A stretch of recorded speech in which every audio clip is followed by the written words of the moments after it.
Chapter 1228. Gu Nianji's lively black eyes sparkled as she looked at Hua Xiaoheng, her face full of longing. It had been a long time since he had seen Gu Nianji so happy. Hua Xiaoheng's cold and hard heart felt another part of it crumble. With a smile, he connected the Bluetooth headset and called Speaker Long. At that moment, Hua Xiaoheng and Gu Nianji came out of the military compound and had just returned to his official residence at the headquarters of the Special Operations Forces. The ticket that his personal secretary, Yin Shixiang, had booked for him would take off in 2 hours. It was Aeroflot's first-class flight to Moscow. According to usual practice, he should return to the official residence, change his suitcase, and then immediately board the plane. But this time, his routine had changed. When Speaker Long received Hua Xiaoheng's call, he was still in the car on his way back to the Senate building. Xiaoheng. What is it? Is Nianji at your place? Speaker Long answered the phone, and the first thing he asked was when Gu Nianji would be returning to work at the Senate. He instinctively glanced at Gu Nianji. Gu Nianji's pupils were like 2 pieces of top-grade obsidian. The sunlight reflected in her eyes and sparkled like the most precious spots of rainbow light on top-grade obsidian. She obviously wanted to go to Moscow with him. Hua Xiaoheng smiled and immediately changed his mind. He didn't mention the word leave and said calmly, Speaker Long, we are still on a mission, and Nianji will be coming with us to finish up the work. Give it another 2 weeks, and it should be fine. Hua Xiaoheng didn't say anything definite. After all, there were many things that he couldn't control when he was away from home. He didn't have much to do on this trip to Moscow. The most important task was to attend the opening ceremony with the military special forces delegation and show that he had been in Moscow. It was just a cover-up. Outsiders didn't know that he was not in Moscow during this time. The foreigners who knew that he was not in Moscow during this time, such as the elites of the Japanese Secret Service, as well as the Gestapo and their mercenaries led by Li Deshi, were all dead. The rest of them were his own people, comrades who had gone through thick and thin with him. Speaker Long was slightly disappointed, but he still expressed his understanding. All right, you have to protect her well. It's really not easy for a girl like her to run around with a group of men. Don't let her encounter any danger. She was still unhappy and warned Hua Xiaoheng with a stern face, I'm telling you, it's not easy for me to find a successor. If anything happens to Nianji, I won't forgive you. What a joke. Would anything happen to Nianji while she was by his side? Hua Xiaoheng didn't comment. He smiled perfunctorily and said, We're leaving now. Take care, Speaker Long. I'll treat you to a meal later. Okay. Speaker Long agreed and hung up the phone. Gu Nianji listened to the call with a smile and gave Hua Xiaoheng a thumbs up. Hua Xiao, you're amazing. I just realized that you can lie without batting an eyelid. It's more convincing than the truth. Hua Xiaoheng looked at her calmly. I never lie. Gu Nianji said. Where's your shame? I just don't tell the truth sometimes. Hua Xiaoheng smiled and reached out to pinch Gu Nianji's little face. Your face is here. Go wash your face. I'll book you a plane ticket. Gu Nianji looked up at the sky speechlessly. Making up a few lies without batting an eyelid was probably a special communication technique that the leaders of the Special Operations Forces had. Gu Nianji hurriedly ran back to the bedroom and took a few facial masks from the dresser. She put them in her small bag and dragged them out again without even opening her suitcase. This time, Hua Xiaoheng's orderly, Fan Jian, and his personal secretary, Yin Shixiang, drove them to the airport. Yin Shixiang was reluctant to let Gu Nianji go. He took Gu Nianji's arm and winked. Nianji, Brother Xiong hasn't seen you in a long time. I really miss you. How about it? Can you sit with Brother Xiong on the way to the airport? Brother Xiong has a lot of intimate things to say to you. The sunny and handsome Yin Shixiang suddenly threw a few flirtatious looks at her. Gu Nianji had goosebumps. She couldn't stand it and shrank to the side. Brother Xiong, speak properly. Don't you know I'm scared when you're like this? Hua Xiaoheng glanced at them. Coincidentally, General Ji called. He still had some work to report, so he raised his chin at Fan Jian. You drive the car in the back. I'll sit with you. Nianji, you sit with Big Xiong. I'll see you at the airport. Okay. The chief is so understanding and observant. It's our blessing. Yin Shixiang quickly bowed to Hua Xiaoheng and pulled Gu Nianji into the car. Gu Nianji glanced at Hua Xiaoheng and saw him waving at her nonchalantly. She nodded. Then I'll go with Brother Xiong. She could stay for 2 weeks with Hua Xiaoheng anyway. She didn't mind the time spent on the road. Gu Nianji smiled as she sat in the passenger seat of Yin Shixiang's car. After the car started, Gu Nianji tilted her head and asked Yin Shixiang, Brother Xiong, what's the matter? You're looking for me so urgently that you can't even tell Hua Xiao.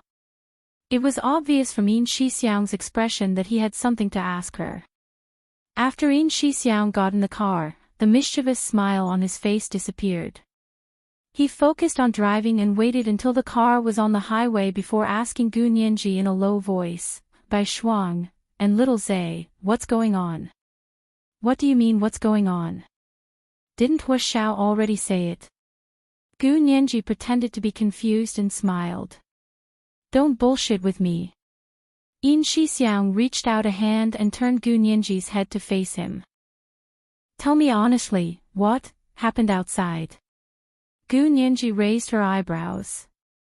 It's confidential. I can't tell you. Forget it. Yin Shixiang curled his lips in disdain. The relationship between little Zay and Bai Shuang isn't confidential. You won't tell me, right?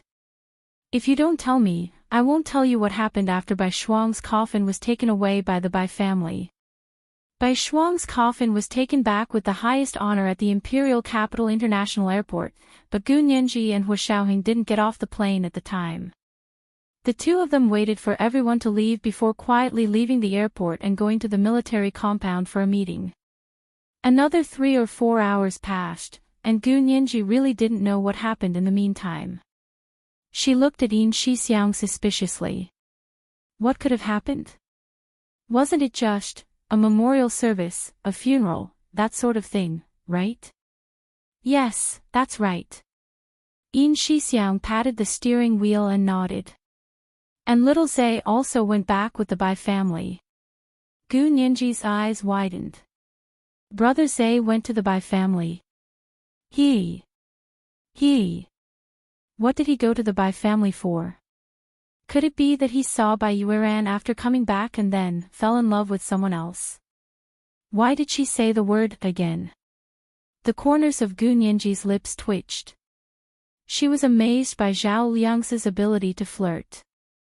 What did you think he was going to do? Yin Shixiang glanced at her in amusement. Don't think so badly of our little Zay. He's a little confused when it comes to relationships, but who knows who they really like on their first date. Didn't I also? Suddenly feeling that something was wrong, Yin Shixiang snorted and swallowed the words he hadn't finished speaking. Gu Nianji narrowed her eyes unkindly and drawled, Brother Xiong, what do you mean? Be careful or I'll tell Chi-Chi. Okay, spare me, Miss Nianji. Spare me. If it weren't for the fact that he was driving, Yin Shixiang would have bowed to her. Hua Xiao finally agreed to approve my marriage application when he comes back from Moscow. If you try to interfere, even if I can handle Hua Xiao, I can't handle Chi-Chi. Looks like you still know how to be afraid. Okay, I forgive you. Gu Nianji patted Yin Shixiang's shoulder very generously. Tell me, what did Brother Zay go to the Bai family for? If you tell me, I won't tell Chi-Chi. Yin Shixiang, who was very good at talking, found that he had unknowingly been tricked by Gu Nianji. Not only did he not get what he wanted to ask from her, but he also wanted to tell her everything he knew. You win. Yin Shixiang snorted twice and said, Little Zay, he's grown up. The Bai family held a funeral for Bai Shuang. He wore mourning clothes and was a family gift in front of the coffin. Gu Nianji. You mean, Brother Zay presided over Bai Shuang's funeral in the name of her family? Gu Nianji was so shocked that her eyes widened to the extreme. What identity did he use? Yin Shixiang glanced at her and wished he could pinch her big eyes a little smaller. He sighed and said, he used the identity of Bai Shuang's fiancée. He told the Bai family that he and Bai Shuang were engaged outside and had planned to come back to submit a marriage report, but before he could return to the country, Bai Shuang was sacrificed. Gu Nianji, you know, before little Zay went on the mission, he had just confirmed his relationship with Bai Yueran. How did he get engaged to Bai Shuang in the blink of an eye? Yin Shixiang kept clicking his tongue. What the hell is he doing? Gu Nianji murmured, not only did Brother Zay go to the Bai family, but he also thanked the guests in front of Bai Shuang's coffin as her fiancé. This. You have nothing to say, right?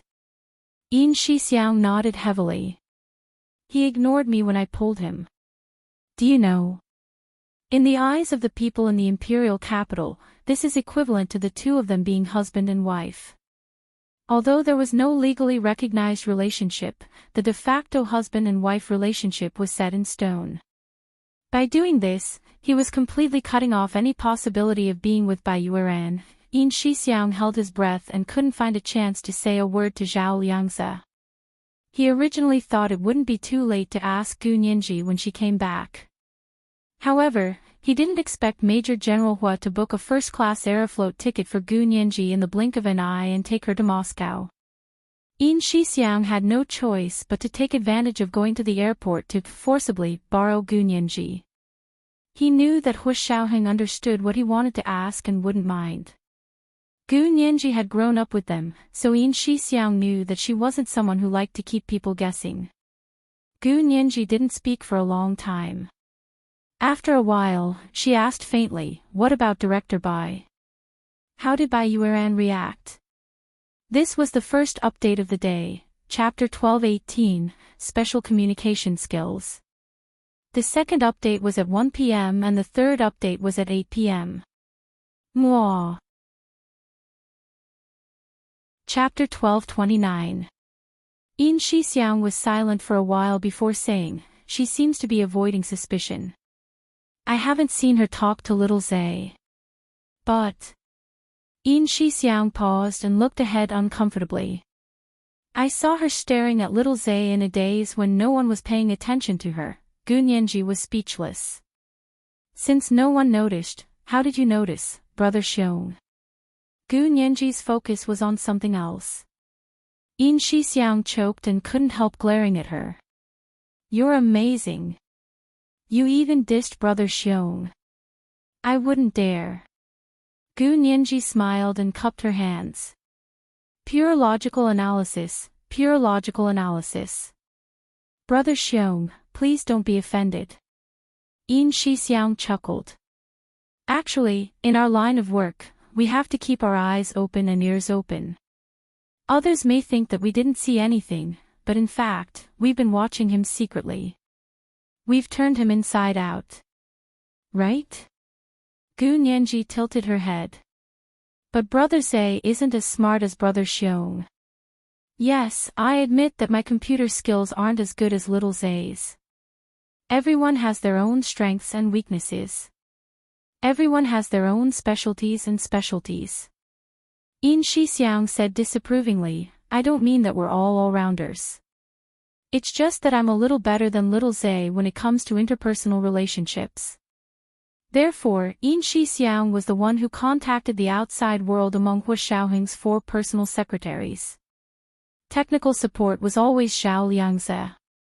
Gu Nianji leaned against the window and said thoughtfully, yes, you're good at interpersonal relationships, while little Zay is good at the computer network. But I think Hua Xiao is good at both. Of course. Why else would he be a major general and I'm just his personal secretary? Nianji, let me tell you, I rarely admire someone so much, but Hu Xiao is the only person I admire so much. Yin Shixiang was not only loyal to Hu Xiaoheng, but he also admired him. People like them believed in speaking with strength. Gu Nianji nodded and quietly changed the topic to Hu Xiaoheng. She hoped Yin Shixiang would stop asking about Bai Shuang and Zhao Liangze. However, Yin Shixiang quickly discovered her plan. He glared at her and said, "I've already said it. Now it's your turn, right? What was going on with Bai Shuang and Ozawa? If the two of them were so good that they were engaged, why would Bai Shuang sacrifice herself?" Gu Nianji's mind raced as she tried to think of a way to answer Yin Shixiang's question without leaking the secret. Although Yin Shixiang was also a member of the Special Operations Forces and the deputy chief, he did not participate in this operation. Gu Nianji wasn't sure how much he knew or how much he should know. However, as Yin Shixiang had said, she could still talk a little about Bai Shuang and Zhao Liangze's relationship problems. But this was closely related to their actions. It was rare for Gu Nianji to have a headache thinking about it. She let out a long sigh and slowly enunciated her words. Actually, just think of Brother Zay's actions as. Think of it as a spontaneous reaction to the sudden departure of his lover, who had just fallen in love with him, and a huge psychological trauma. He understood every word, but when put together, he had no idea what Gu Nianji was saying. Speak human language. Yin Shixiang stepped on the gas pedal with a blank expression. The car suddenly sped up with a roar and changed to the fast lane to overtake several cars. Gu Nianji quickly pulled the lever above her head and said helplessly, "It's really like this. Think about it yourself, if." "Shut up." Yin Shixiang glared at Gu Nianji. "Don't put little Zay and Bai Shuang and I together. Then it's settled."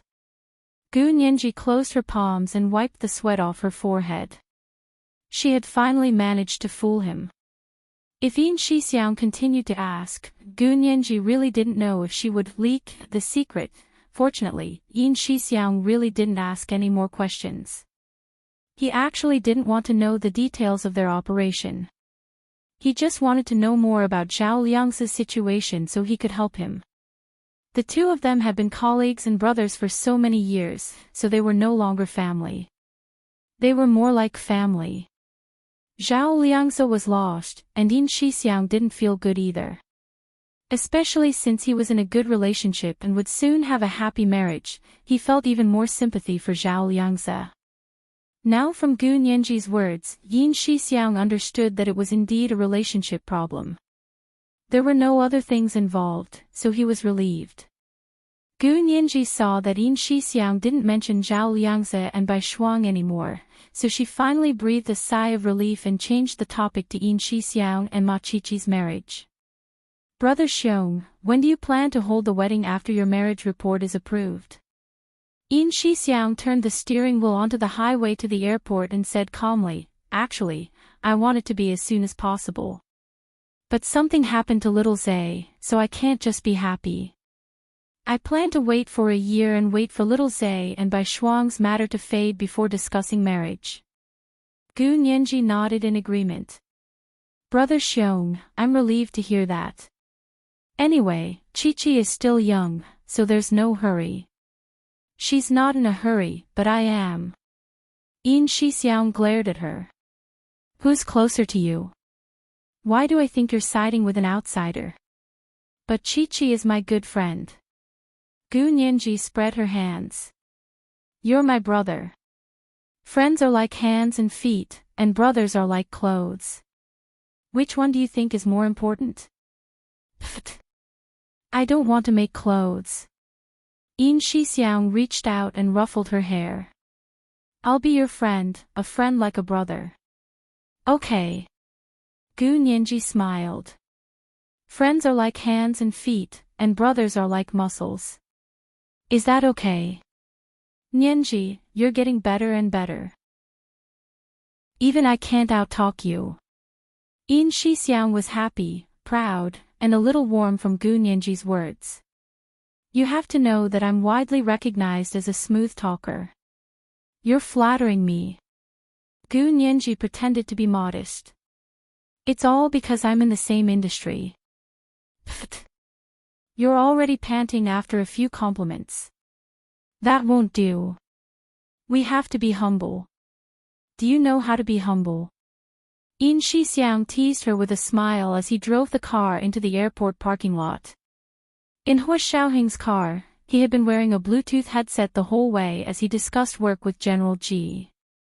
During today's meeting, Hua Xiaoheng gave a work briefing. There were many specific things that he didn't mention in the briefing, of course. General Ji read the briefing and remembered the letter from the Gu family that Gu Nianji had read. He couldn't help but be more curious about Gu Nianji's father, Gu Xiangwen. He called Hua Xiaoheng and asked, "Xiaoheng, how's the investigation on Gu Xiangwen's whereabouts going?" Hua Xiaoheng paused. He had sent Zhao Liangzi to the Cape of Good Hope waters near Cape Town for the MH210 plane. Now that the whereabouts of the plane was still being investigated, Bai Shuang's incident had happened. Hua Xiaoheng didn't know how long it would take for Zhao Liangzi to get back to work. He rubbed the space between his eyebrows awkwardly and said calmly to General Ji, "General Ji, we're still investigating. At present, there are many clues indicating that the situation isn't optimistic." Li Dixi was considered a master of both European and American intelligence agencies. Even he had personally gone out to search for something related to the Gu family. Gu Xiangwen was probably in trouble. This was today's second update, Chapter 1219, We're all in the same industry. It was 8:00 in the evening. Mwah. Chapter 1230. Ominous. General Ji frowned. In your opinion, was it man-made or an accident? Hua Xiaoheng said cautiously, it's hard to say. For so many years, the whole world has been looking for that plane for so many years. Only Gu Yanran claimed to have seen the crashed plane, but the father she rescued wasn't Gu Xiangwen. Therefore, more clues are needed to prove the truth of the accident. That makes sense. General Ji nodded slowly. After a while, his expression relaxed, and he said with a smile, but Nianji's contribution this time is even greater. Even the Gu family's letter was given to the country. Do you plan to ask for credit for her? Hua Xiaoheng shook his head. No, the credit this time is still given to Bai Shuang. She really deserves the most credit. Everyone can ask for credit. General Ji thought for a moment. I'll ask for credit for Nianji. Give her a first-class merit. She's not a member of your Special Operations Forces, but she's helped you a lot. It's not too much to give her a first-class merit. Hua Xiaoheng still said modestly, if General Ji must ask for credit, just give her a second-class merit. A first-class merit is too eye-catching, and let's keep it a secret for now. Before our matter is announced, she shouldn't receive too much attention. Okay, I understand. I'll get someone to write it down in her personal information. General Ji laughed and said, are you really bringing her to Moscow this time to wrap things up? Of course, there's a beginning and an end. Hua Xiaoheng curled his lips and didn't say it clearly. General Ji was well aware. He touched his forehead and said with a smile, that's good. I'll take her out to relax. There are many beautiful places in Moscow. It's almost May Day, and there will be a grand ceremony in Moscow's Red Square. It's the first time in decades. Hua Xiaoheng, when they arrived at the airport parking lot, Hua Xiaoheng got out of the car and saw Yin Shixiang and Gu Nianji already waiting for them in front of the elevator. At this hour, there weren't many people at the airport, but the elevator still rose and fell, taking passengers to their destinations. Hua Xiaoheng walked to Gu Nianji's side and looked at her and Yin Shixiang. Are you done talking to each other? Yin Shixiang, he felt an unknown power with a sour smell coming towards him. Hua Xiao clearly knew what he was going to ask. His legs trembled as he smiled sheepishly. I was just concerned about little Zay's condition. Hua Xiao, I think little Zay needs to see a psychiatrist. Yeah, tell him to look for Chenlai. Hua Xiaoheng was expressionless as he walked into the elevator without looking back. Give him 2 weeks off. Thank you, Chief. Yin Shixiang happily saluted. Before the elevator doors closed, Hua Xiaoheng said, I'll give you a mission. When we come back, we want to see a little Zay who has recovered. Damn it. Thank you too soon. Gu Nianji and Hua Xiaoheng boarded the plane early from the VIP lounge. Their tickets were first class, so they enjoyed the best treatment and service. Hua Xiaoheng was using a real, fake passport, and the photo on the passport was exactly the same as his current disguise. Gu Nianji used her own passport. The two of them entered the first-class cabin and sat down in their respective seats. Although Hua Xiaoheng had just booked a ticket for Gu Nianji, there were many empty seats in the first-class cabin because it wasn't the peak season, so it was easy for him to pick a seat next to him. Aeroflot's first-class cabin was similar to the first-class cabin of other planes. It was spacious and luxurious, especially for the passengers. It was spacious and comfortable, and the seat could be put down as a single bed on a long-distance flight. Compared with the stiff discomfort of the economy class, where even the legs could only curl up, the first-class cabin was really someone else's plane. However, Gu Nianji didn't make a fuss. Although this first-class cabin was good, it was still much worse than He Zhichu's private plane. She calmly walked to her seat and waited for the plane to take off. The flight attendants of Aeroflot were older, but there were also 2 or 3 relatively beautiful female flight attendants and handsome male flight attendants. She didn't know if it was because Gu Nianji was a young woman, but the one who came to serve her was also a relatively young male flight attendant. Miss, would you like a drink? We have freshly squeezed wild berries that are good for beauty and are rich in vitamin C, especially suitable for drinking when traveling. The blonde male flight attendant spoke English with a Russian accent, and his attitude was very attentive. Hua Xiaoheng looked up and glanced at him calmly. Gu Nianji nodded with a smile. Okay, thank you. The male flight attendant was encouraged and gave Gu Nianji a glass of freshly squeezed wild berries. Gu Nianji tasted it, and it was really delicious. It tasted sour with a hint of sweetness. There was no natural flavor, and there was a little astringency in the sweetness. But the strange thing was that the little astringency didn't taste bad. On the contrary, it neutralized the sourness and sweetness, leaving an endless aftertaste. The fragrance lingered in the lips and teeth, and she didn't feel thirsty. It was like a good tea, and she didn't feel thirsty after drinking it. But Gu Nianji needed to drink a lot of water after drinking other drinks, such as Coke. The male flight attendant was even happier to see that Gu Nianji liked it. After the plane took off and stabilized, he came over to introduce several other flavors of freshly squeezed wild berry juice to Gu Nianji. On Hua Xiaoheng's side, a young and beautiful female flight attendant also came over to talk to him from time to time. She asked him what he needed, or gave him a glass of beer or an extra blanket. She was very attentive and considerate. Gu Nianji saw this and felt a little jealous. She turned her head to look at the scenery outside the plane window. Hua Xiaoheng noticed her little emotion, so he reached out and held her hand. The next time the male flight attendant came over, Hua Xiaoheng said calmly in Russian, "Thank you for taking care of my fiancé." The male flight attendant, he didn't come over much after that. Gu Nianji tried to calm the corners of her mouth and said calmly, "You're not telling the truth again." In fact, she meant that Hua Xiaoheng was lying. Well, you want me to tell the truth? I can announce right away. Oh.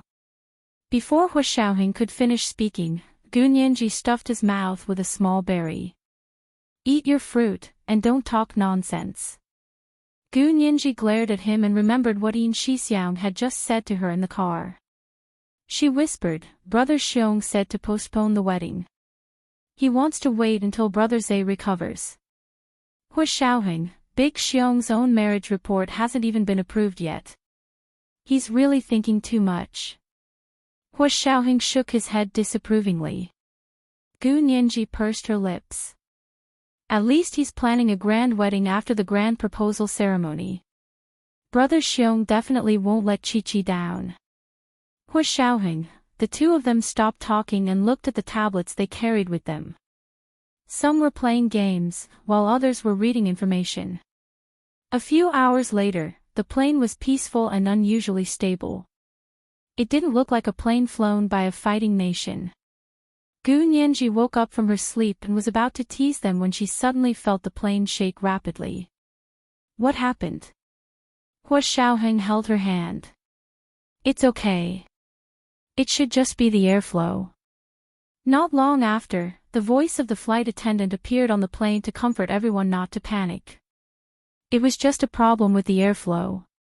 Gu Nianji sighed and said with a smile, after all, it's a plane that can take off and land normally on windy and hazy days. It should be fine. Hua Xiaoheng curled his lips and was about to speak when a female flight attendant stood nervously in front of the first-class cabin and said to the passengers in the cabin, "Our captain suddenly fell ill. Is there any passenger who knows how to fly the plane?" Gu Nianji, F***CK, she should change her name to Gu Jinx Nianji. She had just praised the fighter nation for flying extraordinary planes, and now they were slapping her in the face. There were only 4 or 5 passengers in the first-class cabin. Everyone looked at each other. Hua Xiaoheng said slowly. Don't you have a co-pilot and observer on your plane? On such a large international flight, in addition to the captain and co-pilot, there was also an observer on the plane. The observer was a substitute for the co-pilot.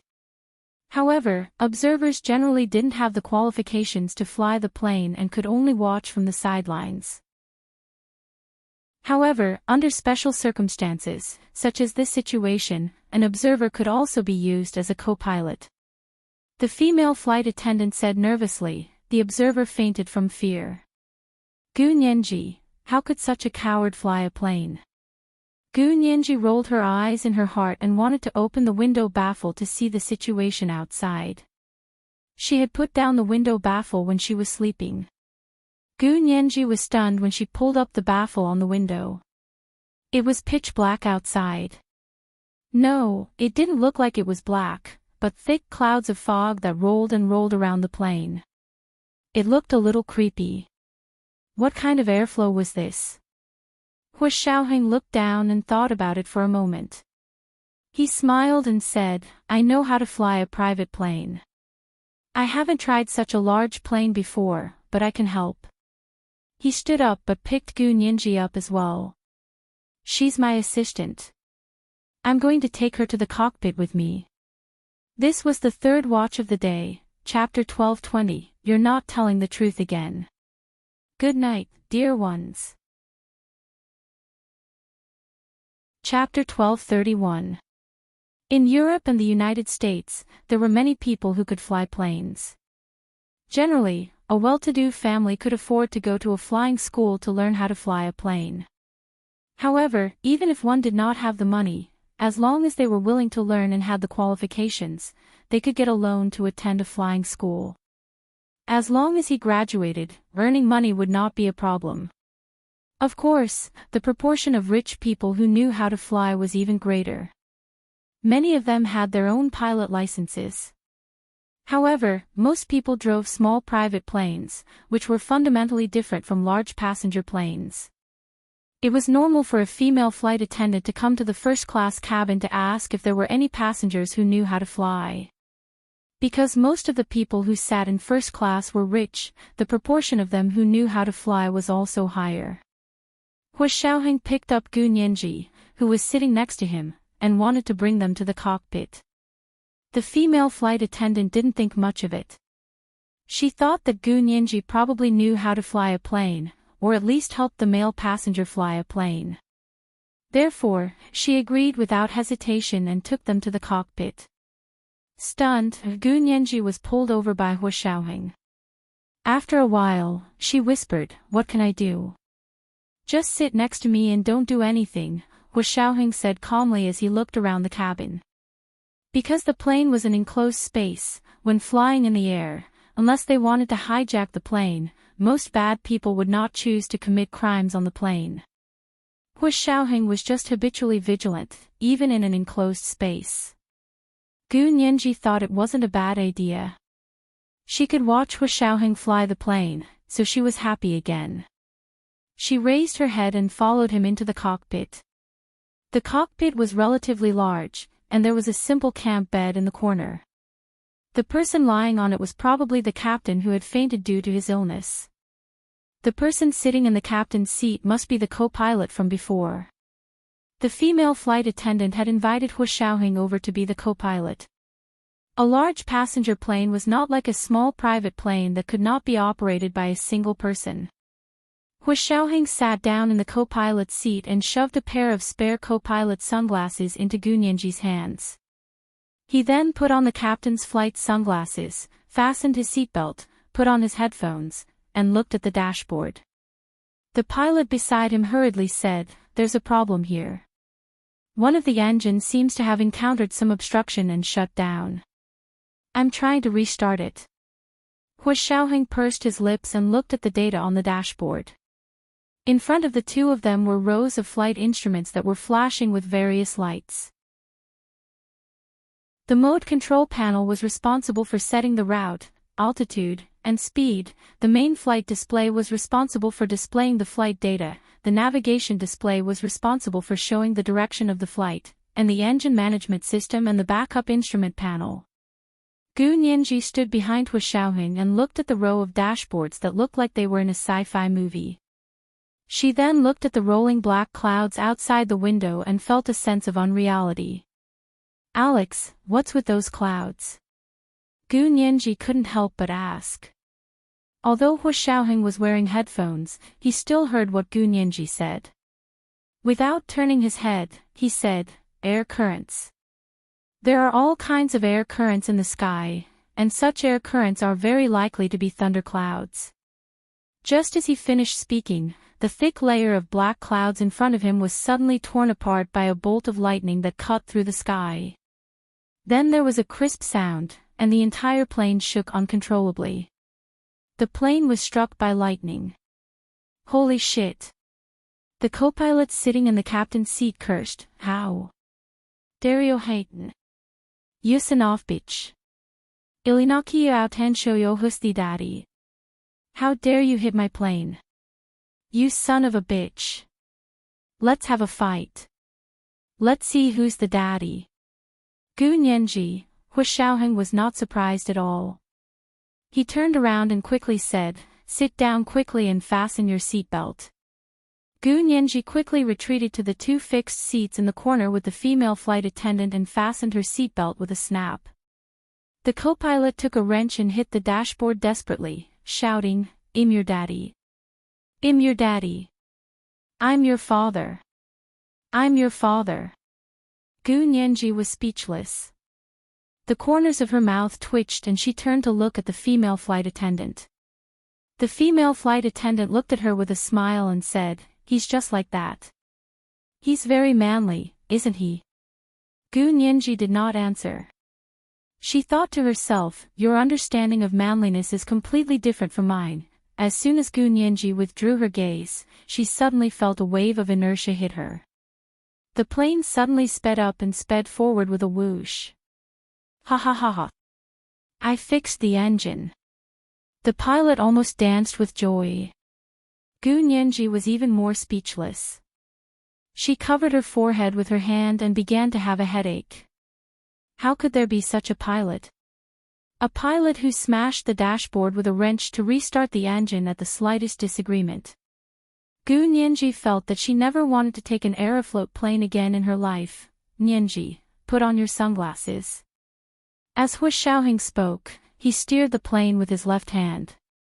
His arm was full of strength, and he slowly pulled the plane that weighed hundreds of tons up.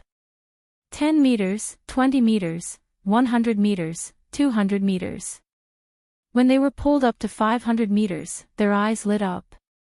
They had finally rushed out of the dark clouds.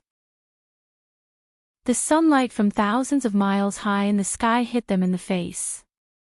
Fortunately, Hua Xiaoheng reminded Gu Nianji to put on sunglasses, so her eyes were not burned by the high-altitude sunlight. The female flight attendant next to her was a step slower. She only had time to close her eyes, but her eyes were instantly stung and tears involuntarily flowed down. Gu Nianji quickly took out a pack of tissues and handed it over. The female flight attendant said "thank you" and took the tissue to wipe the tears on her face. The plane emerged from the layer of dark clouds. After calibrating the direction, it reset the flight mode to the established destination. Hua Xiaoheng breathed a sigh of relief and said, "You guys are really unlucky to encounter high-altitude lightning at this time." "Huh, do you think it's a natural phenomenon?" The co-pilot sneered and turned his head. He glanced at Hua Xiaoheng and looked him up and down. "You're a good pilot, aren't you? A fighter pilot." "Hua Xiaoheng, your gestures are very stable, especially when pulling up. I have never seen civil aviation pilots with such lifting gestures and skills, but fighter pilots often practice this." Hua Xiaoheng still pretended to be dumb. "Really? It was an instinctive reaction at that time. It was a coincidence. You still don't admit it?" The man raised his eyebrows. He had a big beard, thick eyebrows and hair, and his whole body was full of hair. He waved his fist at Hua Xiaoheng. "I was an instructor for fighter pilots back then. It was said that most of the pilots of Aeroflot were fighter pilots." Now it seemed that it was true. Gu Nianji muttered in her heart. Seeing that Hua Xiaoheng had been silent, she knew that he wanted to play dumb, so she interrupted him and said with a smile, "Sir, you are very good. You restarted the engine with a wrench. Also, what did you mean when you said that the dark clouds were not a natural phenomenon?" Her smile was sweet, her voice was crisp, and the topic she asked was what the co-pilot wanted to talk about. It seemed to immediately divert the man's attention. The man turned to Gu Nianji and said with a smile, "Little girl, have you ever heard of the concept of weather weapons?" "Weather weapons?" Gu Nianji shook her head. "No, but it sounds very sophisticated."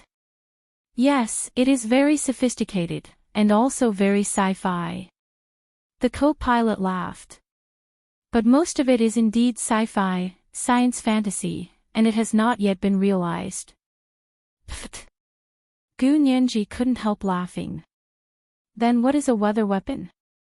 "Weather weapons, simply put, are used as a means to create natural disasters to achieve the combat purpose of destroying the enemy, such as creating earthquakes, tsunamis, torrential rains, flash floods, heavy snow, and lightning." Gu Nianji understood immediately and said, "Oh, it's similar to artificial rainfall, right?" "Yes. Artificial rainfall is the most basic use of weather weapons. Of course, artificial rainfall is a great benefit to help dry areas, but if artificial rainfall is used to cause landslides or cave-ins during a battle with the enemy, it is a weather weapon." Gu Nianji knew that there were weather weapons, but she didn't believe that the dark clouds just now were weather weapons at all. However, she still applauded the co-pilot. "Well said. Sir, you are amazing." Being praised by a beautiful Asian girl, the hairy co-pilot smiled until his eyes were squinted into slits, which were hidden by his thick eyelashes and full beard, almost invisible. "However, if it is a weather weapon, then there must be a hostile party. Do you know who wants to do such a thing to your plane?" Gu Nianji continued to ask. "Who else? There is only one country that is targeting our great Russia." The co-pilot gritted his teeth. "It's that damned United States." "Gu Nianji, do you have any evidence?" Gu Nianji asked carefully. "No. But I just know it must be them," the co-pilot answered confidently. "There are only two countries in the world that have the ability to manipulate weather weapons of this scale. One is our late Soviet Union, and the other is the great United States. Even our current Russia can't do it." Gu Nianji pursed her lips. She wanted to say that the Huaxia Empire also had the ability. But seeing Hu Xiaoheng sitting next to her, she still didn't dare to lie. She only said, "But I don't think the weather weapon just now was very large." Because they quickly rushed out of the black clouds and left the layer of thunder and lightning clouds. Pfft, how would they have the technology to carry out large-scale weather weapons now? Wouldn't that be heaven? The co-pilot snorted and spilled the beans. That layer of thunder and lightning clouds just now was the largest scale that the United States could do. They don't have that much energy if it's any bigger. Gu Nianji could also tell. After a moment of silence, she asked faintly, "Sir, aren't you a pilot? How do you know about the United States' achievements and resources in weather weapons? You're not bragging, are you?" "I'm bragging. Why would I need to brag?" The man slammed the dashboard in front of him, causing the wrench to jump up and fall to the ground with a thud. Gu Nianji shrunk her neck and muttered, "If you don't, then you don't. Just fly the plane properly. Don't slap it around. What if you mess up the control program of your engine again?" At that moment, Hu Xiaoheng spoke in Russian. "How could it be messed up? Mr. Vladimir, the famous current second-in-command of the KGB, is actually piloting the plane for us personally. I'm very honored." This was the first update of the day, Chapter 1221, The Daily Flying of the Fighting Nation. The second update was at 1 p.m., and the third update was at 8 p.m. P.S. Thank you to the leader of Beth1211 for the 10,000 Qidian coins yesterday. Mwah. Chapter 1232. In the blink of an eye, the captain, who had been acting up on the single bed in the corner of the cockpit, also woke up and sat up with a smile. Gu Nianji, she didn't bring the real-time translation software with her, so she didn't know what Hu Xiaoheng was talking about. However, looking at the situation in the cockpit, she roughly understood that they had been tricked into the cockpit. Gu Nianji was a little nervous. Hu Xiaoheng unbuckled his seatbelt and stood up calmly from the co-pilot's seat. He said calmly, "Mr. Vladimir, if you want to talk to me, you can say no at any time. Why are you risking the lives of hundreds of people on the plane? That's where you're wrong." The co-pilot named Vladimir, who was also the current second-in-command of the KGB, also stood up from the captain's seat. He said very seriously, "I never joke about the lives of innocent people." "Hu Xiaoheng, you don't believe me?" Vladimir walked up to him, and the captain, who had just woken up, returned to his seat. "I did follow you onto the plane, but just now, we did encounter the American weather weapon. They're coming for you. If it weren't for me, we would have died on this plane today." Vladimir stood in front of Hu Xiaoheng with his head held high, but he was still a head shorter than him. Although he wasn't tall, his aura was 1.8 meters. Hu Xiaoheng put his hands behind his back and said calmly, "Really? Do you think I'll believe you? Who didn't know how to brag? Believe it or not, it's up to you. But the CIA already knows that Li Dishi was killed by you, and this is their revenge. Unfortunately, their people in Huaxia Empire were killed a while ago. Otherwise, they would have killed you in your capital before you even got on the plane." Vladimir made a throat-cutting gesture with his hand.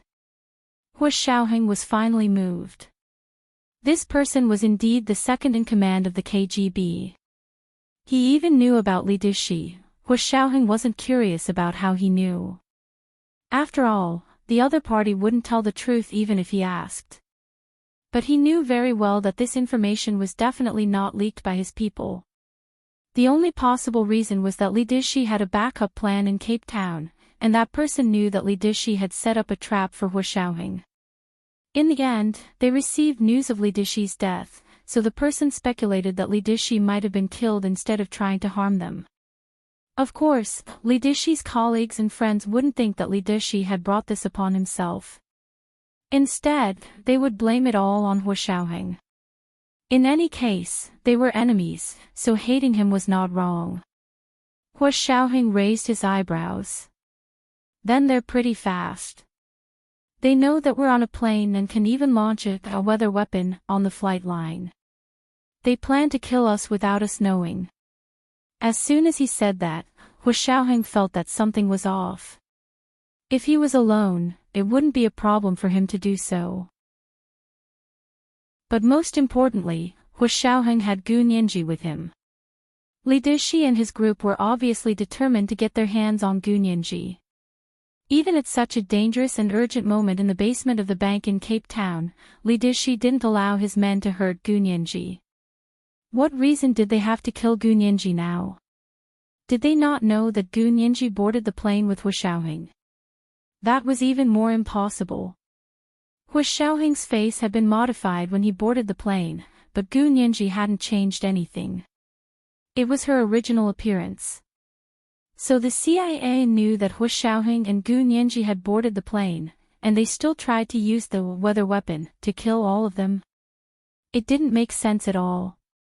If that was the case, then Li Dixi had died too unjustly. In just a flash, Hua Xiaoheng had already figured out the whole thing and even noted down some of the contradictions. Vladimir nodded with a smile. Of course. Li Dixi is the CIA's most powerful spy in Europe. He is known as Europe's underground czar, and is a mortal enemy of our KGB. I hate that weird old man Li Dixi. I've been pranking him for a long time, and I can't wait for him to meet God sooner. As he spoke, he patted Hua Xiaoheng's shoulder vigorously. Thank you for helping us get rid of him. Hua Xiaoheng, Gu Nianji blinked and was a little confused by this turn of events. But she was finally relieved. It seemed that these people weren't hostile to them. What happened today was a coincidence. She sighed softly, tugged at Hua Xiaoheng's lapel, and whispered, I'm hungry and sleepy. Hua Xiaoheng shook her hand and smiled at Vladimir. Well, since you want to thank me, you won't just express it verbally, right? Ha! Are you asking for a bribe? Vladimir deliberately picked his ears to show that he hadn't heard clearly. Say that again. What do you want? I want. Hua Xiaoheng took Gu Nianji's hand and smiled. Now, hurry up and serve us dinner. My companion is about to faint from hunger. There are other benefits. We'll talk about them when we get to Moscow. Ha ha ha ha. Vladimir put his hands on his hips and laughed. Don't even think about it. However, you'll get your share of the food. He waved his hand and called for the female flight attendant. He said very kindly, you can serve them dinner now. Let's call it a day. Tell the passengers not to be afraid. Okay, Mr. Vladimir, the female flight attendant said very sweetly.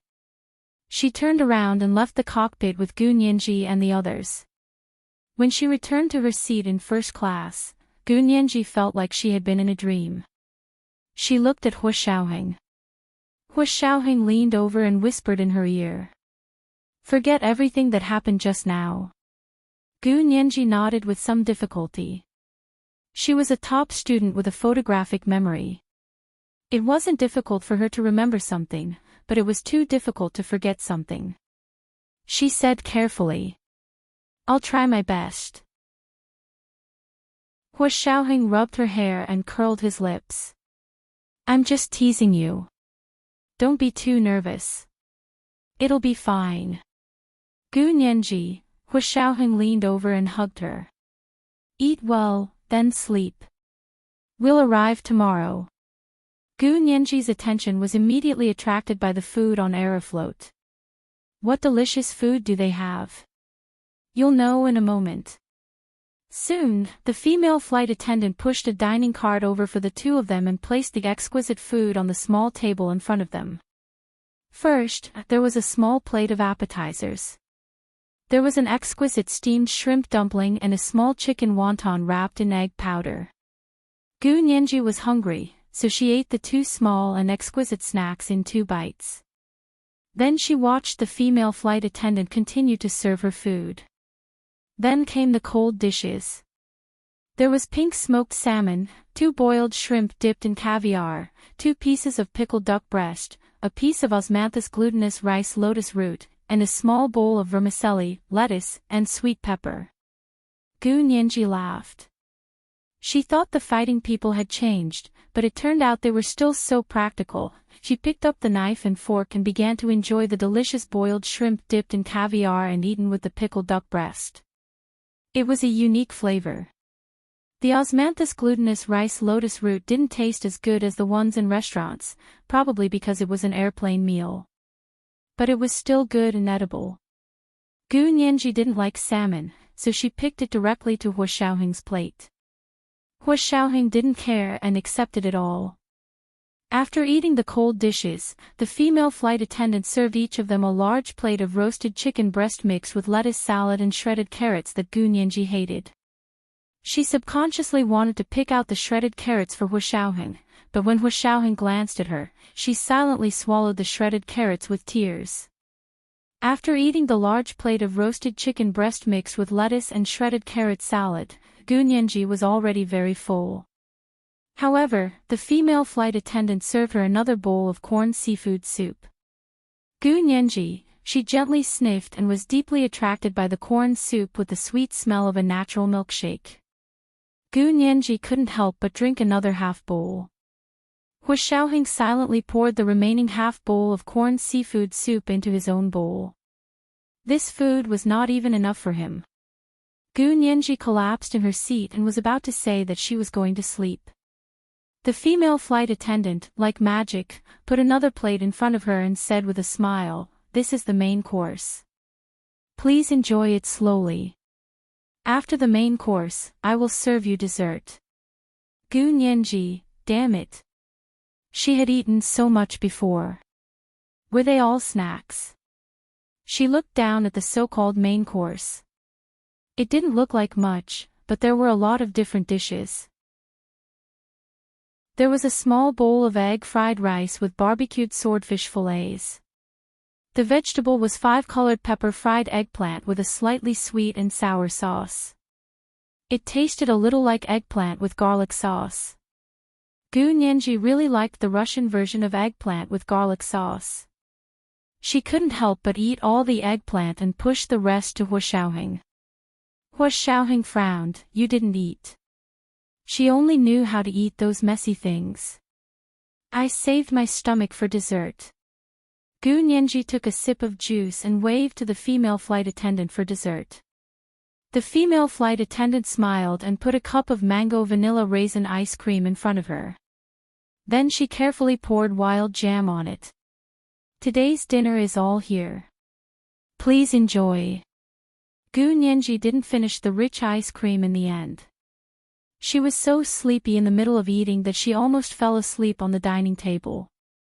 Hua Xiaoheng put away her dining table, put down her seat, and let her lie down to sleep. He turned on his computer and began to organize today's situation. He worked all night and only took a nap when he was near the city of Moscow. Gu Nianji slept all the way and woke up when they were about to reach Moscow. She was in great spirits. "Alex, wake up, wake up. The plane is almost here." Gu Nianji pushed Hua Xiaoheng. "You have to get up and put on your seatbelt. When the plane takes off and lands, passengers must fasten their seatbelts." Hua Xiaoheng closed his eyes and sat up. He had just buckled his seatbelt when he felt the plane suddenly descend rapidly. The speed of their descent was so fast that they felt weightless. Gu Nianji's ears were ringing, and she was in so much pain she couldn't speak. Hua Xiaoheng sensed her discomfort and carried her over. He reached out to pinch her chin and coaxed her in a low voice. "Be good. Open your mouth. Yes, open your mouth and breathe. This way, the air pressure inside and outside the ear would be balanced, and the ear would not hurt so much." This was today's second chapter, chapter 1222, Be Good, Open Your Mouth. 8:00 in the evening. Mwah. Chapter 1233. Gu Nianji looked at Hua Xiaoheng with tears in her eyes. She thought to herself that the plane was indeed a fighter. It was so much more powerful than the other planes she had taken before. The takeoff and landing were so thrilling. It was as if someone was drilling into her ears with an electric drill, and it hurt so much that she couldn't think. Hu Xiaoheng's voice was actually very loud, but in her ears, it sounded like it was coming from a distant place, leaving only a faint echo of emptiness. Her mind was filled with the rumbling of the plane's engines. Hu Xiaoheng hugged her upper body and laid her in his arms, gently stroking her back. After a while, he didn't let go of her until the plane landed with a loud bang and skidded quickly on the airport runway. Gu Nianji's face was already pale and bloodless from the pain. After the plane stopped, the two of them sat for a while before unbuckling their seatbelts and standing up. The two of them dragged their suitcases out of the plane. When they were about to go to customs, the KGB's second-in-command, Vladimir, who was the passenger plane's co-pilot, caught up. "Major General Hu, we have a superior who wants to see you. Please come with me." Hu Xiaoheng knew that these people already knew his identity, so he didn't refuse. He took Gu Nianji's hand and said, "Okay, can she come with me?" But our superior didn't say he wanted to see her. Vladimir said kindly, "But she can wait outside the door when you meet with the superior." Gu Nianji's expression was subtle. Hu Xiaoheng raised an eyebrow and instantly understood that Li Dishi had kept the news of Gu Nianji a secret until his death. It seemed that the backup he had left behind didn't know about Gu Nianji. Therefore, the KGB obviously didn't know how important Gu Nianji was to Li Dishi. Of course, this was also good. He didn't have to rack his brains to deal with the KGB. Hu Xiaoheng smiled and said gently, "That's fine too. She has no sense of direction, so I don't trust her to go to the military camp alone." Gu Nianji. Who had no sense of direction? Who had no sense of direction? Who had no sense of direction? Should they go out and have a competition? But at this time, she also knew that she had to cooperate with Hu Xiaoheng, so her face appropriately displayed the blank and confused expression of someone with no sense of direction. Vladimir, this little girl had a shrewd look on her face just now, so why did she suddenly reveal an idiotic smile? He didn't understand these Chinese people either. Vladimir smiled from ear to ear. "Then please." Hu Xiaoheng and Gu Nianji got into an inconspicuous car sent by the KGB and drove to the city. It was Gu Nianji's first time in Moscow. Along the way, she kept tilting her head to look at the scenery outside the car. Moscow had been the capital of Russia since the Tsarist Russian era. It had a history of more than 800 years and was a famous historical city on the Blue Planet. Along the way from the airport, there were large patches of birch forest. The sky was high, and white clouds were floating. The forest in the distance was dyed, and the colors overlapped from far to near. It looked like an oil painting. The quiet Moss River ran through the entire city and followed them all the way. In the city, there were more colorful and ethnic buildings, but there were also modern skyscrapers. The entire city of Moscow seemed to be torn in half. One half was still immersed in the glory of the past and could not extricate itself, while the other half wanted to leave the past behind and work hard to move forward. However, there was always a reluctance in its heart, and it kept looking back at the glory of the past. Gu Nianji sighed more and more. She simply took out her phone and kept taking pictures of the scenery outside. It wasn't until the Kremlin and Red Square suddenly appeared in her lens that Gu Nianji exclaimed, "That's the famous Red Square." Following Hu Xiaoheng, Gu Nianji was also familiar with the history of World War II.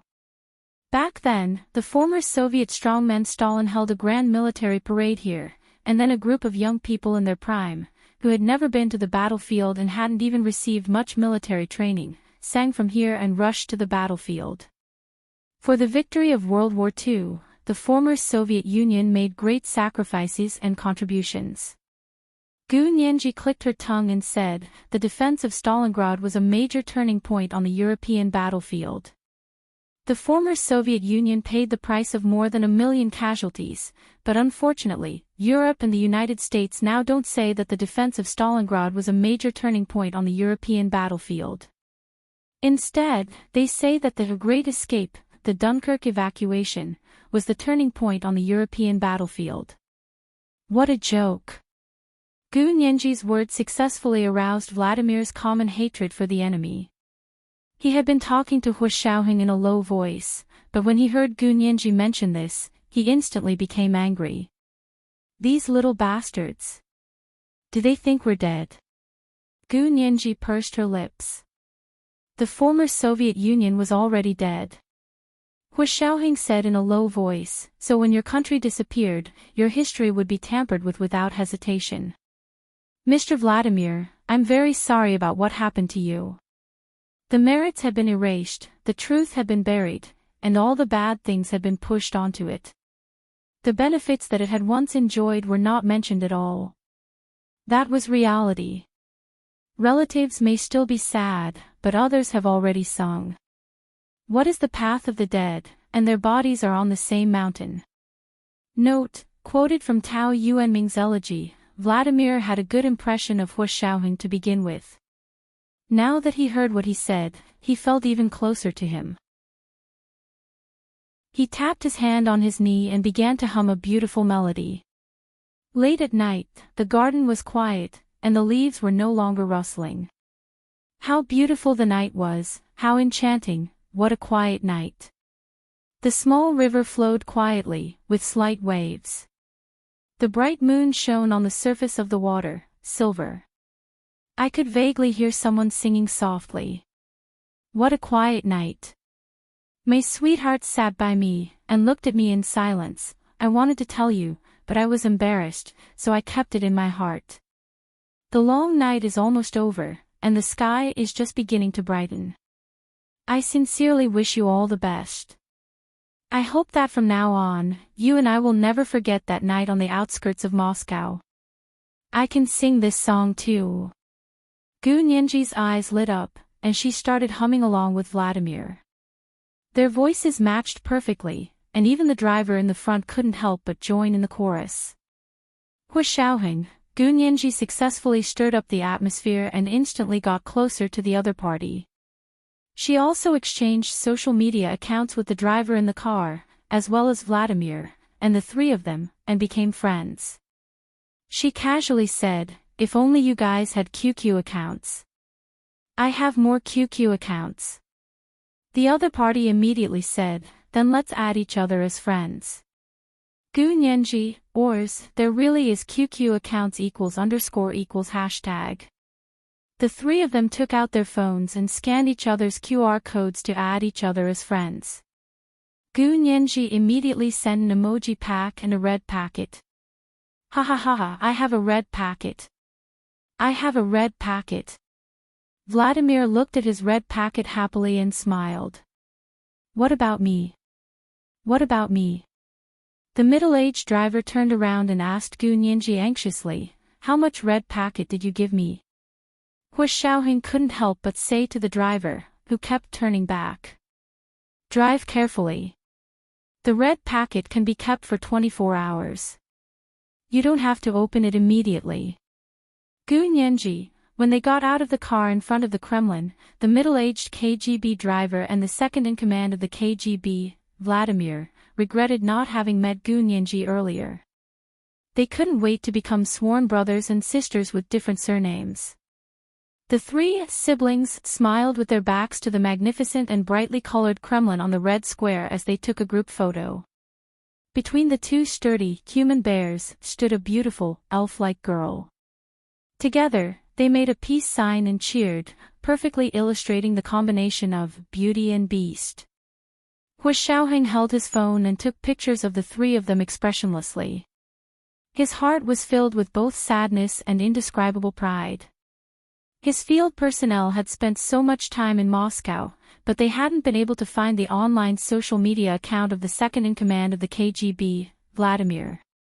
Gu Nianji had actually managed to get her hands on it so easily. This was the third update of the day, Chapter 1223, add me as a friend. P.S. The lyrics here are Mr. Schwa fan's translation of Evening on the Outskirts of Moscow. I like it very much moi. Chapter 1234. The three of them happily took several photos, then gathered together to choose the best one. They asked Hua Xiaoheng to send it to their phones with Gu Nianji's phone. Serious, nice to meet you. How many days are you going to stay in Moscow? I can take you out to play when I'm free. The middle-aged driver suggested enthusiastically. He opened his red packet and found that it was more than 2 yuan more than Vladimir's. He was in a great mood. Gu Nianji looked at Hua Xiaoheng and said with a smile, I still have something to do. I have to accompany the leader. She winked at Hua Xiaoheng. Hua Xiaoheng, oh. Understood. Understood. The middle-aged driver nodded repeatedly. Then I won't keep you guys any longer. Anyway, you have my phone number, my QQ account, and my social media account. Send me a message if you need anything. Okay. If there's anything, let's contact each other online. Gu Nianji waved at him. I just added you on WeChat. Hurry up and accept. Then I'll like your WeChat moments. After Gu Nianji added their phone numbers, she found that they both had WeChat, so she immediately chose to add them as friends. It was easier to add a WeChat account than a QQ account. You could add them as long as you saw the phone number. Of course, most of it required the other party to click through. The middle-aged driver quickly clicked pass, and the relationship between the two of them became even closer. The second in command of the KGB, Vladimir, heard this and quietly looked at his phone. He found that Gu Nianji had also asked to add him on WeChat. He immediately smiled and clicked pass. Hua Xiaoheng glanced at Vladimir's WeChat account without batting an eyelid. He immediately discovered it. He flipped his phone and put it back into his pocket. He smiled and said, I can add Sirius as friends, but I can't add you. Hua Xiaoheng, after taking the photo and liking it, the middle-aged driver asked them to get in the car and continue driving forward. The car drove in between the strict red walls and pointed towers, and stopped directly in front of an inconspicuous small door next to the main entrance of the Kremlin. Vladimir got out of the car first. He opened the door for Hua Xiaoheng and Gu Nianji, stopped smiling, and said seriously, the president is waiting for you. Hua Xiaoheng was already mentally prepared when the car drove in the direction of the Kremlin. The Kremlin is the office building of the Russian president. If someone wanted to see him, and it was the big shot that Vladimir, the second in command of the KGB, Hua Xiaoheng couldn't think of anyone else other than the president. However, now that his guess had been confirmed by Vladimir, he was still slightly moved. Of course, he still looked calm and composed on the surface. Even his eyes were perfectly controlled, and it was impossible to see any fluctuations in his emotions. Although Vladimir looked careless, he was actually very meticulous, and he was used to using this look to confuse others and make them let down their guard. After all, he was the second in command of the KGB. If he really wasn't smart, he wouldn't have climbed to this position. Seeing that Hua Xiaoheng was so calm despite his young age, she admired him even more. She waved her hand forward and said, please. Hua Xiaoheng nodded and followed him through the small door. Gu Nianji followed closely behind Hua Xiaoheng. Through the small door, there was a winding path paved with multicolored stones. On both sides of the path were beautiful flower beds with bright colors. It was the most beautiful season of the year in Moscow. The flowers were in full bloom, and butterflies surrounded them. Gu Nianji kept her head down, and her eyes couldn't help but be attracted by the multicolored stone patterns on the winding path. However, she only looked at the patterns for a while before she felt dizzy and quickly looked away. Hua Xiaoheng didn't even look sideways as he followed Vladimir all the way into the presidential office building. There were armed guards waiting in front of the door. As soon as Vladimir walked over, the guards immediately stood together and raised their right arms to salute him. They said loudly, Similina. Then, Kara is here. Attention. Salute. Vladimir nodded and led Hu Xiaoheng and Gu Nianji through the door of the office building. The security inside the presidential office building was even tighter. After Gu Nianji entered, she was led to a sofa in the reception area by a female Russian soldier. Vladimir was on the phone with the president's secretary to arrange for Hu Xiaoheng to go in and see the president. The hall was quiet. Even Vladimir went to a small room on the side of the hall to close the door before making the call. Gu Nianji didn't dare look around. Just as she was wondering if she should take out her phone to play with it for a while, she heard a clear and loud woman's laughter coming down the stairs from the second floor. There was also a round of rapid Russian words that rolled out like beans being fried. Gu Nianji didn't understand Russian, but the woman's voice made her heart itch. Seeing that the voice was getting closer and closer, and that it seemed to be coming down from upstairs, Gu Nianji saw that the Russian female soldier who had brought her here was looking at the stairs. She quickly turned her head to look. She just happened to see a plump, short young Russian woman coming down from the second floor. She walked with great charm, and it was obvious that she had a very good foundation in dancing. Her neck was raised 45 degrees, and it seemed that she didn't forget to pose when she went downstairs. She turned a corner and stopped to say something to the people upstairs. Then a man upstairs also said something. The woman immediately waved her hand and let out another string of bell-like laughter before turning around. Gu Nianji saw her face. It was indeed very beautiful. It was a very flamboyant face, a typical Slavic beauty. Her large eyes were sunken inwards, her nose was high, and her mouth was a little big, but her lips were very full. She wore orange-red lipstick, and it matched her leopard print tights perfectly. She was like a seductive leopard girl. Although she wasn't tall, her figure was very well proportioned. Her legs were relatively long, but they were a little thick. It was obvious that she had been trained. The woman walked out of the presidential office building like a gust of wind. Before Gu Nianji could look away, she heard someone speaking on the other side of the stairs. It was the man who had spoken to the leopard print lady earlier, but this time, he didn't speak Russian. Instead, he spoke English with a Russian accent. Are you Major General Hua from the Huaxia Empire? Hello, I'm Pushin. The man extended his hand to Hu Xiaoheng. Gu Nianji trembled when she heard this. So this man was the Russian president?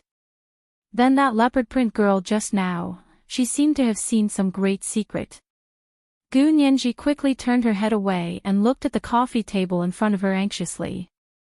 After a while, when Hu Xiaoheng and the others went upstairs and the voices upstairs could no longer be heard, Gu Nianji quietly looked at the Russian female soldier who had accompanied her and asked in English, "Do you speak English?" As someone who would die if she didn't gossip, Gu Nianji couldn't help but try to get some information out of her. The female soldier finally withdrew her envious gaze from behind the leopard print girl who had just left the door. Yes, I do. She smiled and nodded. That's great. Gu Nianji sat up straight and waved at the female soldier. Come, sit down and talk. By the way, do you have a QQ account? I'll send you a red packet. Thank you for your hard work today. Red packet. The female soldier's eyes lit up and she quickly took out her phone. I have a QQ account. I haven't been playing for long, so I don't know how to use a lot of functions. But I know how to use a red packet. Gu Nianji smiled and tapped her fingers lightly. Soon, she and the female soldier scanned each other's QR codes to add each other as friends. Then, she took out a red packet and sent a red packet. When the Russian female soldier saw such a large red packet, she smiled so widely that her eyes couldn't be seen. She said, "Oh. I used to only get a few kopecks when I snatched red packets. I've never snatched such a big red packet before." 1 Huaxia dollar could be exchanged for 6 rubles, so Gu Nianji sent her a red packet of 66 yuan. If converted into rubles, it would be more than 500 rubles. It was a small windfall. She couldn't help being even more affectionate towards Gu Nianji. After the two of them got to know each other, Gu Nianji asked quietly, "Who was that girl just now? She's so beautiful. Don't you know her?" The Russian female soldier also looked like she was eager to share some gossip with someone. There were some things she didn't dare tell her family or her colleagues in the army, but Gu Nianji was a foreign tourist. It should be fine if she told her. Gu Nianji shook her head and asked with great interest, "She seems to have come down from upstairs. Is she a staff member of your president's staff?" "Humph. She's not." The Russian female soldier lowered her voice and whispered into Gu Nianji's ear, "She's a world-famous gymnastics champion. But now she's our president's girlfriend." Gu Nianji's eyes widened. "Doesn't your president have a wife?" "They're divorced a long time ago." The Russian female soldier quickly put her finger to her mouth to shush her. "Don't tell anyone, they already have a son. It's just that they haven't made it public." Gu Nianji's heart was pounding. She nodded stiffly. "Yes, I definitely won't tell anyone." At that moment, in the office of the Russian president, Hu Shaoheng was saluting the more powerful Russian president. The Russian president, Pushin, was only 1.7 meters tall, but he looked like he was 2.8 meters tall. He was 1 meter taller than the second in command of the KGB, Vladimir. In front of Hu Shaoheng, who was 1.88 meters tall, Pushin's aura wasn't weak at all. He looked at Hu Shaoheng with his hands behind his back and said with a smile, "When I first entered politics, I was your age." Hu Shaoheng quickly lowered his head and said, "You flatter me, His Excellency. I'm just a small soldier. I'm not comparable to the president. You're too modest." Pushin smiled and invited him to sit down. "I heard that you were here more than a week ago, so I wanted to see you. I didn't expect you to leave again." Hu Shaoheng pursed his lips, and his eyes quickly swept over Vladimir's face, who was standing behind Pushin. When the hairy Vladimir didn't speak, his entire face was buried in his beard, so it was impossible to see his expression. When Vladimir saw this, he spoke up to help him out. "Our president heard that you killed Li Dishi, so he specially received you." Hu Shaoheng smiled and said noncommittally, "I really didn't kill Li Dishi. I don't deserve this credit." Indeed, he hadn't done it himself. It was Bai Shuang. Oh. Then who was so powerful as to kill Li Dishi? The Russian president was from the KGB, so he still attached great importance to intelligence from various countries. It was a woman, but she and Li Dishi died together. Hu Shaoheng thought about it for a moment, then told them a little about Bai Shuang. Of course, he didn't mention Bai Shuang's name, but only mentioned her contributions to the country. "Ha! What a pity! What a pity!" Pushin and Vladimir shook their heads together to express their regret. After asking about this matter, Pushin indicated that he was seeing them off. He stood up and said, "The day after tomorrow is the opening ceremony of the International Special Forces competition. We will meet again then." Hu Shaoheng nodded and said with a smile, "I'm here for the opening ceremony." After meeting the Russian president, Hu Shaoheng and Gu Nianji were sent directly by Vladimir to a 4-star hotel next to the military camp where their delegation was staying. Now that the Huaxia Empire's Special Forces delegation had their own official instructors, it was inconvenient for Hu Shaoheng, a nominal leader, to stay in the military camp. Besides, he wanted to spend more time with Gu Nianji, so he agreed to stay in the hotel. The delegation booked 2 rooms for them. Hu Shaoheng's was a suite, and Gu Nianji's was a little worse. She had nothing to do with Hu Shaoheng now, so it was impossible for her to stay in the same room publicly. Gu Nianji didn't care. She happily put down her luggage, sent Vladimir away, and came to talk to Hu Xiaoheng. Hu Xiaoheng was checking the suite to see if there were any pinhole cameras or recording equipment. Gu Nianji took her phone and sat on the sofa. She smiled and said, "Hu Xiao, come and look at my WeChat moments. It's really high-end. The Special Operations Forces, the KGB, and the Gestapo were all caught in one fell swoop." This was the first update of the day, Chapter 1224, High-End WeChat Moments. The second update was at 1 p.m., and the third update was at 8 p.m. Mwah. Chapter 1235. Including the elites of the Three Kingdoms. It's a pity that I don't have anyone from the CIA in my circle of friends. Gu Nianji was happy but also a little regretful. Hu Xiaoheng snorted. What about Mossad? Do you want it? I have their contact information. Gu Nianji's eyes lit up. She ran over and clasped her hands together to cup them under her chin. She looked at Hu Xiaoheng pleadingly. Her large eyes with contact lenses fluttered, and her long eyelashes fluttered like 2 rows of small fans, making Hu Xiaoheng's mouth go dry. He turned around and gulped down a mouthful of saliva. He grabbed a bottle of iced mineral water from the fridge and drank it before saying indifferently, "Stop messing around. I was just teasing you and you actually believed it." Gu Nianji pouted. They're all big shots. I can't afford to offend them. Hu Xiaoheng walked around the room again and said, "I've checked everything here. There's nothing wrong, but I'm still worried." Gu Nianji was confused. Didn't you check everything? Why are you worried? This apartment is too big, so it's not easy to search.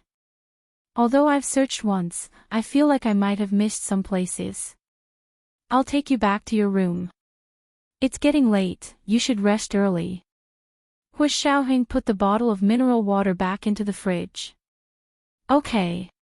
Gu Nianji didn't suspect anything and followed the stern-faced Hu Xiaoheng to her room. Gu Nianji's room was a very ordinary king-sized room, which meant that there was only one bed. The room wasn't big, and there was a small sofa inside. Behind the sofa was a Russian-style screen. Behind the screen was a large bed. On the other side of the big bed was a bright floor-to-ceiling window. Outside the floor-to-ceiling window was a small balcony. There were 2 rattan chairs on the balcony. If it wasn't cold at night, you could sit on the rattan chairs and watch the stars.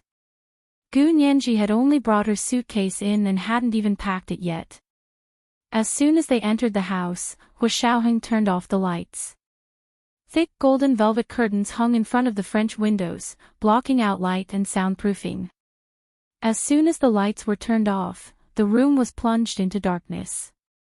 Hu Xiaoheng took out a device that specialized in detecting infrared devices at night and aimed it at the room to investigate carefully. Hu Xiaoheng didn't know if it was because Gu Nianji was an insignificant person in the eyes of those people, or because she had hit it off with the second-in-command of the KGB, Vladimir, and had become good friends despite the difference in age. Hu Xiaoheng didn't find any secret cameras or listening devices in Gu Nianji's hotel room. He had just found 2 pinhole cameras and a mini recorder at his place, all of which were remotely controlled through the internet. Hu Xiaoheng had deliberately said in his room that he hadn't found anything, because he was sure that someone was monitoring his room remotely from the other end. By saying that, he could numb those people. Otherwise, if the other party found a way to install a new camera on him, it would really be impossible to guard against it. Gu Nianji held her phone and leaned against the wall by the door. She scrolled through her WeChat moments and asked Hu Xiaoheng, "Did you find it? Can you turn on the lights now?"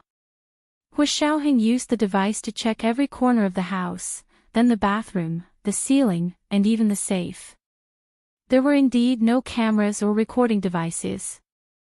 Hu Xiaoheng put away the device and put it in his pocket. He looked up and saw Gu Nianji leaning against the wall with her phone in her hand. The phone screen emitted a faint fluorescent light, illuminating her small face in the dark. It was even brighter than the phone screen. Hu Xiaoheng swallowed again and walked over to take the phone away from Gu Nianji's hand. He then wrapped one hand around her waist and the other around the back of her head. He positioned her so that she would be kissed with her head raised. He leaned over and kissed her. Gu Nianji whimpered and wanted to push Hu Xiaoheng away. However, as soon as Hu Xiaoheng's warm lips touched hers, she instantly forgot about it. She only wanted to hug him and cling to him. Gu Nianji didn't know when Hu Xiaoheng left that night. She was so tired that she fell asleep immediately. Hu Xiaoheng was the one who fetched water for her and wiped her body. She woke up once in the middle of the night, but there was no one beside her. She knew that Hu Xiaoheng must have left, so she didn't care. She turned over and continued to sleep. When she woke up the next day, she thought she was dreaming when she saw Hu Xiaoheng sitting by the bed and flipping through her phone. Gu Nianji rubbed her eyes and sat up. She yawned and asked, "Where did you sleep last night?" "Of course it was my room." "Did I spend the night in your room?" Hu Xiaoheng turned around with a smile and handed the phone to her. "Your two new friends really like to post on their WeChat moments." Gu Nianji snatched the phone and pouted. "How did you turn on my phone?" She had clearly deleted Hu Xiaoheng's fingerprints. Hu Xiaoheng smiled and held Gu Nianji's hand. He tapped her left thumb. "When you were sleeping, I used your thumb to turn on the phone." Gu Nianji was speechless again. Okay, there was nothing wrong with that. However, Gu Nianji was still unhappy. "Don't look at my phone if you have nothing to do. I also have my privacy." Hu Xiaoheng smiled but didn't say anything. Gu Nianji felt short of breath when she looked at him. Yes, talking about privacy in front of Hu Xiaoheng. Wasn't this the new era of showing off in front of an expert? Or perhaps it should be called talking about privacy. Gu Nianji braced herself and said, "Even if you have the authority, you can't use it indiscriminately. Besides, you're looking at my phone. Can I look at your phone? If I can't, you..." She had originally thought that Hu Xiaoheng's phone wouldn't be seen by just anyone, including her. In her mind, Hu Xiaoheng had too many secrets, and his phone was probably the only thing comparable to the advanced computer in the central control room of the Special Operations Forces. He would never let anyone see it. But before she could finish her sentence, Hu Xiaoheng had already said, "Okay." He then took out his phone and handed it to Gu Nianji without hesitation. "I'll show you. You're really letting me see anything I want." Gu Nianji was pleasantly surprised and emphasized the word anything. Hu Xiaoheng grunted. "Anything." Gu Nianji happily took the phone from Hu Xiaoheng's hand and pressed it. She found that Hu Xiaoheng's phone actually had her fingerprint saved, and he could use her fingerprint to turn on the phone. She immediately smiled. He was quite self-aware, so it was easy to check on him. Gu Nianji had never checked Hu Xiaoheng's phone. This time, Hu Xiaoheng had taken the initiative to come to her, so she wasn't going to hold back. Hu Xiaoheng handed over his phone and asked Gu Nianji for her phone. "Let's exchange equally." Gu Nianji smiled and put her phone back in Hu Xiaoheng's hand. She only focused on looking at Hu Xiaoheng's phone. However, as soon as she swiped open Hu Xiaoheng's phone, she knew that she had lost out. Hu Xiaoheng's phone only had text messages and WeChat. There were no other social media apps. When she opened his WeChat, there were only 4 people, Ms. Song, Gu Nianji, Zhao Liangzi, and Yin Shixiang. Gu Nianji chuckled. "Hu Xiao, don't you have a conscience for fooling me with such an empty phone?" Gu Nianji poked Hu Xiaoheng's shoulder with her finger.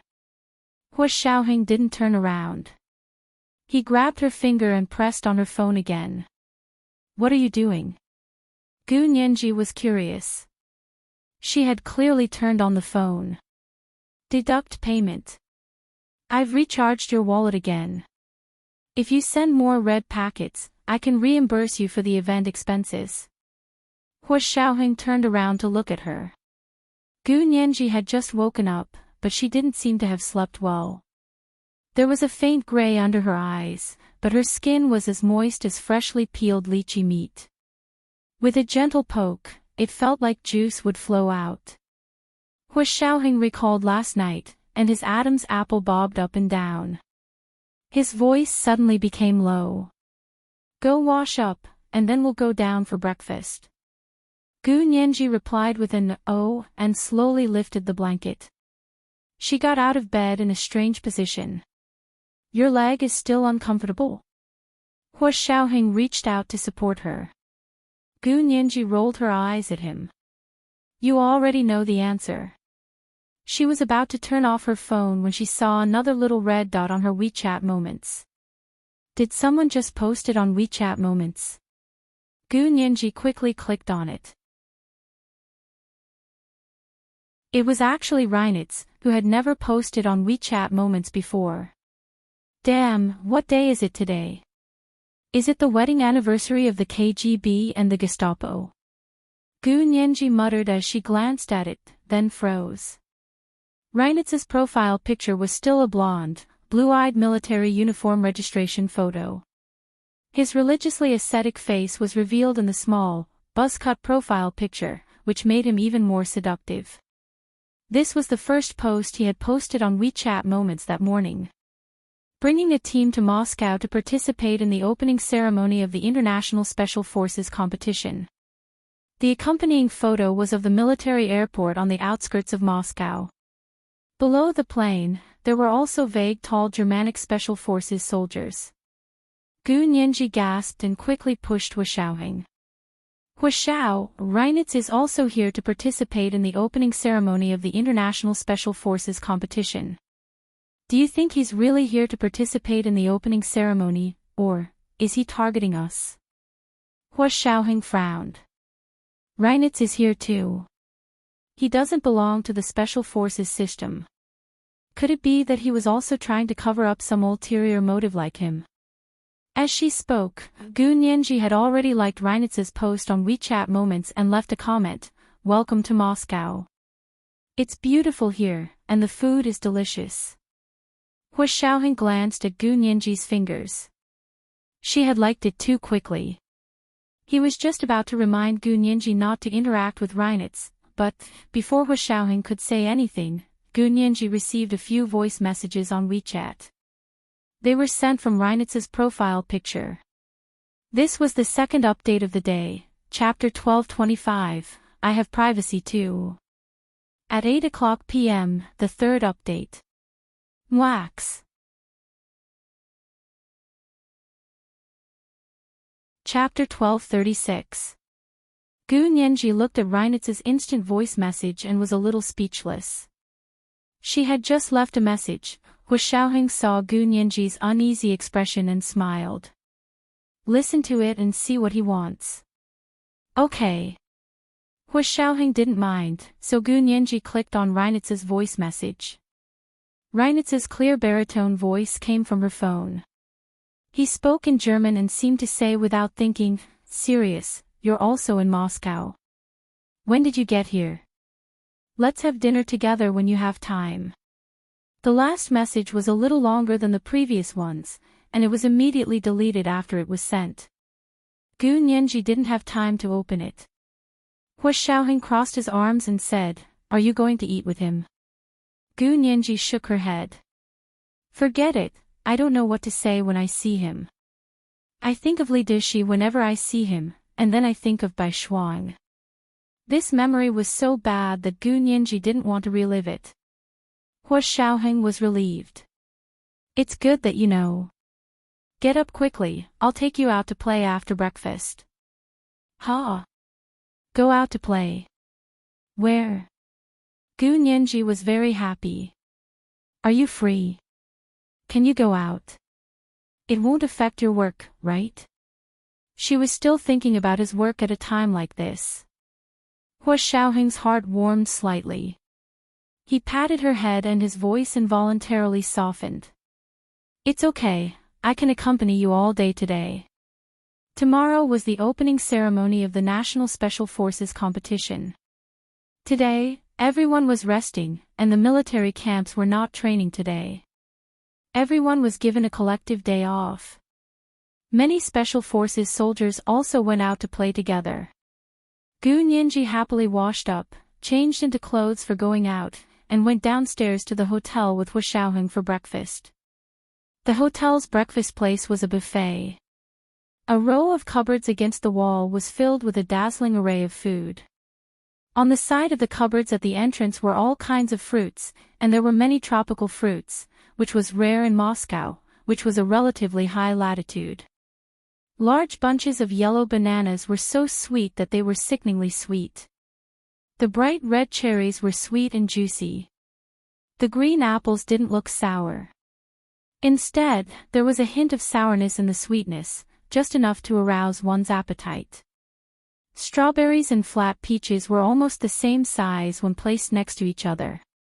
There was also watermelon, pineapple, mango, and melon, all cut into slices and placed neatly on shiny silver plates. Gu Nianji looked around as she walked. She casually picked up the buffet plate and filled it with some cherries and mangoes. She stirred it on the natural yogurt and ate it. After passing the fruit section, there were all kinds of nuts and dried berries. Of course, there were also the essential raisins and dried cranberries. Then there were all kinds of drinks, including the famous sparkling mineral water, all kinds of freshly squeezed fruit juices, beer, red wine, and even vodka. The corners of Gu Nianji's mouth twitched when she saw the vodka. Someone's drinking vodka so early in the morning. Hu Xiaoheng smiled but said nothing. What kind of misunderstanding was this about a warrior race? The men here would rather live without women than without vodka. And the women here drink industrial alcohol like vodka. Gu Nianji walked past the beverage section and didn't even glance at the salad and cheese sections before stopping at the meat section. As expected of the meat section, the aroma of the food wafted over. Gu Nianji roughly counted. There were at least a dozen types of ham, sausages, and smoked salmon. Next to the meat section was the bread section. There were more than 20 kinds of bread to choose from. People who had difficulty choosing would probably want to cry when they saw so much food. Gu Nianji was very picky about meat.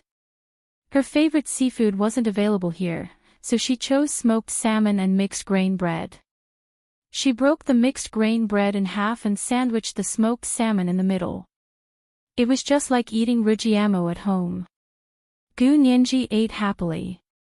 Hu Xiaoheng waited for her to finish eating before giving her a small bowl of something that looked like honey jelly. He said, "Try this. It's very rare in the country." "Ha! What's this?" Gu Nianji took a bite curiously. It tasted a little like fungus.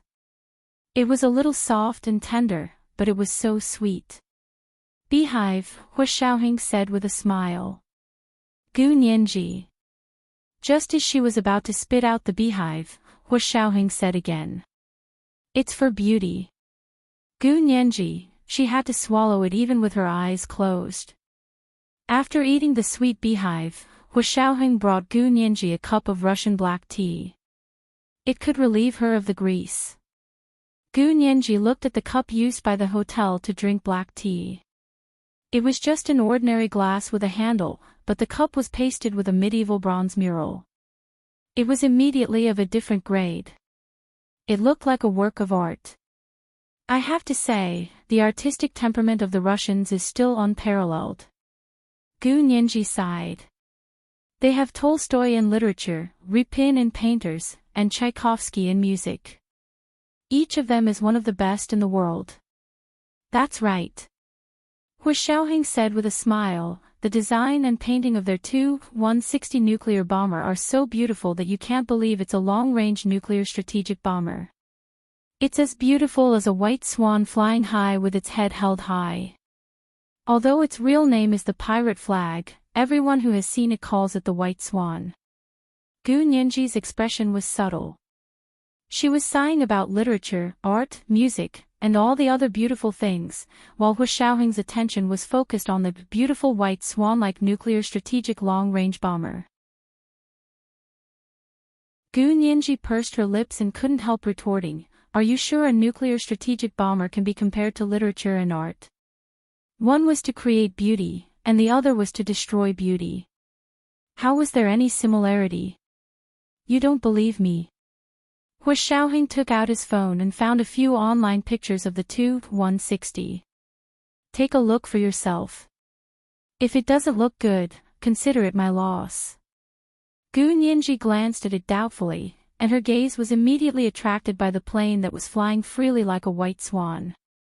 Between the blue sky and white clouds, a large plane with very smooth lines wandered between the clouds. The slender front end of the fuselage really looked like a beautiful and proud white swan. The white paint didn't reflect at all when it was so close to the sunlight. It didn't have the aggressive layer of light that was blinding.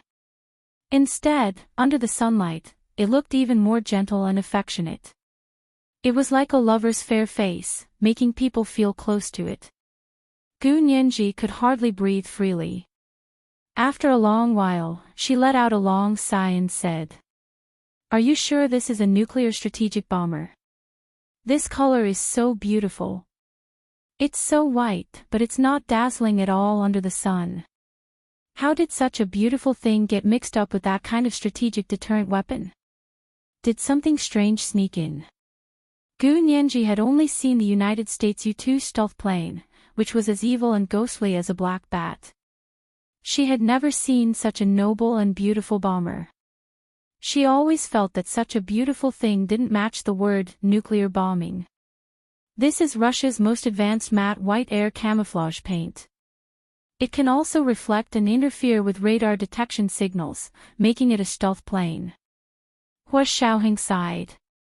It's a pity that even Russia can't build such a good plane. Gu Nianji.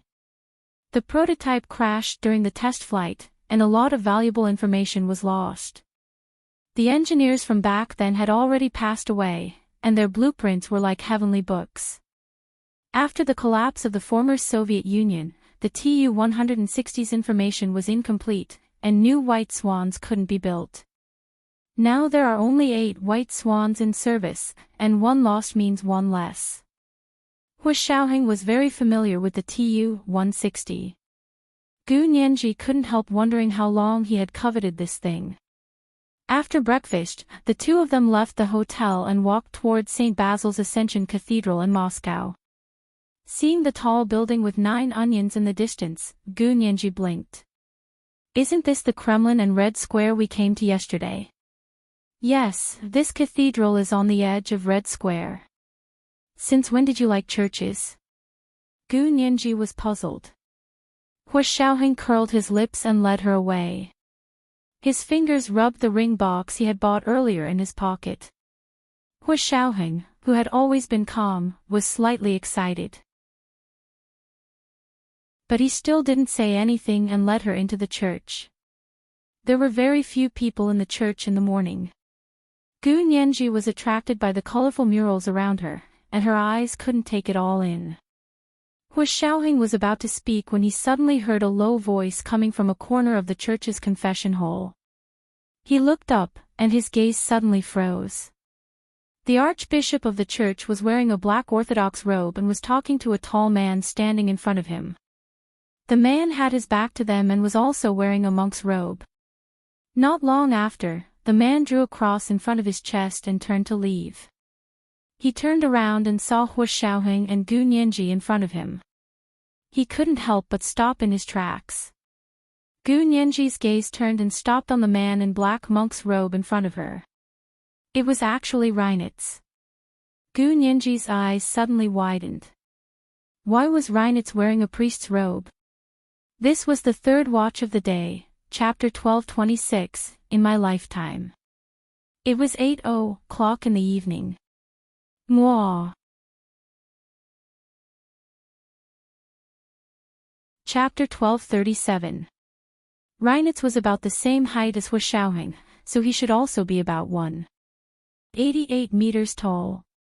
the visual error wouldn't be more than 1 centimeter. Also, because of his eating habits, work nature, and years of exercise, Reinitz also had a very strong and fit body, just like Hu Xiaoheng. But this time, Gu Nianji looked at Reinitz, who was wearing a black priest uniform with gold trim, and noticed that he had lost a lot of weight. His facial features were even sharper, as sharp as a mountain peak. His slightly sunken blue eyes were like the calm surface of the sea, without any ripples. However, when he suddenly saw Gu Nianji, he was slightly moved. He walked towards Gu Nianji and ignored Hu Xiaoheng. Standing in front of Gu Nianji, he lowered his head and smiled faintly. Serious, I didn't expect our hearts to be connected. Even without an appointment, they still met here. Gu Nianji looked at Reinitz with a complicated expression. She acutely sensed that his entire aura was different. In the past, no matter how he pretended to be gentle or cold, he always had a passion that was unique to Reinitz. But now that she saw Reinitz standing in front of her, she could no longer feel his vigor and enthusiasm. It was as if he had seen everything and nothing could stir up his passion for life. Gu Nianji's gaze moved down inch by inch to look at the shiny brass buttons on Father Reinitz's uniform. She saw them all the way from his neck to his knees. The tailored priest's uniform accentuated Reinitz's broad shoulders, narrow waist, and tall figure. A beam of sunlight shone through the stained glass windows of the church and reflected on Reinitz's blonde hair, as if it were a golden crown on him. His religious sense of asceticism was even more extraordinary, as if he was about to ascend to heaven and become an immortal in the next moment. Gu Nianji's eyes flashed, and she smiled. Reinitz, what are you up to this time? The last time I saw you, you were pretending to be a woodcutter on a farm in the Alps, and now you're cosplaying as an Orthodox priest. Oh, no, you must be a Christian priest, right? A Catholic priest. But I'm not cosplaying. Reinitz was ridiculed by Gu Nianji, but he wasn't angry at all. His smile was very gentle, and it was different from the way he usually behaved. The previous warmth was the temperature of a fire wrapped in ice. Right now, his gentleness was like lukewarm water that could be seen through at a glance. Even Hu Xiaoheng frowned in surprise. Gu Nianji clicked her tongue and waved her hand. No. If you're a real Catholic priest right now, I'll broadcast you pole dancing live. Hu Xiaoheng's breath froze for a moment. For a moment, Reinitz's faith in becoming a priest was almost shaken. However, they quickly calmed themselves down. Reinitz laughed heartily this time. Then I'll wait and see. When are you going to show me? I'll find you a place where you can do pole dancing. No way. What was going on? My feet hurt. Qaq. Gu Nianji had always been good at shooting people in the foot, but this time, she had tasted what it was like to shoot herself in the foot. Major General Reinitz, please don't tease our Nianji. She's a straightforward person and believes whatever people say. It's better not to make such jokes. Hu Xiaoheng spoke for Gu Nianji. What a joke. He hadn't seen Gu Nianji pole dance yet. Who did Reinitz think he was? Reinitz stopped smiling and looked at Hu Xiaoheng calmly. I'm not joking. You're really a priest? Gu Nianji asked in surprise. But you just posted on your WeChat moments this morning that you're leading a team to participate in the opening ceremony of the International Special Forces competition. I never knew that a priest could be the leader of your country's special forces. Reinitz drew a cross on his chest and said lightly, Mr. Lidishi was supposed to be leading the team, but he met with misfortune in Cape Town, so our bureau recalled me from the monastery. I'm only temporarily replacing Mr. Lidishi. When they find a suitable candidate, I'll continue to return to the monastery. So it was because of Lidishi. Gu Nianji calmed down and shrugged. So that's how it is. Then I haven't lost, because you're not a priest right now, right? She emphasized the word right now. Reinitz stared at her for a while and smiled slowly. Sirius is still so unreasonable. Okay, this time, you owe me a pole dance. Gu Nianji pulled a long face. No way. You were a priest before and were recalled to be the team leader. Of course, you're not a priest anymore. How can you be so unreasonable? Reinitz wanted to say that his role as the team leader was only a part-time job. Even if he came to Moscow, he was ordered by the church to discuss future cooperation with the Archbishop of the Eastern Orthodox Church. But seeing Gu Nianji's reluctant face and Hu Xiaoheng's sullen expression, Reinitz didn't insist. He smiled slightly. Okay, that's all. It just so happens that I have something to discuss with Major General Hua. Should we talk here, or should we go out and find a place to talk? Hu Xiaoheng sighed slightly in his heart and took his hand out of his trouser pocket. He put one hand on Gu Nianji's shoulder and said, I'm off today. I don't want to talk about business. It's not business. I want to talk to you in a personal capacity. Reinitz paused, and the expression on his face faded again. There are some things I want to ask you about Li Dishi. There are also some things I want to tell you about Gu Nianji. Hu Xiaoheng tightened his grip on Gu Nianji's shoulder. Gu Nianji thought that Hu Xiaoheng was interested, so she quickly said, okay then, let's go out and find a restaurant to eat. We can talk while we eat, okay? You sent me a WeChat message this morning saying that you wanted to treat me to dinner. Hu Xiaoheng pursed his lips and glanced at Gu Nianji expressionlessly. You just had breakfast. We can slowly find a restaurant and walk there. Just treat it as digestion. Gu Nianji felt that she was very understanding. She didn't need Hu Xiaoheng to say more to understand what he meant. I checked the restaurant ratings here when I came. There are a few good Russian restaurants not far away. Of course, it'll take at least half an hour to walk there. Okay, let's walk slowly and talk slowly. Reinitz agreed immediately. I know a good restaurant about a mile from here. It's less than half an hour's walk. We can listen to music while we eat. It said that's where Tchaikovsky composed music. Tchaikovsky was Russia's most famous musician. The ballets composed by him, Swan Lake, Sleeping Beauty, and The Nutcracker, were world famous. Gu Nianji immediately nodded. Okay, then let's go and have a look. When she said this, she was asking for Hu Xiaoheng's opinion. Hu Xiaoheng put his hands in his trouser pockets and said leisurely, since you both agree, I have no objections. Gu Nianji immediately noticed that there was a rare resentment in Hu Xiaoheng's words. This was too unusual. Wasn't he the one who wanted to talk to Reinitz? Gu Nianji suddenly felt a little wronged. She had always put Hu Xiaoheng first and thought about what he wanted. She had gone through hardships for him, but he didn't seem to appreciate it. The two of them didn't look at each other for a moment. Reinitz looked at the two of them in amusement and said humorously, if you guys have a falling out, I won't be a monk anymore. I can renounce asceticism right away. Catholic priests couldn't get married. Gu Nianji, Hu Xiaoheng looked down and smiled. Major General Reinitz must be joking. We aren't having a falling out. This way, please. He stepped aside and let Reinitz lead the way. Reinitz glanced at Gu Nianji. Serious, are you okay? Gu Nianji didn't even look at Hu Xiaoheng and said angrily, I'm fine. Reinitz, let's go and have a look at the restaurant you were talking about. I won't pay if it's not good. I said it's my treat. Of course, you don't have to pay. Reinitz naturally walked on Gu Nianji's other side.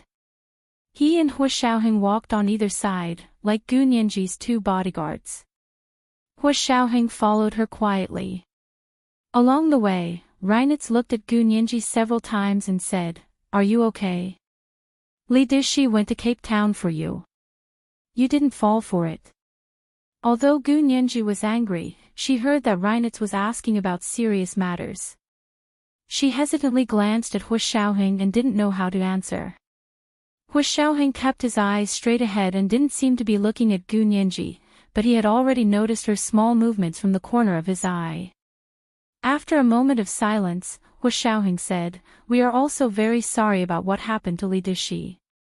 Father Reinitz, I'm afraid you will be disappointed today." This meant that Hu Xiaoheng wouldn't say a word. Even if Reinitz had evidence that Li Dishi went to Cape Town to kill Hu Xiaoheng and kidnap Gu Nianji, Hu Xiaoheng wouldn't be stupid enough to confess. In their line of work, there were many things that could be done but not said. Even if they were caught on the spot, they absolutely couldn't admit it. Gu Nianji understood Hu Xiaoheng's position and also remained silent. She didn't tell Reinitz about what happened in Cape Town. Reinitz saw that the two of them were still on guard, so he sighed and said, "I have no intention of pursuing the matter. I had no idea that Li Dishi went to Cape Town. I had already entered a convent at that time." Gu Nianji walked silently, feeling a little down. Hu Xiaoheng sighed softly and understood that he couldn't blame Gu Nianji. She had good intentions. He thought about it, then took the small box containing the ring out of his other pocket and put it in the pocket closest to Gu Nianji.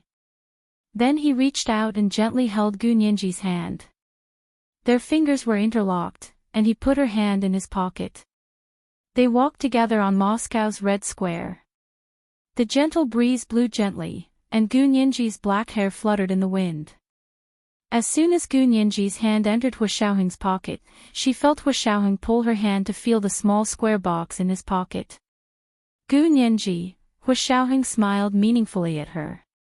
Although Gu Nianji didn't know what the small box was, her mood miraculously improved. Because she understood that Hu Xiaoheng was implicitly explaining the change in his mood. It was all because of this small box. In the past, Hu Xiaoheng would never have done such a thing. Gu Nianji squeezed Hu Xiaoheng's hand in his pocket to show that she understood. Then she took her hand out and took Hu Xiaoheng's arm. She turned to Reinitz and said, "Reinitz, I believe you. But why did Li Dishi encounter misfortune on his trip to Cape Town this time?" "Because he wants you," Reinitz said bluntly. Gu Nianji, Hu Xiaoheng wasn't surprised. He patted the back of Gu Nianji's hand that was holding his arm to reassure her not to be afraid. He looked up at Reinitz and said, "Is Li Dishi so determined to target Nianji because of the genetic data from the Yamato scientists during the war? But how much does that data have to do with Nianji?" Counting from Gu Haoze, Gu Nianji was already the third generation. Almost 100 years had passed. Could it be that Li Dishi also knew about Gu Nianji's special constitution? This was the first night watch for the day, chapter 1227, because he wants you. The second night watch at 1 p.m., and the third night watch at 8 p.m. Mwah.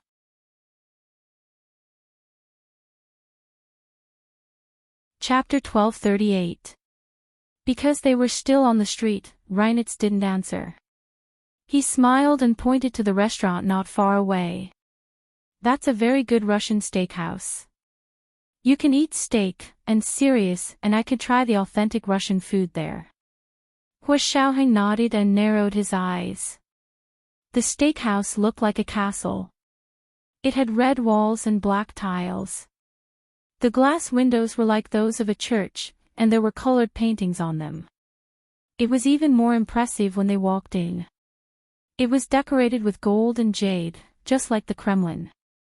Gu Nianji's expression was a little subtle. She glanced at Hu Xiaoheng. Hu Xiaoheng followed Reinitz inside without batting an eyelid. A handsome Russian waiter in a white shirt, black trousers, and a small bow tie walked over to greet them. Reinitz said in fluent Russian, "Give us a private room with a large window." As he spoke, he stuffed a tip into the waiter's hand. "This way, please." The waiter greeted them warmly and brought them to the best private room in the restaurant. Because it wasn't noon yet, there weren't many people there, so no one in the restaurant objected when the waiter gave them the best private room. As they walked towards the private room, Gu Nianji was looking at her phone as she walked. She was chatting with Chi-Chi, so she was at the back. At that moment, a familiar-looking leopard-print girl walked past her and joked with the person at the front desk before swaggering away in her high heels. It was the girlfriend of the president they had met in the Kremlin yesterday. Gu Nianji couldn't help asking the waiter. "Who is that? Is she familiar with you guys?" The waiter answered her in English, "That's our boss. This steakhouse is hers. She has many branches all over the country." Gu Nianji suddenly understood. No wonder the decor here was comparable to the Kremlin. She was the future empress. Gu Nianji smiled and winked at the waiter before walking into the private room. After sitting down, Gu Nianji picked up the menu and looked at it. She immediately smiled. Reinitz really knew how to pick a restaurant. Although this steakhouse was famous for its steaks and beef burgers, it also served a variety of Russian dishes and had a lot of seafood to choose from. "What kind of seafood is delicious here?" Gu Nianji asked the waiter. The waiter smiled and introduced to her, "We have new king crabs from the Bering Strait. The meat is delicious and fat, and the taste is excellent. Miss, do you want one?" King crab. What a grand name. "All right, give me one." Gu Nianji then asked Hu Xiaoheng and Reinitz, "Do you guys want a king crab each to try?" Before Hu Xiaoheng and Reinitz could speak, the corners of the waiter's mouth twitched a few times. He reminded Gu Nianji, "Miss, the king crabs we have here are very big. One of them weighs about 5 kilograms. One king crab is enough for the 3 of you." Gu Nianji almost shivered with joy. Good heavens, I will definitely be able to eat a crab that weighs 10 kilograms today. Gu Nianji didn't order the king crab after ordering it. Reinitz gestured for Hu Xiaoheng to continue ordering. Hu Xiaoheng picked up the menu and looked at it. Seeing that Gu Nianji had already ordered the steamed king crab, Hu Xiaoheng casually ordered a medium-rare steak and a bottle of 1982 Lafite red wine. Reinitz said, "Drink the Lafite and have some boiled shrimp. It's made with mantis shrimp. The mantis shrimp here are said to be wild, not farmed." Mantis shrimp, also known as shrimp crawlers, was a creature that lived in the deep sea and had very delicious meat. Boiled shrimp with red wine. Yes, the food of a Gestapo priest was indeed extraordinary. After the dishes were ordered, the waiter brought them some cheese pastries and lettuce salad to warm up with the appetizers of the main course. When the dishes were served, Hu Xiaoheng asked Reinitz again, "What do you want to say? How much do others know about what Li Dishi and you know?" Hu Xiaoheng's question was very subtle, but Reinitz and Gu Nianji both understood. Reinitz leaned back in his chair, his expression as cold as ice. His words were even colder than ice shards. "Li Dishi knows something that even I don't know." He looked at Gu Nianji meaningfully. "But I believe that if even I don't know, no one else will be able to talk about it." It was similar to what Hu Xiaoheng had guessed, but this didn't solve his confusion. Instead, his heart sank. Li Dishi coveted Gu Nianji, which could be seen from the fact that he personally led people to Cape Town to set up a trap. But why? Could it be that Li Dishi knew about Gu Nianji's special constitution because of her genetic advantage? But Gu Nianji's grandfather, Gu Haoze, had clearly stated in the letter that the Yamato scientists' experiments had all failed. He wasn't a product of success, but a product of failure, or did he misunderstand, and Gu Haoze was just being modest? But when he thought of that touching and passionate letter, Hu Xiaoheng rejected this idea. He believed that Gu Haoze wouldn't have had the energy to be polite at that time. What he said must have been the truth. So the genes of the Gu family probably hadn't improved. Hu Xiaoheng remembered why Gu Yanran and her mother, Gu Jing, had been adopted. It was to treat Gu Nianji's aunt, Gu Tian. Gu Nianji's illness occurred after giving birth. The genetic defect finally broke out, causing a complete loss of immunity. She died not long after giving birth. So Gu Nianji was also likely to have a genetic defect in this area. But it hadn't shown yet. Hu Xiaoheng's eyes narrowed, and his expression became more serious. He said in a low voice, "I think you should know about Lidishi. In fact, it wasn't just you. The Russian KGB and our Special Operations Forces all received the news." Reinitz smiled. "Major General Hua, there's no need to hide it from me at this time. As I said, I'm no longer a staff member of the Federal Intelligence Agency. I'm only temporarily replacing Mr. Lidishi to do some administrative work." Anne. Reinitz glanced at Gu Nianji. "If I wanted to tell you, I would have done so a long time ago."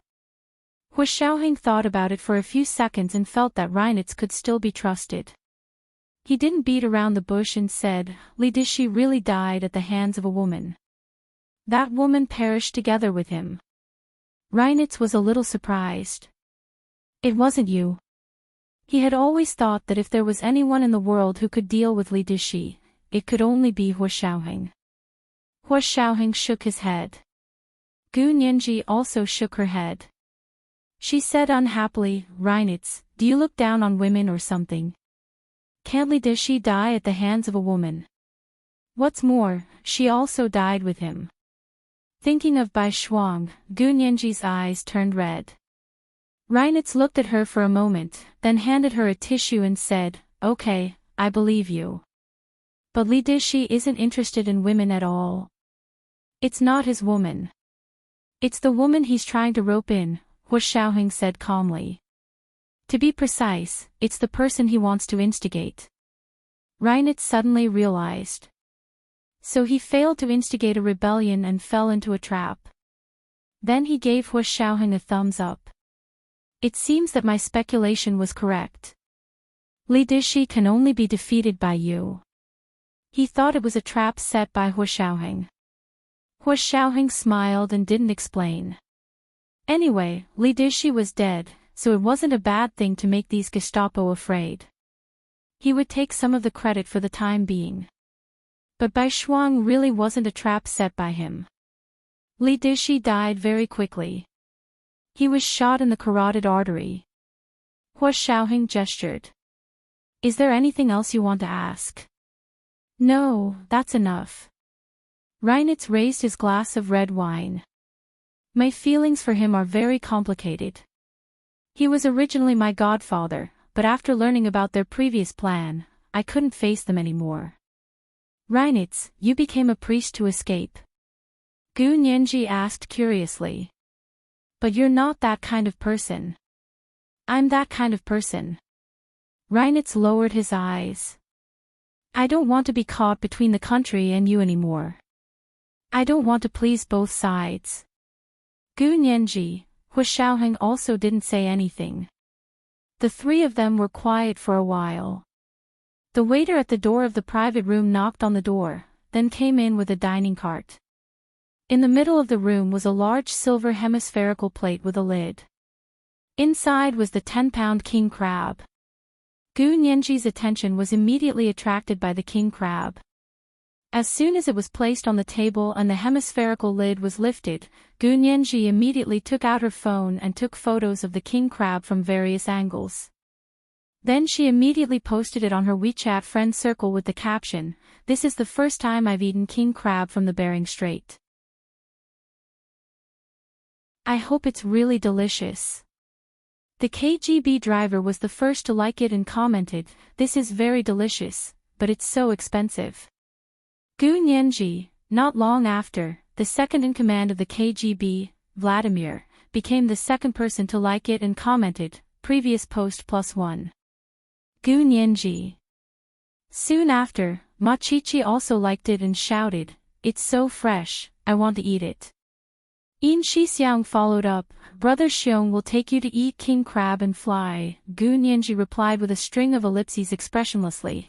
Just as she posted on her WeChat friend circle, the waiter had already served all the dishes and left. Only the three of them and a table full of seafood, steak, and borscht were left in the private room. Hua Xiaoheng picked up his knife and fork and asked Reinitz as he cut the steak, "I told you everything about Lidishi. Are you going to tell me about Nianji now?" This was the second update of the day, chapter 1228, It's Not You. It was 8:00 in the evening. Mwah.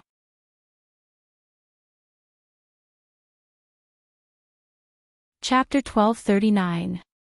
Reinitz cut a king crab leg and took out a large piece of tender crab meat from a specialized crab-eating tool. He placed it on the plate in front of him, dipped it in warm butter, and slowly ate it. King crabs only ate crab legs and pincers, but the body didn't have much meat. Gu Nianji cut off a crab pincer and placed it in front of her. She used the crab tool to crush it before removing the meat from the pincer. Hu Xiaoheng held his knife and fork and waited quietly for Reinitz. Reinitz ate 2 mouthfuls of crab meat and wiped the corners of his mouth with a napkin before saying, "It's a long story. I'd like to hear the details." Hu Xiaoheng nodded slightly and refused to give up on the topic. His gaze was very persistent. Reinitz glanced at Gu Nianji with a complicated expression. "Back then, we were actually pursuing Sirius's father, Gu Xiangwen, not her. Because our data showed that the Gu family's daughter had a serious genetic defect that was very difficult to cure." When Gu Nianji heard this, the shiny silver crab tool in her hand fell onto her silver plate with a clang. She looked at Reinitz faintly and said, "Difficult to cure." Her heart began to pound uncontrollably. Hu Xiaoheng and Gu Nianji sat together across from Reinitz. Seeing this, Hu Xiaoheng patted Gu Nianji's back to calm her down. Reinitz's gaze was only focused on Gu Nianji. He looked at her silently and said, "I used to think so too. I told you that I worked at the Angel in the World Foundation for a period of time and took the opportunity to look through all of Gu Xiangwen's manuscripts and data. In fact, Gu Xiangwen later turned to biomedicine to treat his beloved daughter, Sirius. Gu Nianji, she wondered if her special constitution was unique to the Gu family's daughter or her." Hu Xiaoheng immediately took out his phone and found Xia Dezhao's contact information. He sent him an encrypted text message and asked, "Is there anything unusual about Gu Tian's constitution?" Reinitz glanced at Hu Xiaoheng's phone and said without batting an eyelid. But from Gu Xiangwen's manuscripts and letters, he didn't find a way to cure Sirius before something happened. Gu Nianji was at a loss again. At that moment, Xia Dezhao had already texted Hu Xiaoheng back. "I knew from the beginning that her body was weaker than the average person's. Is this what makes her different from the average person?" Hu Xiaoheng was slightly taken aback, and his expression became more and more serious. Mr. Li Dishi's interest in Sirius only appeared after Gu Xiangwen's accident. Before that, all his knowledge of Sirius came from me. This was also what confused Reinitz. He frowned and narrowed his beautiful blue eyes. 4 or 5 years ago, one night, he suddenly instructed me to focus on Sirius and that there was no need to investigate Gu Xiangwen anymore. "And you said. Reinitz looked at Gu Nianji, his voice very gentle. "Is perfect, so perfect that it makes everyone jealous." At that moment, Gu Nianji organized Reinitz's words and asked sharply, "You mean, Li Dishi suddenly has another source of information?" Reinitz nodded. "I'm guessing so. Because I've never found evidence of your perfection, at least in your father's manuscripts. He's still trying to find a way to cure you, but he also said that the chances are very slim, so he dotes on you and loves you so much that he doesn't want you to be unhappy at all.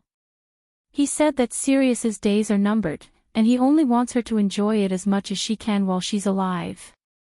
The meaning of living isn't in the length of time, but in the quality of life. So he dotes on you and turns you into an unruly and willful little princess. He doesn't allow anyone to say anything bad about you. He fires anyone who says anything. From Gu Xiangwen's manuscripts, your temper is indeed very bad. Although he wears a thick filter and records a lot of things that he thinks are very interesting, in my opinion, you're completely unruly and willful and annoying. But the people around you know that it's because you're not in good health, so they all forgive you and try their best to make you happy. To be honest, the angelic daughter in Gu Xiangwen's manuscripts isn't my tea. I only really became interested in you after I met you in the Alps. You're lively, cute, easygoing, generous, kind, but also vigilant. If someone treats you a little better, you want to return the favor tenfold. But if you find out that someone treats you badly, you immediately close yourself off and return the favor in kind. With this kind of personality, how can you be a spoiled little girl? Reinitz looked at Gu Nianji with fascination. You're completely different from the information I found, but you're even more lively and charming. I was unknowingly attracted to you until I couldn't help myself. The corners of Hu Xiaoheng's mouth twitched. He knocked on the table to warn Reinitz, Father Reinitz, be aware of your status. I'm asking you to tell me what you know about Nianji, not to reveal your inner journey, and definitely not to confess. Gu Nianji looked at Hu Xiaoheng in surprise. Was Hu Xiaoheng jealous? How rare. She couldn't help but laugh and pat Hu Xiaoheng's thigh under the table to reassure him. Hu Xiaoheng's thigh muscles instantly tightened and became as hard as iron. As Reinitz spoke, his hands kept unwrapping the crab legs. Soon, he had a small plate of sharp crab meat, but he didn't eat it himself. Instead, he pushed it in front of Gu Nianji and said gently, "Here you go."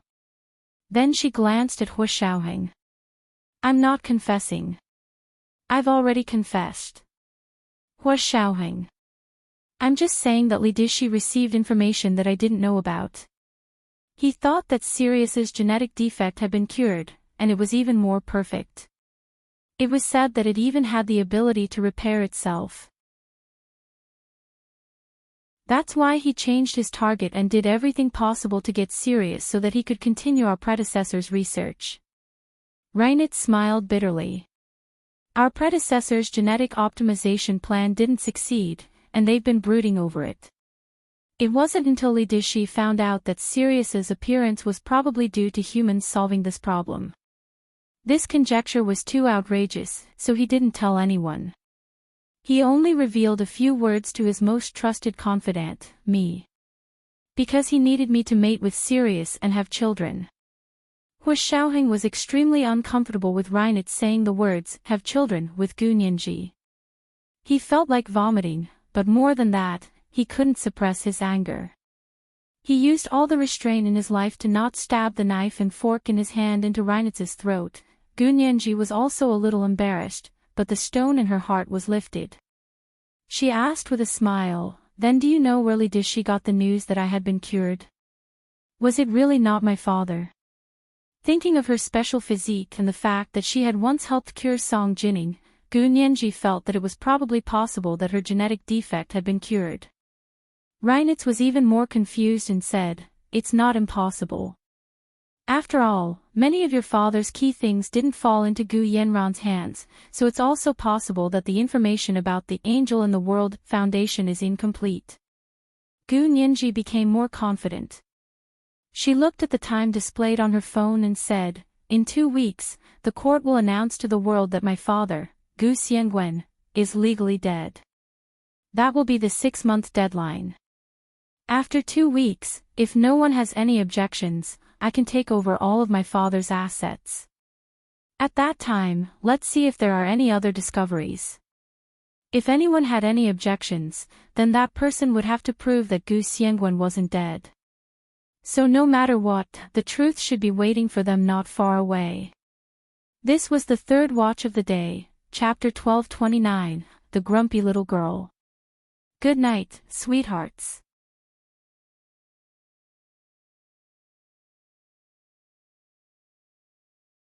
Chapter 1240. Reinitz's expression was still calm and gentle. His blue eyes were clear and indifferent. He looked at Gu Nianji and drew a cross on his chest. He said gently, "May God bless you with your wishes." Gu Nianji smiled brightly. "I hope so." Hu Xiaoheng raised his wine glass calmly. "To Mr. Gu." Actually, he should have called him father-in-law. Hu Xiaoheng thought to himself, Reinitz also raised his wine glass and clinked glasses with him with a smile. To Mr. Gu. Gu Nianji also raised her juice glass and clinked glasses with him. Her eyes sparkled. To my father and grandfather. She was proud of her father and grandfather. Reinitz put down his wine glass and said to Gu Nianji with concern, "Serious, if there's any news about your father in 2 weeks, please let me know. I won't tell anyone. I have a lot of questions that I want to ask your father." Gu Nianji looked at Reinitz and nodded sincerely at him. "If my father was still alive, I would definitely tell him your wish."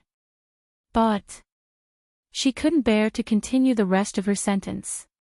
If her father was indeed no longer in this world, then there was nothing she could do about it.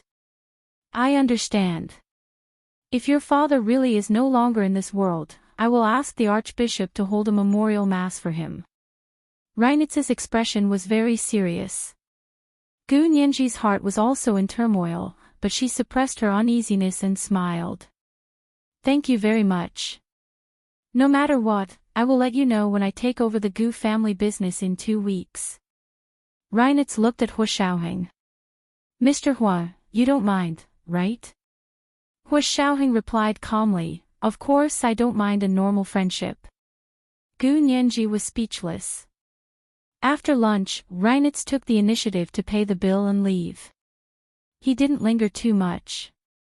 Gu Nianji looked at Hua Xiaoheng's calm expression and couldn't help laughing. "Hua Xiao, I didn't know until today that you can also be jealous." Hua Xiaoheng glanced at her and patted her head. "Are you stupid? I'm your man, and I don't even have a reaction when I see another man coveting you. You should be wondering if I'm sincere about you." Gu Nianji raised an eyebrow. "I didn't expect Hua Xiao to understand women so well." Hua Xiaoheng smiled but said nothing. Of course, he understood. This was one of the compulsory courses for members of the Special Operations Forces. However, Gu Nianji didn't need to know this. Hua Xiaoheng stood up. "Where do you want to go today?" Gu Nianji took his hand and walked out with him. She said, "I remember the internet saying that the Alexandria Gardens in Moscow are quite beautiful. Do you want to go and take a look? It doesn't seem too far from here. Let's walk there and treat it as a way to digest the food." Hua Xiaoheng's heart skipped a beat. He nodded and said, "Okay." The two of them left the restaurant together and walked on the tree-lined path by the street. Moscow in early summer was the best season of the year. The weather was neither hot nor cold, and the air was fresh. Moscow was the greenest city in the world. There were a total of 11 natural forests, 98 parks, and more than 700 street gardens in the city center. Alexander Garden was one of the largest gardens in the middle of the street. The garden was rectangular, divided into upper, middle, and lower sections, not far from the Kremlin. Walking into the garden, Gu Nianji was immediately attracted by the complex and colorful flowers in the flower bed. The bright blue irises stretched out like butterfly wings, the delicate roses exuded a fragrance, and the colorful carnations bloomed at the edge of the flower bed, adding a moving color to the flower bed. There were also white lilies, purple violets, and pink and white peonies clustered together, blooming vigorously. There were no particularly rare flowers here, but one could see the true beauty in the ordinary. The most beautiful things were always the most common around us. Gu Nianji walked with Hua Xiaoheng and exclaimed all the way. She felt that she didn't have enough eyes to take in everything. She didn't know where Hua Xiaoheng was taking her. Until Hua Xiaoheng suddenly stopped in his tracks. Gu Nianji withdrew her gaze from the colorful flowers on both sides and saw that there were almost no people around. It was rare for it to be so quiet. Directly across from her was a low, dark red building. It was square and looked like a huge box. Hua Xiaoheng said in a low voice, "This is the tomb of the unknown warrior in Russia. An unknown warrior who died on the outskirts of Moscow when World War II was about to be won is buried here." Gu Nianji quickly let go of Hua Xiaoheng's hand and her expression became serious. On the west side of the tomb of the unknown warrior was a tattered helmet with a military flag pressed under it. There were no sensational descriptions. Just a helmet and a military flag. The design was simple and meaningful. It had already expressed all the beliefs of a soldier. The ground in front of the tomb was sunken and carved with a large five-pointed star. Flames shot out from the center of the five-pointed star. It was said that the flames here had never been extinguished since the tomb of the unknown warrior was built. Gu Nianji saw a few Russian words engraved in front of the five-pointed star, so she asked, "What's written on the tombstone?" Hu Xiaoheng read it in Russian and then said in Chinese, "No one knows your name, but your achievements will live on forever." Gu Nianji let out a low exclamation. So this is where this sentence came from. She knew this sentence because the Special Operations Forces had engraved this sentence in their own internal museum of history. Gu Nianji suddenly understood why Hu Xiaoheng had brought her here. She gently held his hand and whispered, "Your name will not be unknown. I will always remember you and all of you." Hu Xiaoheng took a deep breath and suppressed his excitement. He turned to look at Gu Nianji and suddenly knelt down on one knee. He took out the ring he had prepared a long time ago from his pocket and said in a calm and steady voice, "Nianji, will you marry me? You know what I've done and how hard I've worked. I also understand your sincerity and your feelings. In this world, only you can stand with me through wind, frost, rain, and snow, and never forget your original heart." In front of the tomb of the unknown warrior, Hu Xiaoheng made the most solemn promise of his life. If it had been any other woman, she would have been so angry that she would have immediately broken up and left after being proposed to in front of the tomb. But he knew that Gu Nianji understood him. Gu Nianji did understand him. Her tears immediately flowed out. Because she knew that in Hu Xiaoheng's heart, his country, his army, and his career were more important than anything else.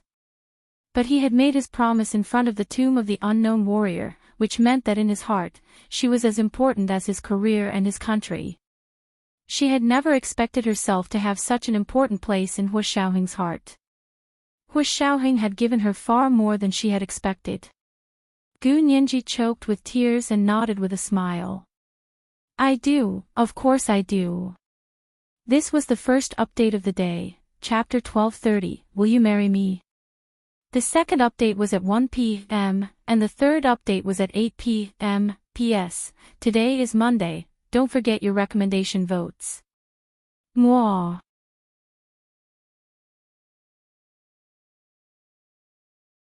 Chapter 1241.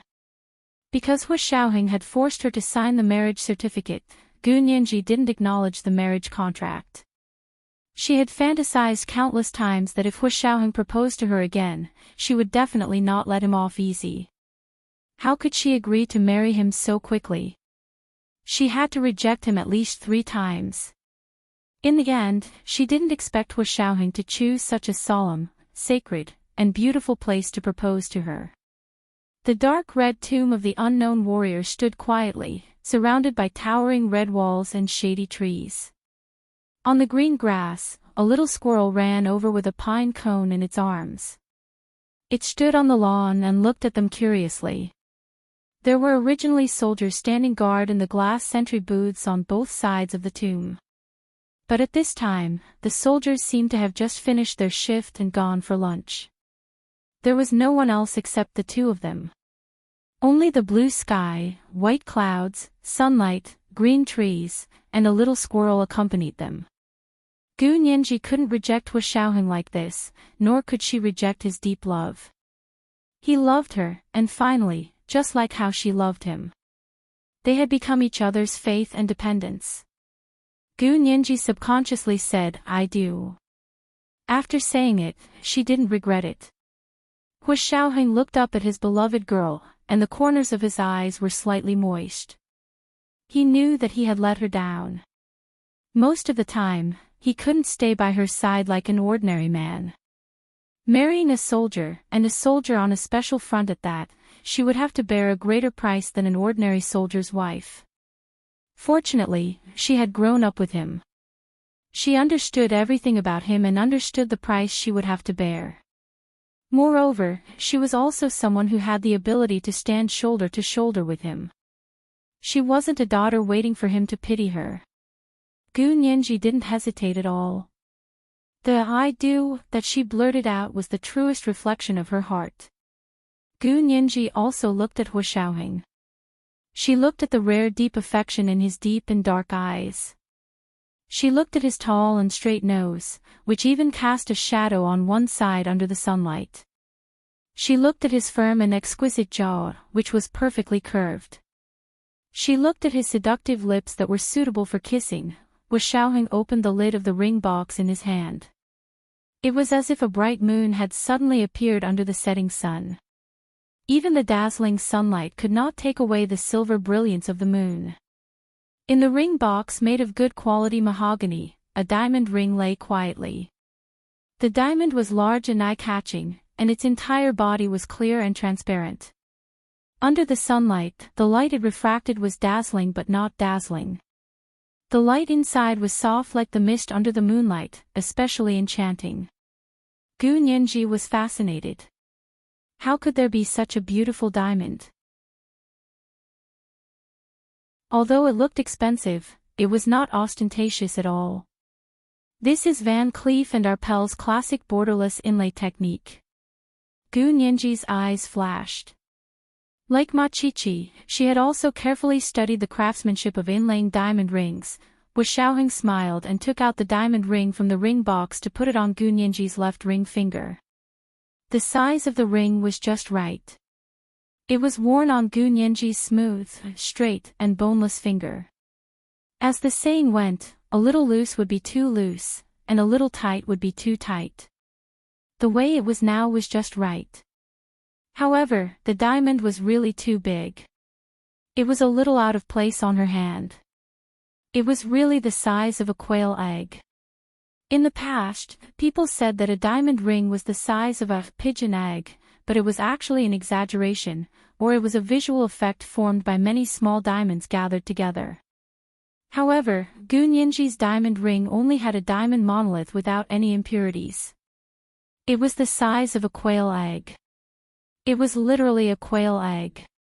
Hua Xiaoheng stood up and caressed Gu Nianji's fingers. He chuckled softly and said, "This diamond was left to me by my grandmother when she passed away. She said she wanted to see this diamond set on a ring and give it to my fiancé." Gu Nianji was a little embarrassed. She blushed slightly and said, "Since it was left by your grandmother, let's put it in the safe as a souvenir. Isn't it too ostentatious to make it into a ring?" It was so big that she was embarrassed to wear it out. The engagement ring is like this. When we have our wedding in the future, I'll give you a wedding ring that you can wear every day. Hua Xiaoheng comforted her in a low voice. This diamond belongs to you. I've already written to the International Diamond Association and requested that this diamond be renamed Sirius Gu. From now on, it's yours. Gu Nianji was surprised. It still needs to be renamed. Could it be that this diamond used to have a name? Looking at Gu Nianji's eyes that were filled with curiosity, Hua Xiaoheng thought about it and told her the truth. This diamond was originally called the Grand Duke Joseph's diamond. It weighs 76 carats. Gu Nianji. It's the largest and most perfect diamond in the world. Hua Xiaoheng curled his lips. When my grandmother bought it at an auction back then, it was said that she spent tens of millions of dollars. Of course, it's more than that price now. Gu Nianji suddenly felt her hands weigh 1,000 pounds. Before my grandmother, the last owner of this diamond was Grand Duke Joseph's wife, Princess Mary. And Princess Mary is the granddaughter of the Princess Qianqian you're familiar with. I think only such a diamond ring is worthy of you, Hua Xiaoheng said calmly. He held Gu Nianji's shoulder and looked at her slightly open lips. He wanted to lean down and kiss her. At that moment, a young child's voice rang out not far from them. Now you may kiss the bride, said the little boy, smiling. He spoke Russian.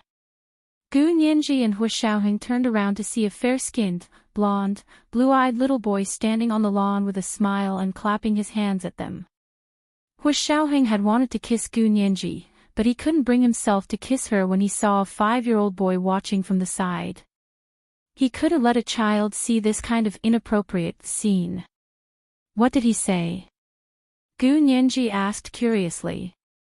She didn't understand Russian. Hu Xiaoheng smiled and whispered in her ear. He said, "Now, you make us the bride." Gu Nianji blushed and smiled. Kids these days are so mischievous. Who are you? Why are you here alone? Gu Nianji thought the little boy was too cute, so she couldn't help walking over and bending down to talk to him. The little boy grinned and said, "I came with Mommy to offer flowers to the tomb of the unknown warrior." With that, he turned around and shouted, "Mommy! Mommy!" Gu Nianji asked in English, "What are you saying? Do you speak English?" The little boy tilted his head and looked at her. He didn't understand what she was saying. Gu Nianji could only turn to look at Hu Xiaoheng. Hu Xiaoheng put his hands in his trouser pockets and translated for her. He said he and his mommy came to offer flowers and is calling his mommy. But after waiting for a while, his mommy didn't appear. Gu Nianji was about to ask where his mommy was when a white couple wearing black-rimmed glasses appeared. Both of them looked and behaved very much like British people. They were stiff, and they tried their best to maintain their arrogance. Even the way they walked was elegant and pretentious. The middle-aged woman walked towards Gu Nianji and said rudely in Russian, "Please stay away from my son." As she spoke, she picked up the little boy and turned to leave. The little boy froze for a moment, then panicked. He said a few words in Russian in Gu Nianji's direction. His eyes were filled with panic, and his entire body was trembling. Gu Nianji didn't know what the woman and the little boy were talking about, but her intuition told her that something was wrong. She immediately said sternly, "Stop. Put the child down." Hu Xiaoheng also caught up and said, "The child is calling for help. I'm afraid those two people aren't his parents. There were actually human traffickers here." Gu Nianji was filled with righteous indignation. Without hesitation, she rushed forward and held the middle-aged woman who was holding the child from behind. The man next to the middle-aged woman also became anxious. He suddenly took out a gun and aimed it at Gu Nianji's head. "Get lost. If you continue to be a busybody, I'll shoot." After all, they were in Alexander's garden, where there were guards standing guard. Not far away was the tomb of the unknown warrior, and behind the red wall was the Kremlin. Unless it was absolutely necessary, this person wouldn't dare to shoot. But if he dared to point a gun at Gu Nianji's head in front of Hu Xiaoheng, this person's luck had run out. Before Gu Nianji could react, Hu Xiaoheng had already arrived from behind. He threw a heavy punch at the man, causing him to jerk his head and spit out several teeth from his mouth. Hu Xiaoheng's strength was fierce, and the angle was tricky. He had actually knocked out all the teeth in the man's mouth with one punch. Many people who had experienced it knew how painful it was to have a toothache. Not many people had experienced how painful it was to have a tooth extracted without anesthesia. Almost all of the man's teeth had been knocked out by Hu Xiaoheng's punch. He didn't even make a sound before he fainted from the pain. However, before he could fall to the ground, a few gunshots suddenly came from the grove next to him. All of them accurately hit the man's body. By the time he fell to the ground, he was already dead. A group of people emerged from the grove. They all looked smart and capable. Each of them held a gun in their hands and aimed it at the middle-aged woman holding the child. Of course, they also aimed it at Gu Nianji and Hu Xiaoheng. Gu Nianji turned around and saw that the middle-aged KGB driver who had sent them over and the second-in-command of the KGB, Vladimir, were among them. She raised an eyebrow and instantly understood that the child in the middle-aged woman's arms probably had an extraordinary identity. However, she didn't want to save this child because of his extraordinary identity. Even if he was a child from an ordinary family, she couldn't bear to see him kidnapped by human traffickers. Since she had encountered him, it was the human traffickers' bad luck. The middle-aged woman was furious. It was all this annoying couple's fault. If it weren't for them, she and her partner would have taken the child away long ago. With a flip of her wrist, she also took out a gun. Hu Xiaoheng reached out like lightning and grabbed the woman's wrist that was holding the gun. He twisted it, and the woman screamed. The gun in her hand fell to the ground with a thud, and her hand hung down at a strange angle. Hu Xiaoheng had casually broken it. Gu Nianji quickly snatched the child from her arms and kicked her. The middle-aged woman was kicked to the ground by her. As soon as she landed, she heard the sound of gunshots with silencers. It sounded like beans being fried, and she was instantly shot to death by the group of KGB agents. Gu Nianji quickly covered the little boy's eyes with her hands. The little boy's entire body was trembling. He gripped Gu Nianji's shoulder tightly and buried his head in her neck. He was so scared that he couldn't even cry. Dreamy. My Dreamy. Where are you? A woman's heart-wrenching cry was heard, as well as the sound of desperate running and panting. Soon, she arrived in front of them. Gu Nianji focused her gaze and saw that it was the leopard print girl she was familiar with. She had seen her once in the Kremlin yesterday, and she had also seen her once today in the restaurant that was decorated like a palace. She hadn't expected it to be her son. Then wasn't this child the legendary? Gu Nianji quickly glanced at the little boy. The little boy heard his mommy's voice and finally turned around to shout, "Mommy." He sobbed and said something. Gu Nianji handed the child to her, and the mother and son immediately hugged their heads and cried. "Thank you, Mississippi. Thank you for saving my Dreamy." The leopard print girl finally wiped her tears and looked up to thank Gu Nianji. This was the second watch of the day, chapter 1231, The Diamond Ring Named Sirius. 8 p.m., the third watch. P.S. Today is Monday. Don't forget your recommendation votes. And monthly votes. Mwah.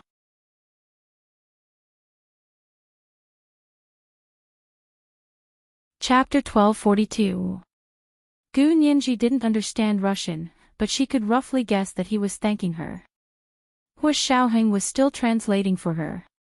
He put one arm around her shoulder and said gently, "This lady is thanking you for saving her child, little Dreamy." Gu Nianji smiled and said, "It's good that the child is fine. Don't leave the child alone in the future.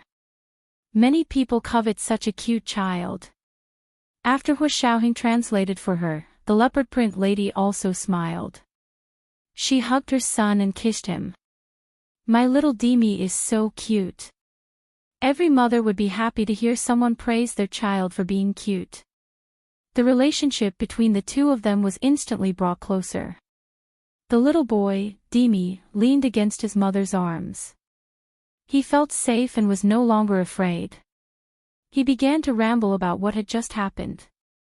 They're getting married. The groom is kissing the bride. Someone kidnapped me.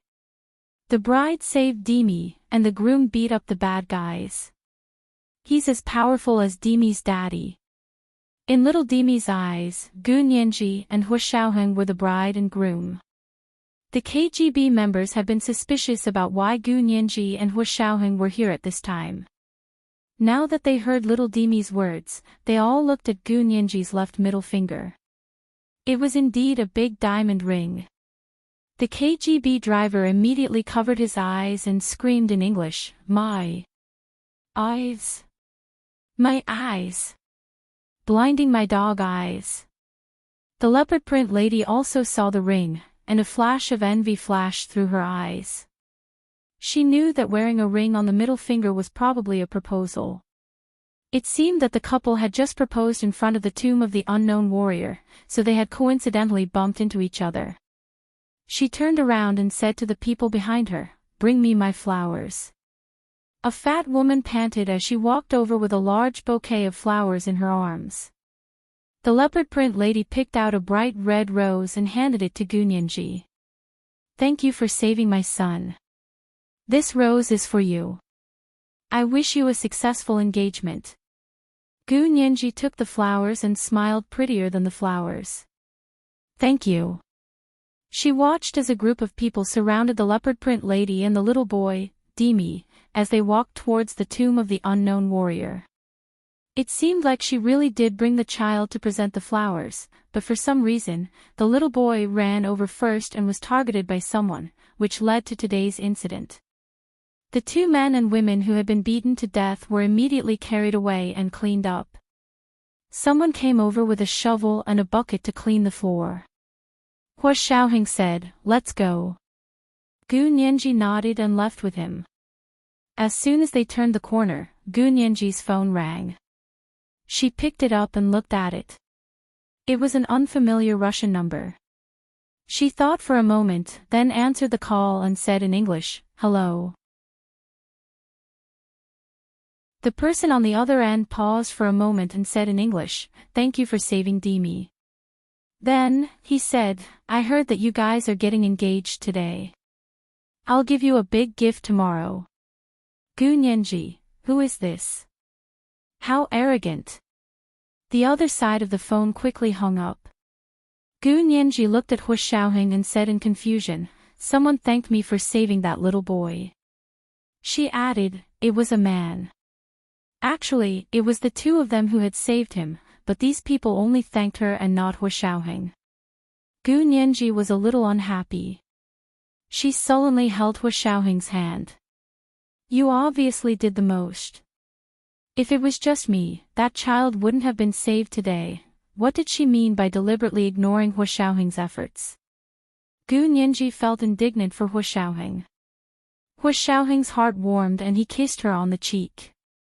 "It's fine as long as my wife remembers. Who cares about others?"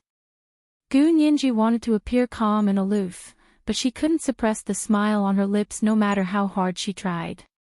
The two of them walked a few more steps before the second in command of the KGB, Vladimir, and the middle-aged KGB driver caught up to them. "Serious. Serious." Gunyanji turned around and saw them. She asked in surprise, "What's wrong? Is there anything else?" Vladimir stopped and panted slightly. "It's like this. You did us a big favor today." He gestured with his hand to show that the favor was really big. Gunyanji was amused by him and said, "It was just a piece of cake. No matter who this child is, I won't just sit by and do nothing.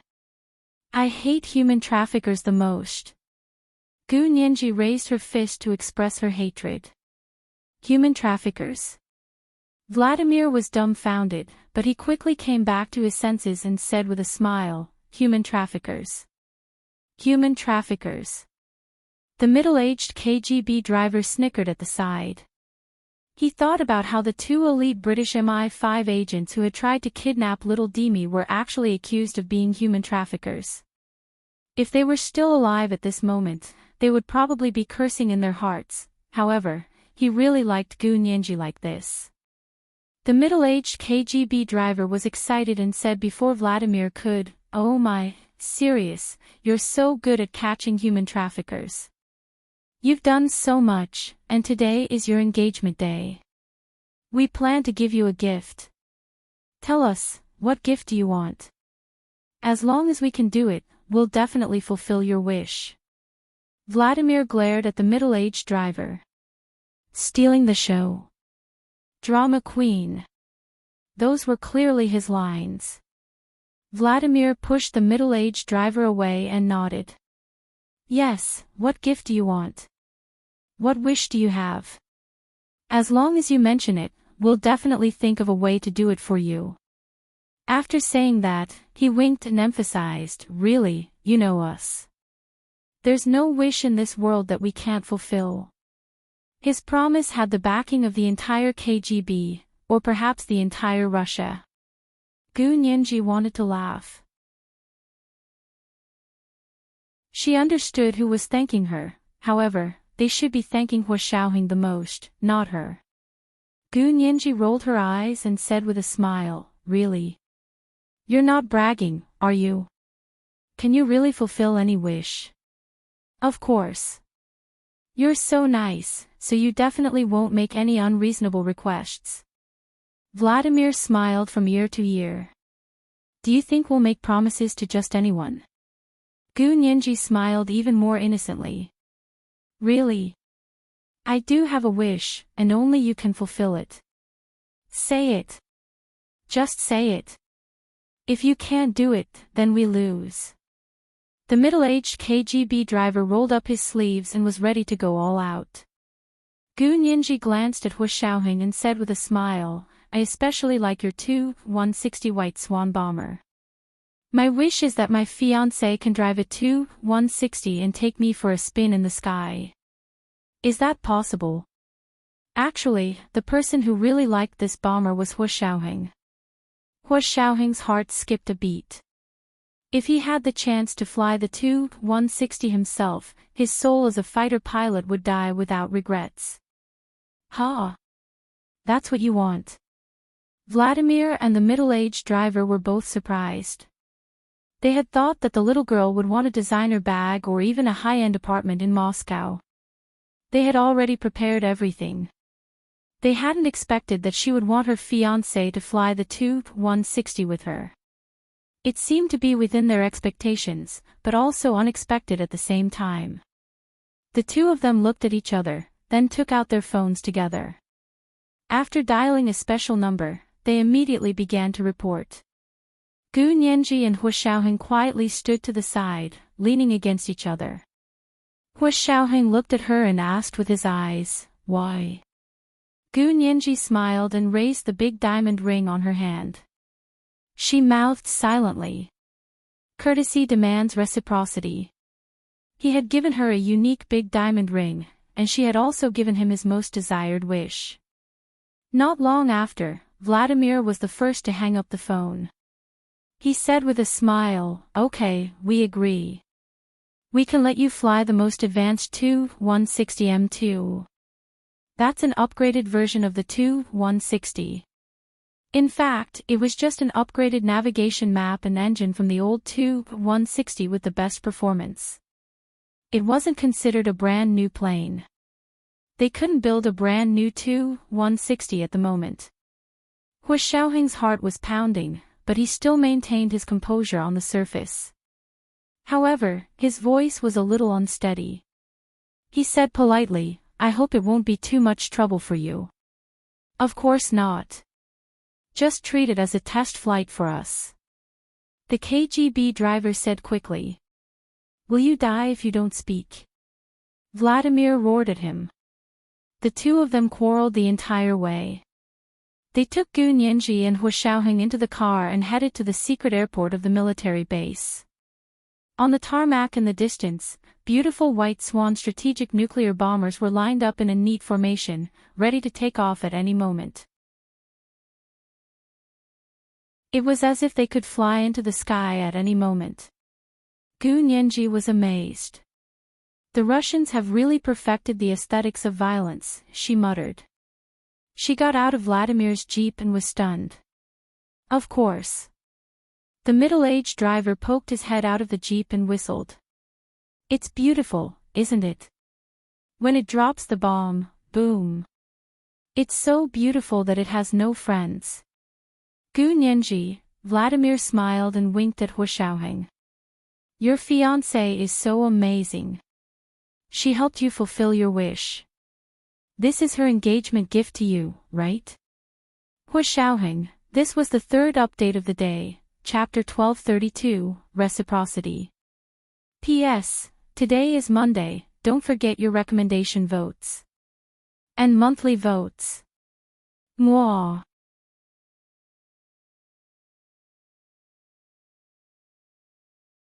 Chapter 1243.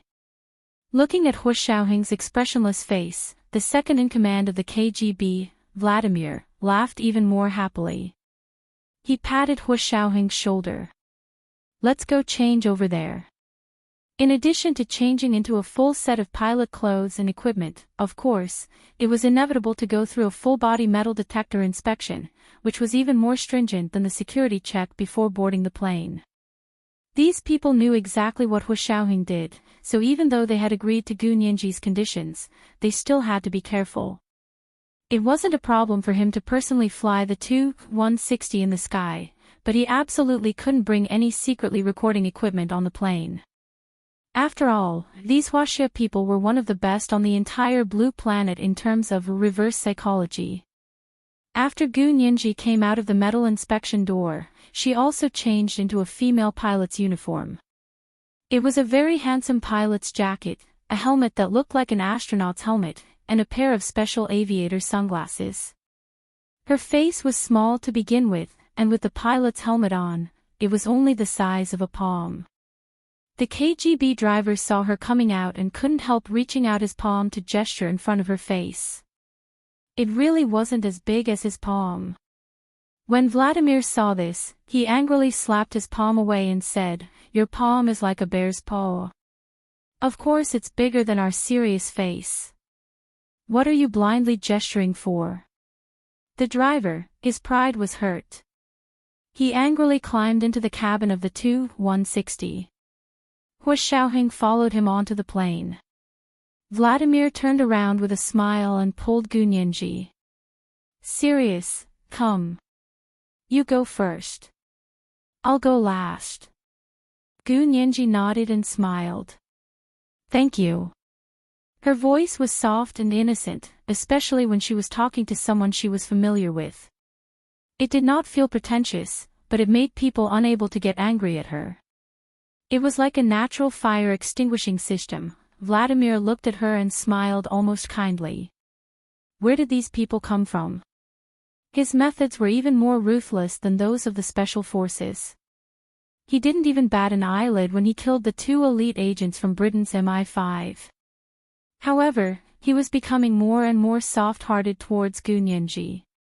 Gu Nianji climbed into the cabin ahead of him. This was her first time seeing the world inside such a large nuclear strategic bomber. It was much more spacious than the fighter jets she had seen before.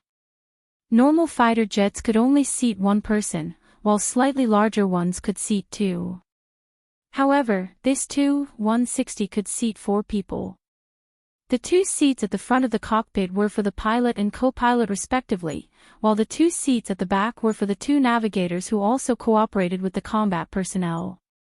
Navigation was mainly responsible for the operation of offensive weapons, such as launching various cruise missiles and dropping nuclear bombs when necessary. The second part of navigation was mainly responsible for electronic warfare, high-altitude communications, or interfering with the enemy's radar and electronic systems.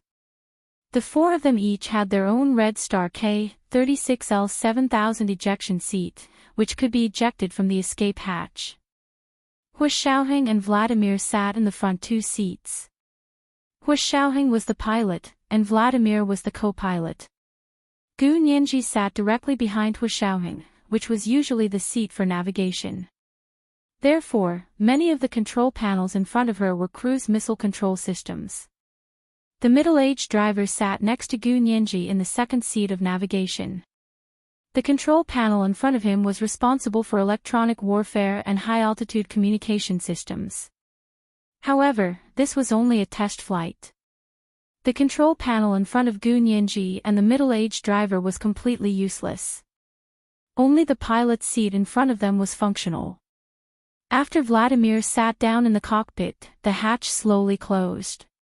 Gu Nianji quickly felt her breathing quicken. She didn't have enough oxygen. She imitated the other 3 people in the cockpit. She put on an oxygen mask and fastened her seatbelt. Hu Xiaoheng first looked at the control panel in front of him, then skillfully placed his right hand on the central control lever. Vladimir, who had wanted to explain in English, silently rubbed his nose and narrowed his eyes. "Major General Hu, you're familiar with all of this, right? I won't explain." Thinking about it made him feel complicated. The control panel was fully marked in Russian, but the major general of the Huaxia Empire actually had no cognitive barriers in front of him. Not only were his movements so standard that they could be taught in textbooks, but he was also skilled and natural. It was as if he had worked under such conditions countless times. He must be drooling over their family's white swan. Vladimir was both proud and sad. It was such a good plane, but it was a pity that they couldn't build it themselves. Vladimir pursed his lips, and from the corner of his eye, he quickly sized up Gu Nianji, who was sitting directly behind Hu Shaoheng and diagonally behind him. He saw that she was tilting her body and watching Hu Shaoheng's every move with sparkling eyes. She had the look of a fangirl. This girl's heart was too honest. Vladimir's impression of Gu Nianji suddenly went through the roof. Not only was she not picky or disdainful of the men who worked in their industry, but she was also virtuous and considerate. She could also use her own strength to help them realize their dreams. Were there more girls like her? If there were, give him a dozen.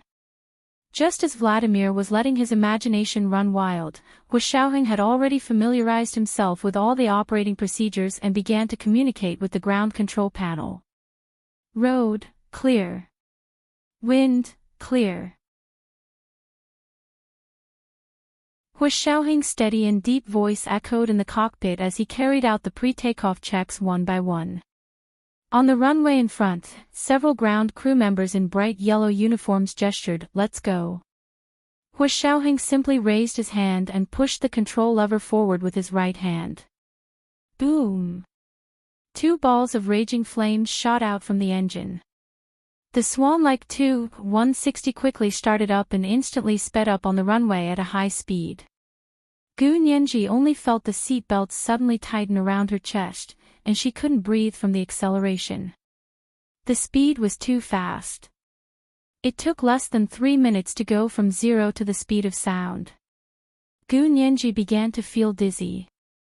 At that moment, the KGB driver next to her suddenly waved his arms excitedly and almost danced in the cockpit. Yo, ho, ya, woo. Shut up. Vladimir turned around and scolded him fiercely. If you keep yelling, I'll eject you right now. I mean what I say. The middle-aged driver quickly covered his mouth with his mask and stopped yelling. However, his pair of agile eyes darted left and right, and finally stared at Gu Nianji. Turning on the communication channel between the two of them, the middle-aged driver whispered to her through the headset, "Serious, are you airsick?" Gu Nianji, her entire face was buried in her helmet and mask. How could the middle-aged driver tell that she was airsick? However, at this time, Gu Nianji wouldn't tell the truth even if she were to faint. She said calmly, "No, I'm observing the weather." As she spoke, she shifted her gaze out the window. The middle-aged driver, Hu Shaoheng, who was in the front seat, was immersed in the nervous driving. His arms gradually exerted force as he pushed the joystick forward step by step and pulled it up. Finally, the white swan rose into the air along with the airflow and quickly soared into the clouds. The largest long-range bomber, the most powerful horsepower, the best cruise missile system, the most flexible fuselage, and the smoothest operating system. It wasn't completely controlled by an electronic system, but a semi-mechanized console. The pilot could exert more subjective initiative. This was a real aircraft, not operating the aircraft on a display screen like playing a video game. Unfortunately, most aircraft nowadays were already fully automatic flight systems. The pilot piloted the aircraft almost exactly like a video game. In fact, many flight schools expressed the flight simulation system in the form of a video game. A game expert was also very likely to become a flying expert. However, the upper limit of such an expert was there, and that was the upper limit of the automatic system. And the upper limit of a semi-mechanized operating system was limitless. The more talented the pilot was, the more he could perform with the aircraft in his hands. Of course, when most people's talent was very mediocre, the automatic system could raise the pilot's operating ability to a higher level. However, when faced with a real human genius, the automatic system would still be greatly inferior.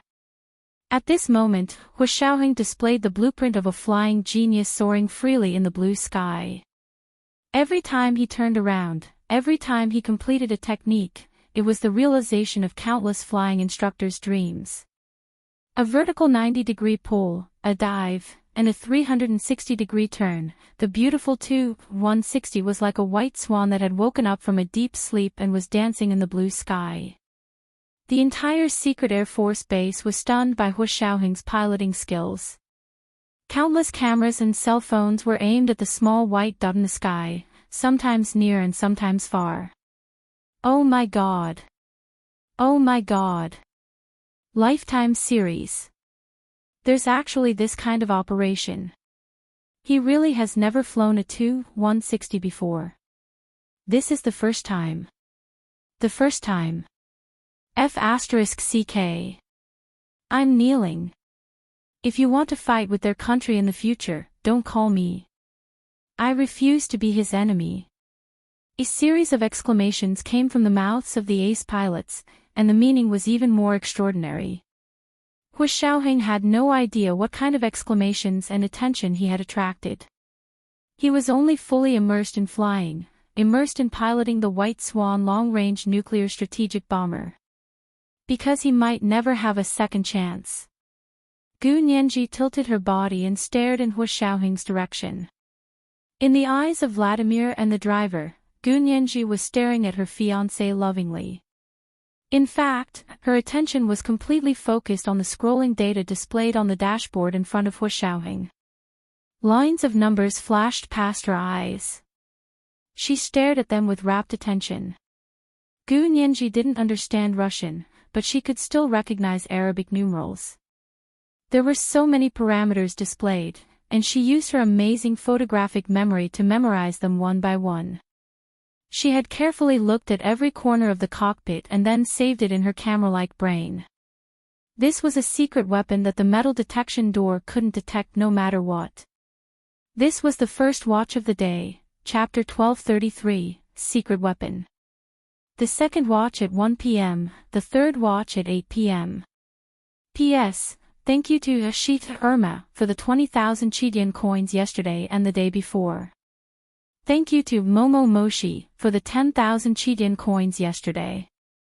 Thank you to Beth1211 for the 10,000 Chidian coins yesterday. Mwah.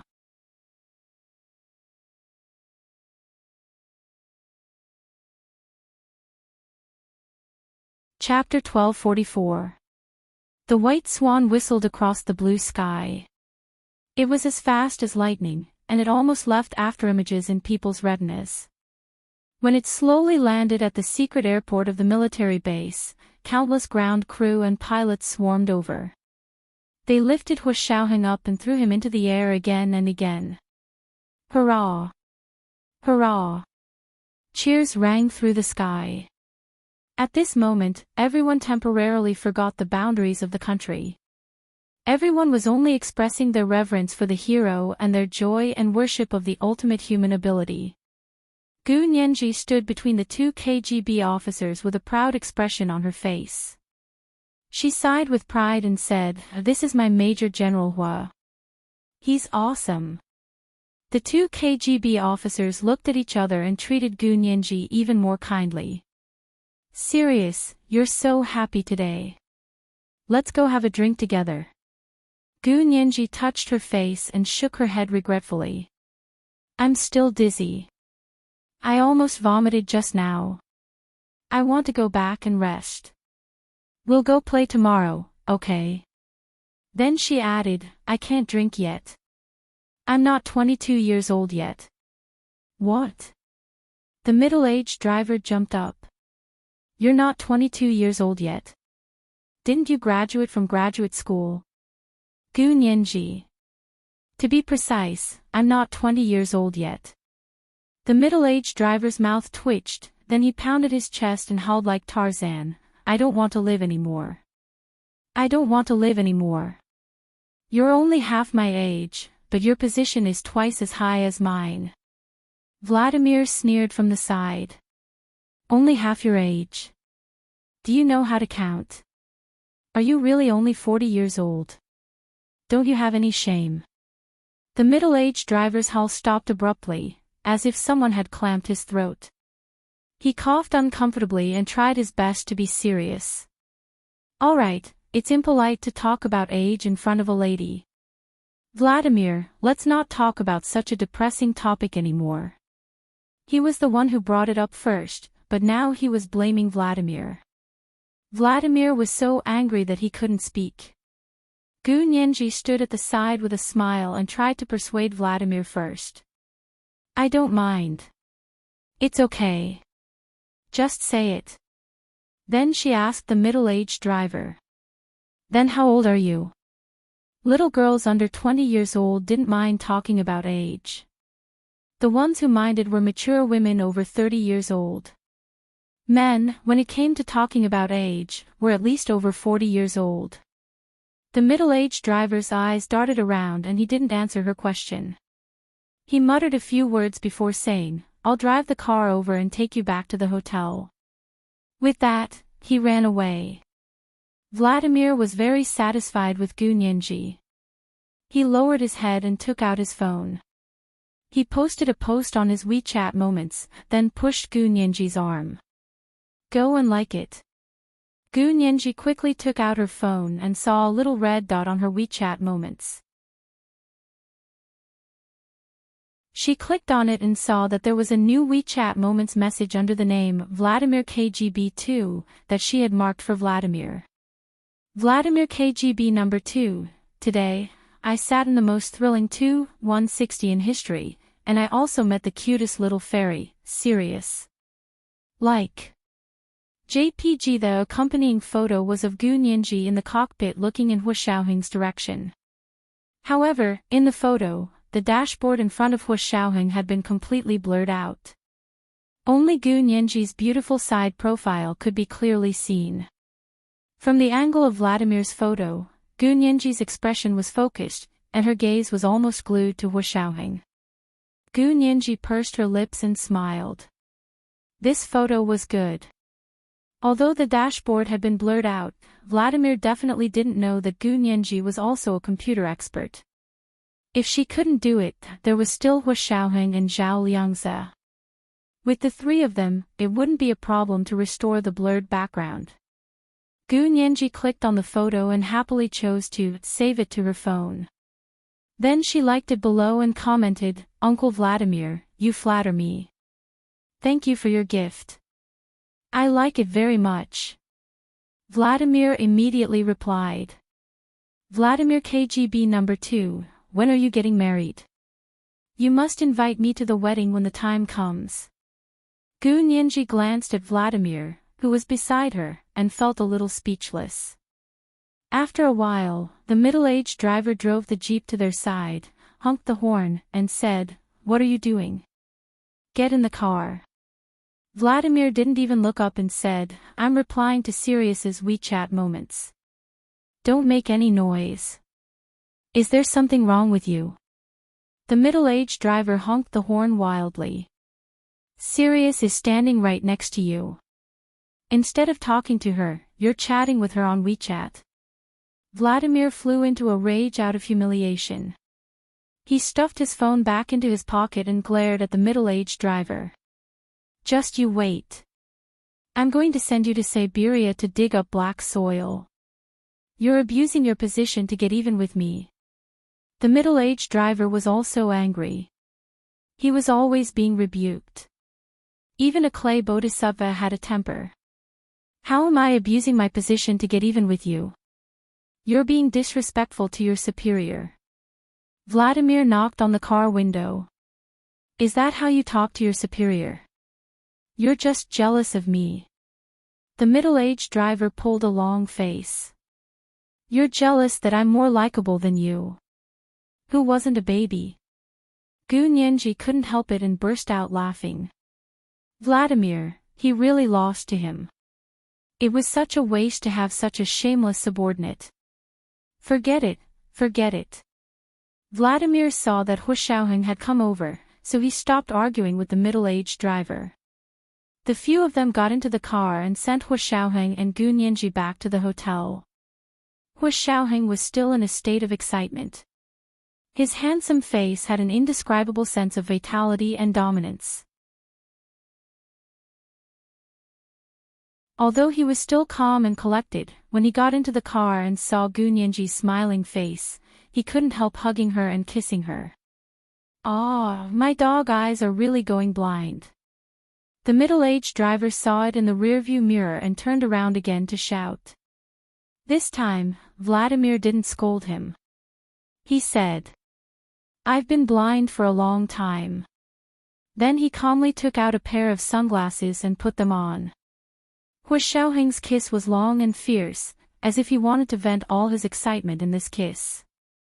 Gu Nianji's lips were numb from his kiss before she finally pushed him away. She wanted to scold him, but when she saw the starlight in Hua Xiaoheng's usually calm and deep eyes, she held back. She just rolled her eyes and glared at him. Hua Xiaoheng felt that his life was complete. The woman he loved the most had finally agreed to marry him and was no longer angry at him. She had even given him a gift that he would never forget. When he returned to the hotel entrance, Hua Xiaoheng wanted to express his gratitude to the two KGB uncles, but they waved their hands and left without saying anything. Hua Xiaoheng, Gu Nianji was in a hurry to go back to her room to sort out her memories. "Major General Hua, my head doesn't feel well. I need to go back and sleep for a while." Gu Nianji blinked. Hua Xiaoheng came back to his senses and was a little worried. "Sick. It's my fault. I got carried away today. I didn't expect you to not be used to the speed of a fighter jet." Gu Nianji rubbed her forehead with her hand. "It's okay. I'll go back and sleep for a while. I'll send you up and sleep with you." Hua Xiaoheng put his arm around her shoulder and walked to the elevator in the lobby. Gu Nianji quickly refused. No need. I'll sleep alone. Don't you have other work to do?" She hinted that she didn't need Hua Xiaoheng's company. Although Hua Xiaoheng was worried, he didn't insist when he saw that Gu Nianji was very determined. He only said, "Okay, I'll sit in your living room and deal with some emails. We'll order dinner when you wake up." Gu Nianji still refused. "There's really no need. We just got engaged today. It's not good for you to go to my room, right?" Her words reminded Hua Xiaoheng. "Oh right, we're engaged. You can stay at my place." Hua Xiaoheng didn't say anything else. He pulled Gu Nianji's arm into the elevator and arrived at the door of her room. "Pack your things and stay at my place." Hua Xiaoheng's room was larger and more luxurious, while Gu Nianji's room was a standard room. The two of them hadn't made it public before. It was similar to the relationship between a boss and a subordinate, so it wasn't appropriate for them to live together publicly. But now that they were engaged, who would dare to say anything? Hua Xiaoheng didn't care about these rumors to begin with. He was only worried about Gu Nianji's feelings, so he didn't force her to live with him. Now that they were engaged, he had the imperial sword. He would stab anyone who dared to mess around. Gu Nianji didn't expect that she would backfire. In a panic, she said, "There are secret cameras in your room, and you still want me to stay there?" Hua Xiaoheng calmed down after Gu Nianji said this. He was so focused on being together with Gu Nianji that he had forgotten about the secret cameras and recording devices in his room. "Okay, then I'll stay in your room," Hua Xiaoheng said as he returned to his room to pack his things and check out of the luxurious suite. "Gu Nianji, go to sleep. Why are you still standing?" Hua Xiaoheng came to Gu Nianji's room and put his things away. He looked up and saw that Gu Nianji had no intention of sleeping. Gu Nianji sighed and said honestly, "I actually don't want to sleep." "Hua Xiaoheng, what's wrong? Are you feeling unwell? Or are you feeling unwell?" Hua Xiaoheng was a little anxious, but it couldn't be seen on the surface. His expression was indifferent, and his voice was as low and pleasant as ever. Gu Nianji lowered her head and walked over. She reached out a finger and hooked the corner of Hu Xiaoheng's shirt. She whispered. I recorded all the parameters of your flight just now. I want to write it down and give you a surprise. Now that Hu Xiaoheng wanted to stay with her, how could she give him a surprise? Hu Xiaoheng was stunned. Gradually, his chest was filled with waves of emotions called touched and ecstatic. He slowly pulled Gu Nianji's hand and placed it on his chest. He couldn't say a word and only let her feel his heart beating even more violently than usual. It was so powerful, so strong, as if it was going to jump out of his chest in the next moment. Gu Nianji felt it and looked up in surprise. She saw the undisguised love in his eyes, as deep as the ocean. She wanted the ocean, and he could finally give her the ocean. It was like a traveler who had traveled a long distance and finally saw the bright light at home, quietly emitting a warm light in the night sky. She should be smiling with satisfaction, but when she smiled, tears fell. How old are you? You're still crying and smiling. Hu Xiaoheng shook his head with a smile and took out a tissue to wipe her tears. That night, Gu Nianji and Hu Xiaoheng didn't sleep. The two of them each held a laptop and worked together to restore all the data on the White Swan plane. Gu Nianji first recorded all the flight parameters and showed them to Hu Xiaoheng for him to confirm and correct. Hu Xiaoheng restored the blurry background in the photo that Vladimir had posted on his WeChat moments. Then, Gu Nianji used the drawing software to draw the entire cockpit from memory. She didn't have any special talent in art. The sketch of the cockpit drawn by the drawing software could only be said to be good in general directions and specific markings, but it was a few degrees uglier than the original cockpit. Hu Xiaoheng first looked at the flight parameters and realized that Gu Nianji was really amazing. There were so many flight parameters that looked like rolling wheels, but she actually remembered them clearly. From his experience, there wasn't a single mistake. However, when he saw the cockpit drawing that Gu Nianji had drawn with the drawing software, he still breathed a sigh of relief. Gu Nianji quickly asked, "What's wrong? Is there something wrong?" "No.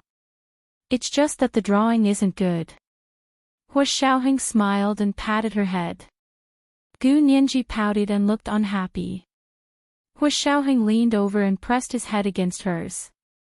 He said calmly, "I don't want you to be too smart." Hu Xiaoheng sometimes felt a sense of insecurity when Gu Nianji was too smart. He was afraid that she would disappear one day. Now that he saw that she was also lacking in strength, he didn't feel any regret. Instead, he felt that this was perfect. Having regrets was the only way to be perfect. Only then could she be with him forever. This was the second big chapter of the day, chapter 1234, a surprise for you. It was the third watch at 8 p.m. Mwah.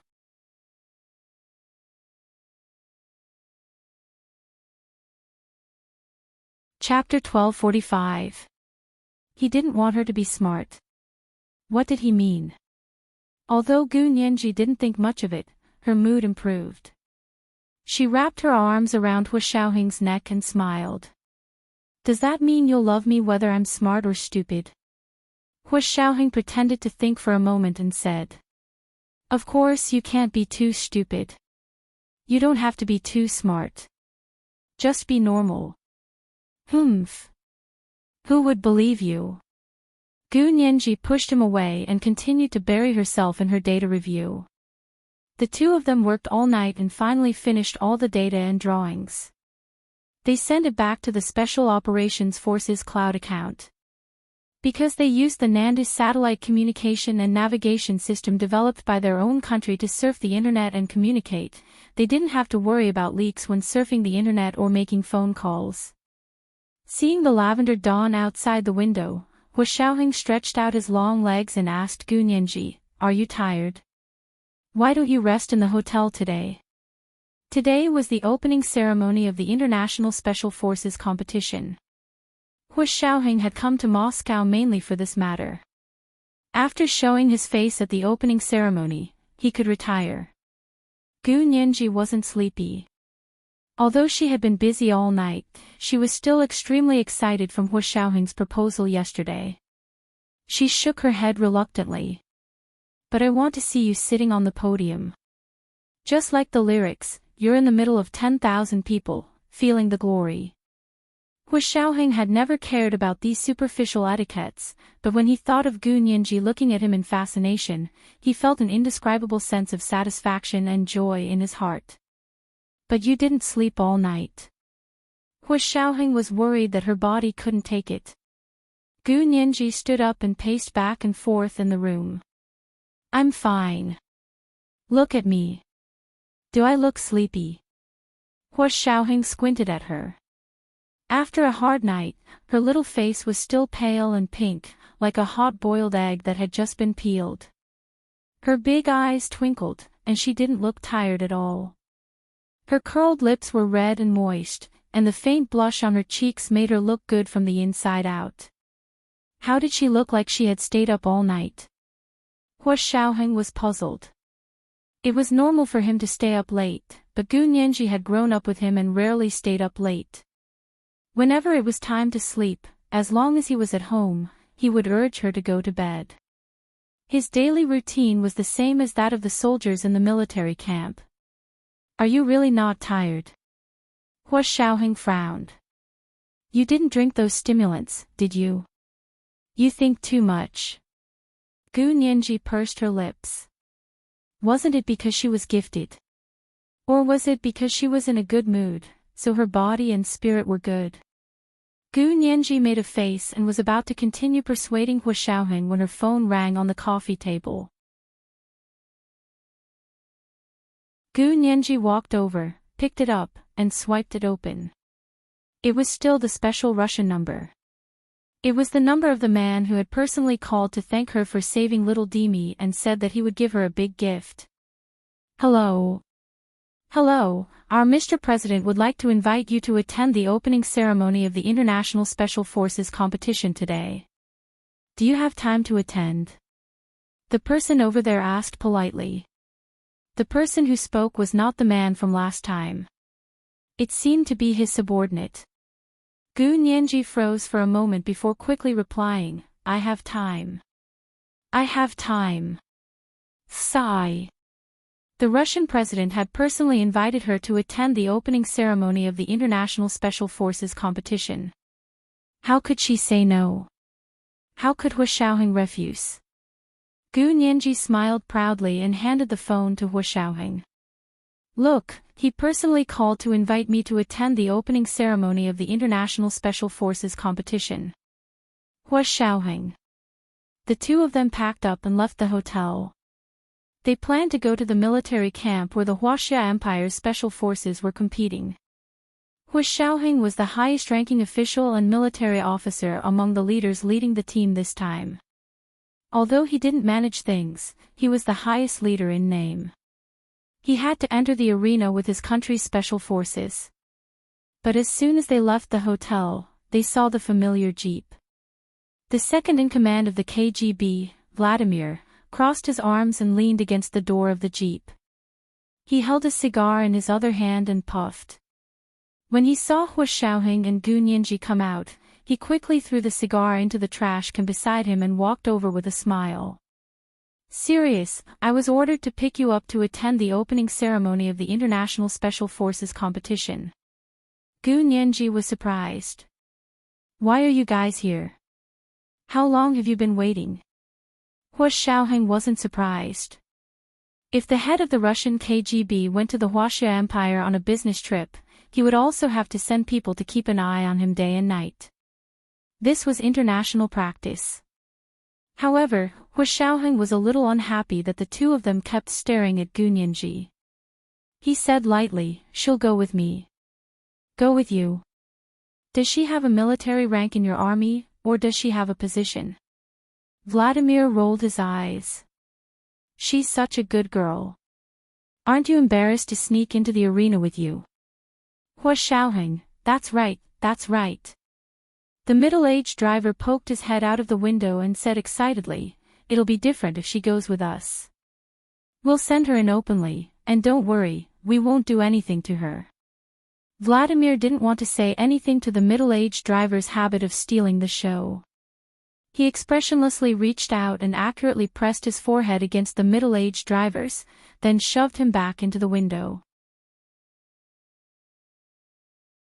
Serious, we have the ID from the Ministry of Internal Affairs and an invitation from the President. Don't worry, nothing will happen. Vladimir showed his ID and invitation. Gu Nianji was very surprised to see that her name was really on the invitation. She took the invitation and glanced at it, then said to Hu Xiaoheng, "How about I go with them?" As long as she could get in, she didn't mind using any method. However, these two had come to her openly with invitations. It was better than following Hu Xiaoheng in, right? Hu Xiaoheng naturally had a way to let Gu Nianji in, but now that she was being watched by the KGB, it would probably be difficult to sneak in. But could he rest assured? However, at this time, Hu Xiaoheng didn't want these people to see Gu Nianji's true position in his heart at all. He would make them think that he valued her and loved her, but not to the point of weakness. If the KGB found out, Hu Xiaoheng knew that it would be a disaster for Gu Nianji, not a blessing. He nodded lightly. If that's the case, then you can go with them. Without looking back, he got into the car that had come to pick him up from the military camp and drove away. Vladimir's eyes widened. He left just like that. Gu Nianji was very confident in Hu Xiaoheng's feelings now. She was no longer as worried about gains and losses as before, so she wasn't unhappy. She spread out her hands in a relaxed manner and smiled. Yes, he's gone. I can only go with you guys. That's right. Serious, come up quickly. There's a surprise for today's opening ceremony. The middle-aged driver finally poked his head out again. Vladimir sneered. Now that you say that, no matter how big the surprise is, it's all gone. The middle-aged driver finally shut his mouth and stepped on the accelerator to drive away. The three of them went to have breakfast on the way. Although Gu Nianji had already eaten, Vladimir's warm invitation and all kinds of very down-to-earth grain porridge were very much to her liking. She couldn't help but eat an extra bowl. When they arrived at the park for the opening ceremony, they were almost late. The three of them showed their invitations and were quickly taken in through the fast lane. When they arrived at the venue, Gu Nianji could only exclaim in surprise. In the grassy venue, there were special forces teams from various countries sitting there. All of them had fierce expressions, as if they could break your neck with their bare hands at any time. She glanced over and saw the special forces from the Huaxia Empire because they had the best military posture, were the most energetic, and were the most handsome. Gu Nianji quickly glanced over but didn't see Hu Xiaoheng sitting in the middle of the special forces. Just as she was wondering, Vladimir pulled her arm and motioned for her to look at the podium. Gu Nianji looked up and saw that Hu Xiaoheng was indeed sitting in the middle of the podium next to the Russian president, Putin. The seat on the other side of the president was empty, which made Hu Xiaoheng stand out even more. The leaders of the special forces from other countries were also sitting on the podium, but Hu Xiaoheng's seat was the most eye-catching. Among so many fierce-looking leaders, Hu Xiaoheng, who was already good-looking, stood out even more. He made the people around him look like scum. Only the president could stand up to Hu Xiaoheng with his 2.8-meter-tall aura. Gu Nianji couldn't help laughing and even waved at the podium.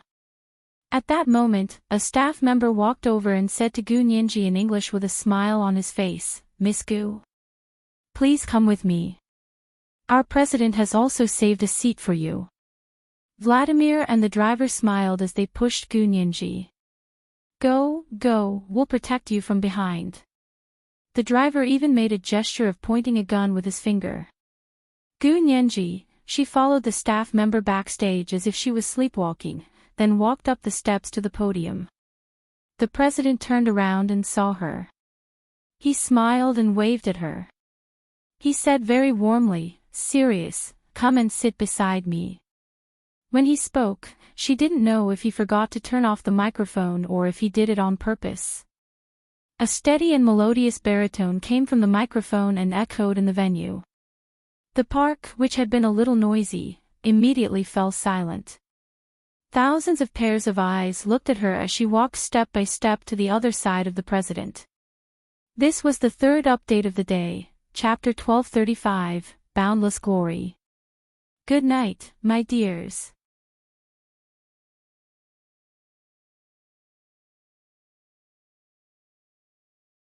Chapter 1246.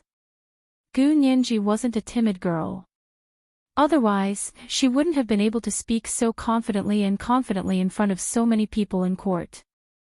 But this time, it was too much. She wasn't mentally prepared at all. Just like that, she was singled out by the president and became the focus of everyone's attention. She didn't even know how she had managed to get to the president one step at a time. Hu Xiaoheng, who was sitting on the other side of the president, stood up as well. His gentle and calm gaze fell on her with unknown encouragement and comfort. Only then did she calm down. His wildly beating heart finally settled down, and he was no longer confused and unable to find his bearings. Her gaze gradually focused on the president in front of her. Gu Nianji's courage and aura had returned. She looked at the world-famous president curiously. He was indeed not tall, and he seemed to be a little shorter than Gu Nianji in high heels. But that aura was indeed unparalleled. In front of such a person, superficial things like figure and appearance were not worth mentioning. What you felt was the aura that person released from the inside out. It was as steady as a mountain, as if the world was just a globe in his hand. A casual spin of his hand would have an indescribable impact on the world. He wasn't very handsome, but when you looked at him, you couldn't help but be attracted to him. Hu Xiaoheng also had this kind of indescribable charm.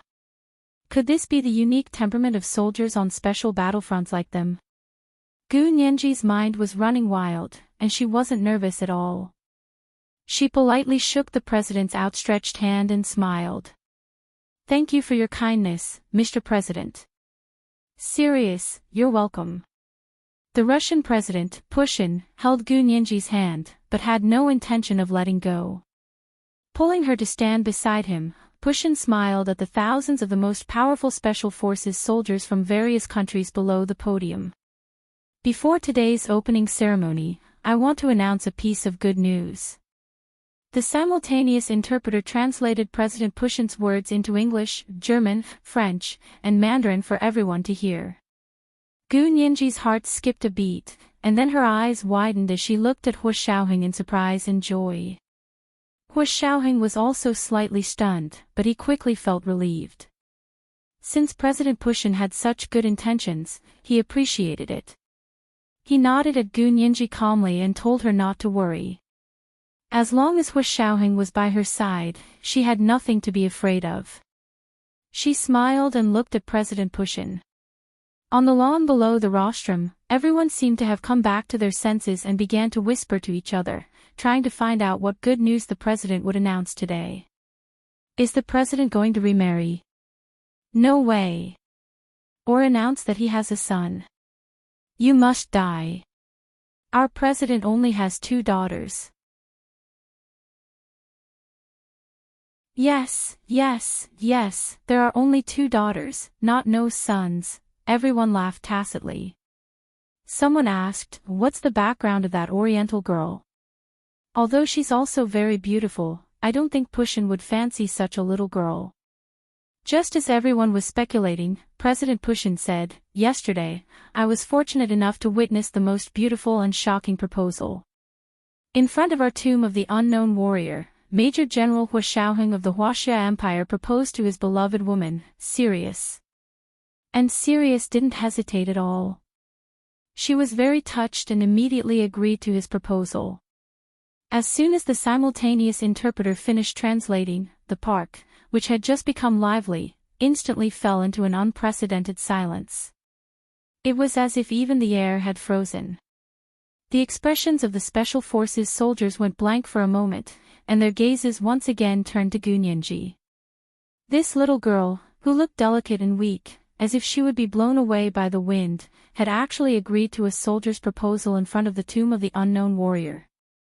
They all knew what the tomb of the unknown warrior in Moscow meant to soldiers. Although most of them weren't Russian soldiers, the tomb of the unknown warrior had a great attraction to soldiers from all over the world. Almost every soldier who knew about the tomb of the unknown warrior couldn't help but maintain the due respect and reverence for it. Because respecting it was the same as respecting themselves. Everyone looked at Gunyanji with less ridicule and mockery, but more respect and love. As for Hu Xiaoheng, these soldiers were practically gnashing their teeth.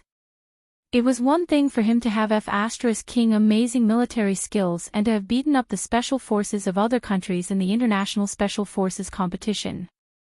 But now that he was in a high position of power, he actually had such a beautiful little girl who could understand him as his fiancée. This didn't make sense. Wasn't it said that you couldn't have your cake and eat it too? Winning in life was the most annoying thing. Not convinced, not convinced. Hu Xiaoheng didn't feel the envious, jealous, and hateful gazes below the podium. His face was expressionless, but he wasn't indifferent either. He was calm and collected, and his focused gaze was focused on Gunyanji. He didn't know how President Putin's actions would affect Gunyanji's mental state, but he knew that at this moment, the whole world was watching. If Gunyanji lost her composure even a little, it would be magnified infinitely.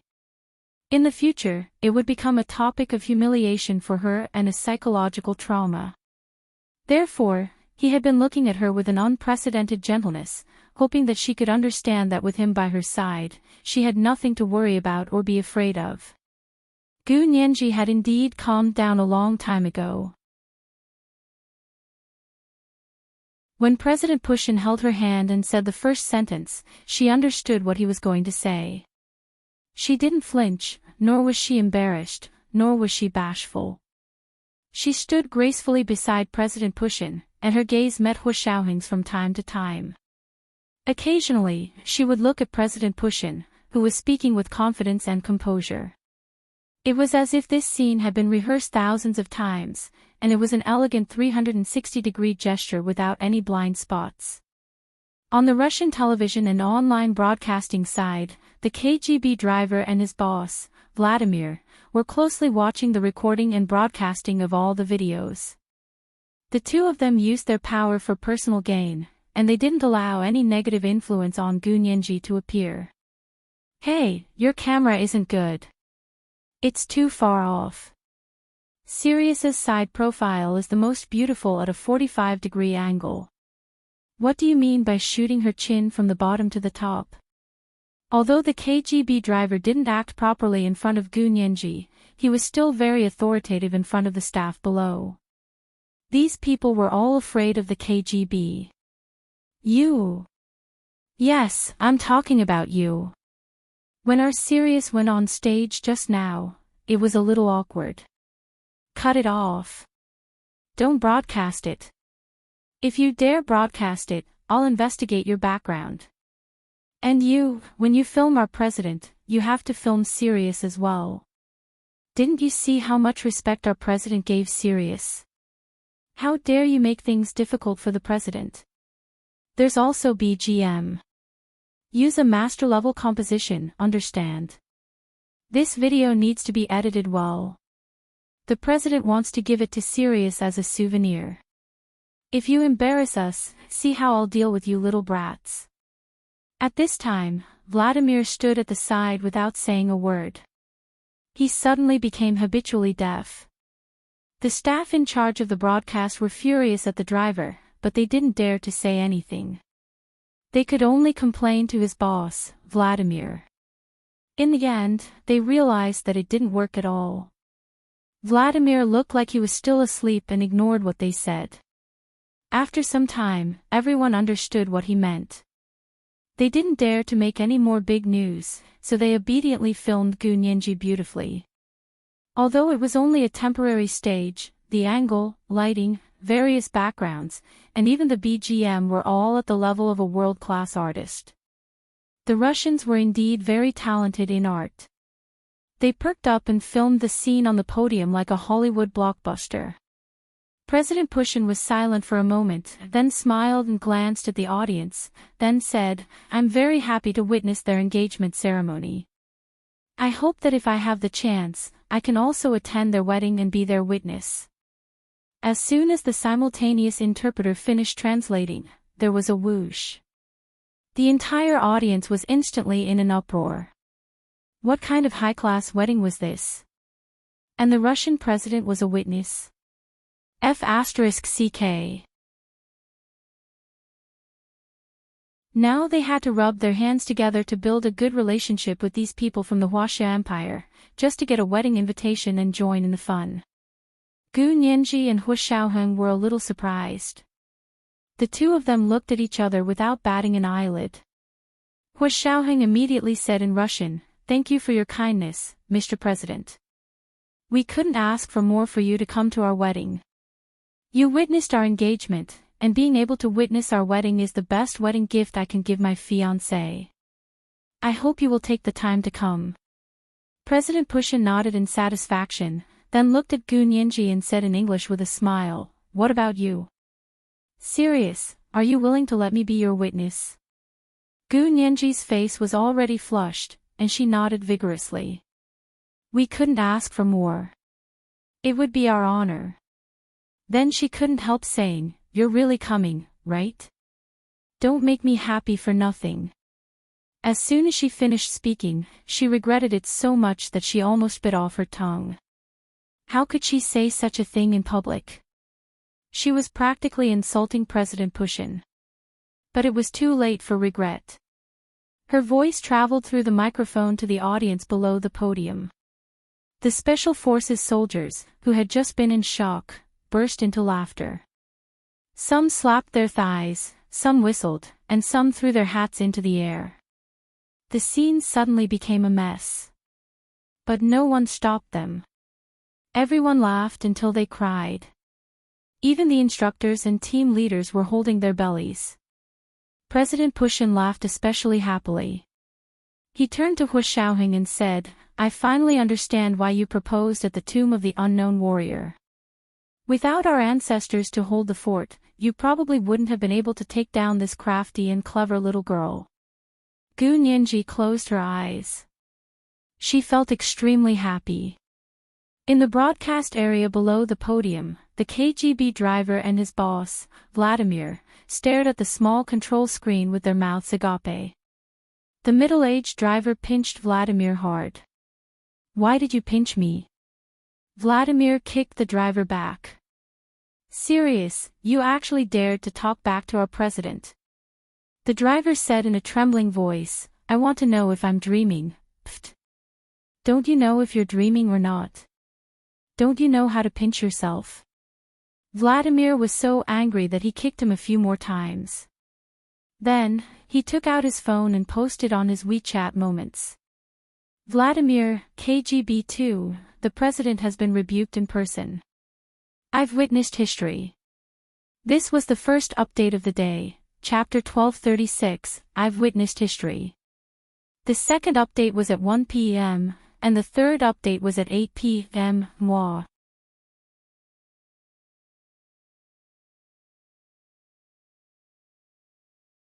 Chapter 1247. On the lawn not far away, Reinitz was sitting in the Special Forces area of his country. He didn't go up to the podium as the leader. At first, he didn't want to show his face because he had decided to spend the rest of his life serving God. He didn't expect to see Gu Nianji walk up to the podium. He looked at the blushing, beautiful girl on the podium in surprise and couldn't help drawing a cross on his chest. "May God bless you, my girl." He prayed silently in his heart. On the podium, President Putin held Gu Nianji with one hand and Hu Xiaoheng with the other. He put their hands together and smiled at the thousands of the most elite Special Forces soldiers from all countries present. "May God bless you with happiness." The sunlight shone through the thick treetops and shone on the podium. The huge diamond ring on Gu Nianji's hand finally revealed its true appearance. Whether it was the experienced Special Forces soldiers present or the audience in front of the television, they all sucked in a breath of cold air. This was probably the biggest diamond ring they had ever seen. It was truly a quail egg. At the same time, the video on the official website of the Russian television station, which was broadcast simultaneously on the internet, was quickly uploaded to the internet by European and American audiences. The International Special Forces competition wasn't a hot topic that netizens usually paid attention to. Its news effect in the West was far less than that of Justin, the Prince of Love songs. The news effect of Bieber finding his girlfriend. Therefore, in the beginning, the video was only a small group of military fans.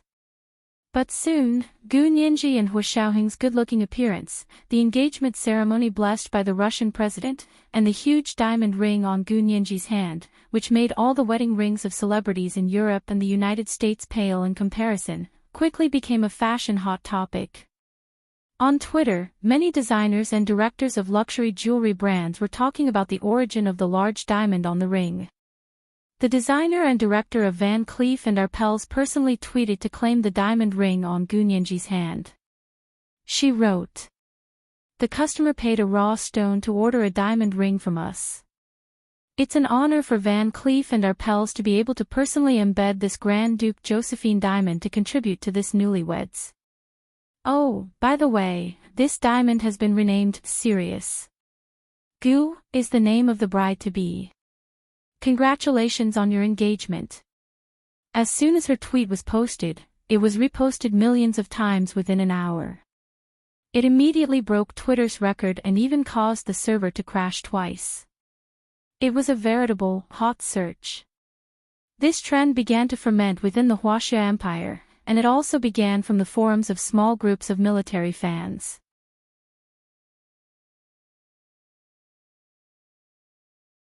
A military fan of President Putin uploaded the video to Weibo and tagged several fashion influencers and military influencers at the same time. The topic was #winner in life ## someone else's engagement ceremony #very soon. Everyone noticed it and started to forward it. #Emperor Putin my idol. ## holy shit. The wedding of these two is going to go to heaven. #Major General Hua is my idol. Cheers for my Adonis. #I'm the only one touched. Did they get engaged in front of the tomb of the unknown warrior? #you're not alone In the beginning, this craze was not obvious. However, when a fashion-verified account and a military-verified account personally appeared, the number of reposts, comments, and likes immediately increased exponentially. Weibo's server was much stronger than Twitter's, but it still couldn't withstand this kind of popularity. Because in this video, not only were there iron-blooded and handsome soldiers, but there was also a powerful and extremely famous president, as well as a beautiful female lead with 360-degree flawless features, and a super-large diamond ring that people could only be convinced of. Almost all kinds of popular elements could be found in this video. Hua Xiaoheng himself was already very well known among the people of the Huaxia Empire. This time, he was wearing a well-ironed military uniform. His handsome face was even more outstanding when set off by the beast-like leader of a foreign country. He was an existence that was as shocking as a celestial being. Whether it was in terms of appearance or actual achievements, they were all winning glory for the country. As a result, the Huaxia Empire's internet went crazy for the couple within a few hours. Ma Qiqi was browsing Weibo at school when she saw this scene. She was surprised and delighted. She was so happy that she walked in circles in the library and was almost kicked out by the library teacher. She bombarded Gu Nianji with a series of messages on WeChat and asked eagerly, "What's going on?" Gu Nianji didn't have time to reply in detail at the time, so she only typed 2 words, "Wait." Ma Qiqi had to wait until the next day before she spoke to Gu Nianji. At this time, this trend quickly spread from the internet to the main Huaxia Empire television station's 7 p.m. news time. The video was broadcasted on the news programs watched by hundreds of millions of people. General G and Speaker Long, who didn't go online much but were used to watching the news at 7 p.m. every day, stayed in front of the television. After the news was broadcasted, General G and Speaker Long picked up their phones at the same time and called each other. In the end, both sides showed that the line was busy. The two of them, later, General G hesitated for a moment, and Speaker Long, who was even more anxious, finally called. "Old G. What's going on? What's going on with the two of them? Why are they engaged? And the Russian president is even going to be their witness." Speaker Long's heart was about to explode. It wasn't easy for him to find a suitable successor, but was it easy for him? He hadn't even had the chance to show off in front of General G, and now he was abducted by General G's people. General G came back to his senses and rubbed the back of his head with his hand. He laughed so hard that his eyes couldn't be seen. "Oh, I say, old Long, don't be so agitated. Be careful not to have a heart attack. Do you have a nitroglycerin tablet with you? I advise you to take a nitroglycerin tablet first before you talk to me." Nitroglycerin tablets were a good medicine for acute angina pectoris, and the effect was rapid and significant. Speaker Long was so angry that he almost jumped up from the sofa. "Good, old G. Tell me, how many things have you been hiding from me? Did you already know about the two of them?" General G pretended to be deaf and dumb. "Oh, when did I hide anything? This is their private matter. As their superior, I can't meddle in other people's private matters, don't you think?" Speaker Long didn't believe a single word. He snorted coldly and wished he could throw the phone away. But when he thought about how the Russian president had expressed his desire to attend the wedding, they definitely couldn't sit idly by. However, Speaker Long was still struggling. "Old G, Nianji is still young. She's not even 20 years old yet. There's no need to get married so early, right? Our country's marriage law stipulates that men and women can get married at the age of 18. Nianji is already 19, and she'll be 20 in the second half of this year." General G secretly laughed in his heart. He thought to himself that they were already married.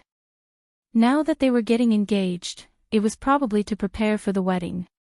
Speaker Long was at his wit's end and muttered, "I have to discuss this with General Bai. Are you free tomorrow? Come to the Senate and let's have a closed-door meeting." Since the Russian president had to attend Hu Shaoheng and Gu Nianji's wedding and be a witness, this was no longer a matter between the two of them, but a matter of national importance. General G happily agreed and planned to have a meeting with Speaker Long and Prime Minister by tomorrow. After Speaker Long's call, the two of them called Gu Nianji and Hu Shaoheng at the same time. However, at this time, Gu Nianji and Hu Shaoheng were attending a dinner party hosted by President Putin, so they didn't have time to answer the phone. JavaScript. At this time, in the Hu family's mansion in the military compound, Hu Guanchen and Hu Shuilong were the few people who didn't go online or watch TV. Hu Guanchen wasn't interested in any of this. He preferred to read his professional books. Hu Shuinong, on the other hand, had lost interest after being forcibly discharged from the military and stripped of his military rank. Other than watching TV dramas online, he didn't care about anything else. During dinner, Hu Shuinong was still saying to Hu Guanchen, "Do you care about Xiaoheng's marriage? How old is he? Is he really going to be involved with that little orphan girl of unknown origin for the rest of his life? You're a father, and you don't even care." Hu Guanchen frowned and said, "There's no suitable candidate at the moment." He had originally thought very highly of Tan Guiren, but with Tan Dongbang in prison and Kai Songyin losing power, Hu Guanchen didn't want to have anything to do with Tan Guiren at all. If Hu Shaoheng married Tan Guiren, it wouldn't be a help, but a hindrance. He was a biological father, so how could he cheat his own son like this? This was the second watch of the day. Chapter 1237, Winner in Life. 8 p.m., the third watch. Mwah.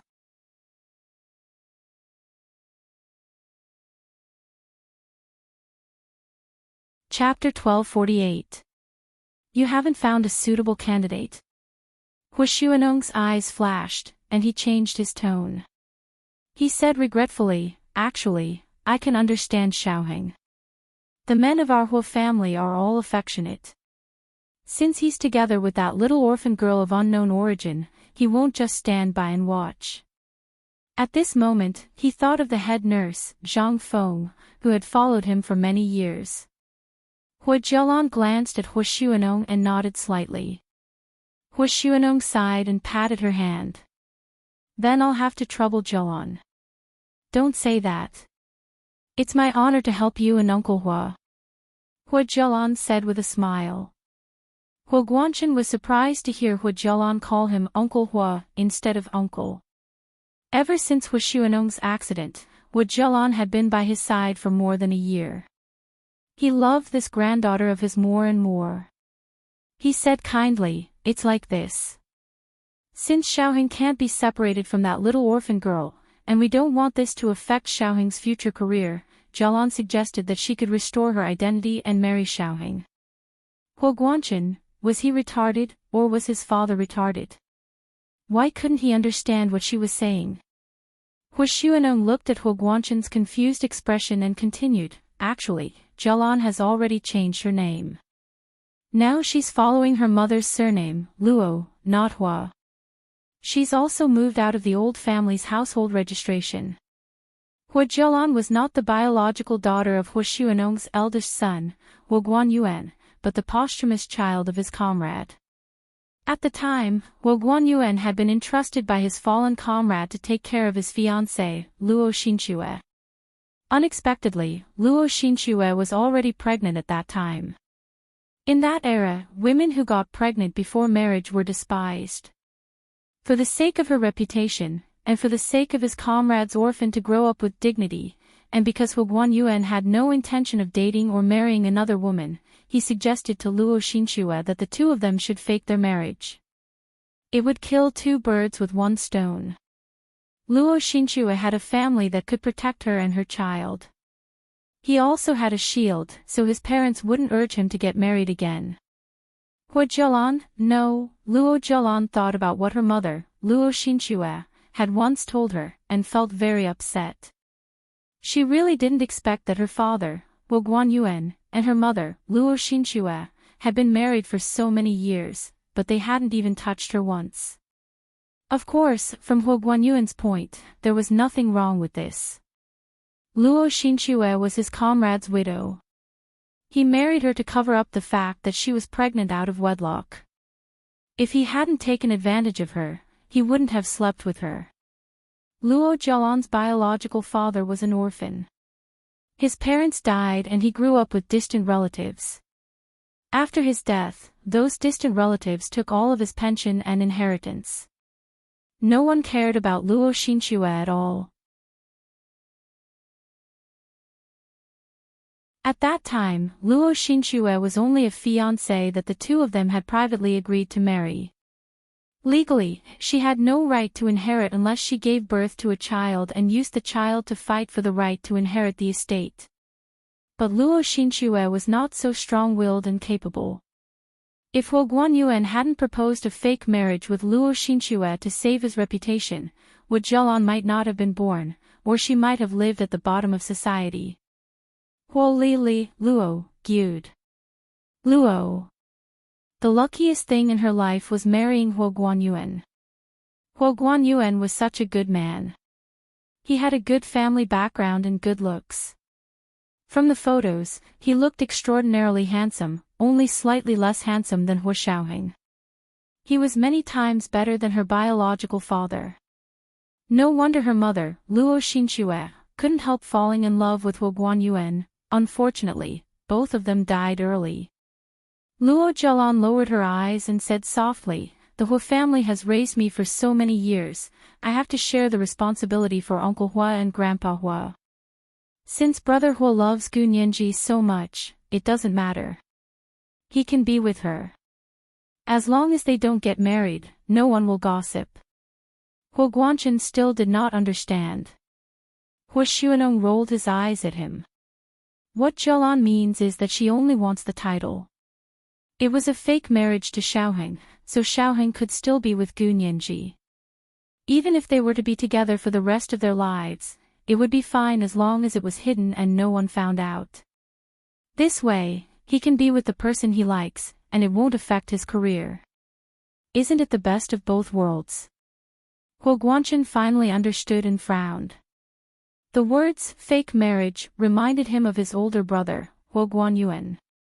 As expected, Luo Zhelan continued, Uncle Huo can fake a marriage with my mother for the sake of my mother and me's lifelong happiness. I can also fake a marriage with Brother Huo for the sake of the Huo family's reputation. Brother Huo doesn't have to care about me. He doesn't have to treat me as his wife. It's just a marriage certificate. It won't affect his relationship with Gu Nianji in the slightest. There were so many mistresses who were dependent on high-ranking officials and wealthy businessmen. They would only be grateful to a legal wife like her who didn't care about them, right? Gu Nianji was an arrogant, domineering, and uncultured woman. She didn't deserve to marry into the Huo family at all. Luo Zhelan's eyes were slightly cold. Before Huo Guangchen could look at her thoughtfully, she quickly lowered her head and took a sip of soup. Yes, it's just a marriage certificate. This way, Xiaoheng's future promotion will look better on his profile. People will think there's something wrong with him if he still writes unmarried, at such an old age. Huo Xuanong waved his hand in dissatisfaction. Huo Guangchen was silent for a long time before saying, this is no small matter. I need to think about it. He wasn't a fool. Was there a need to say who would benefit more from Luo Zhelan's actions?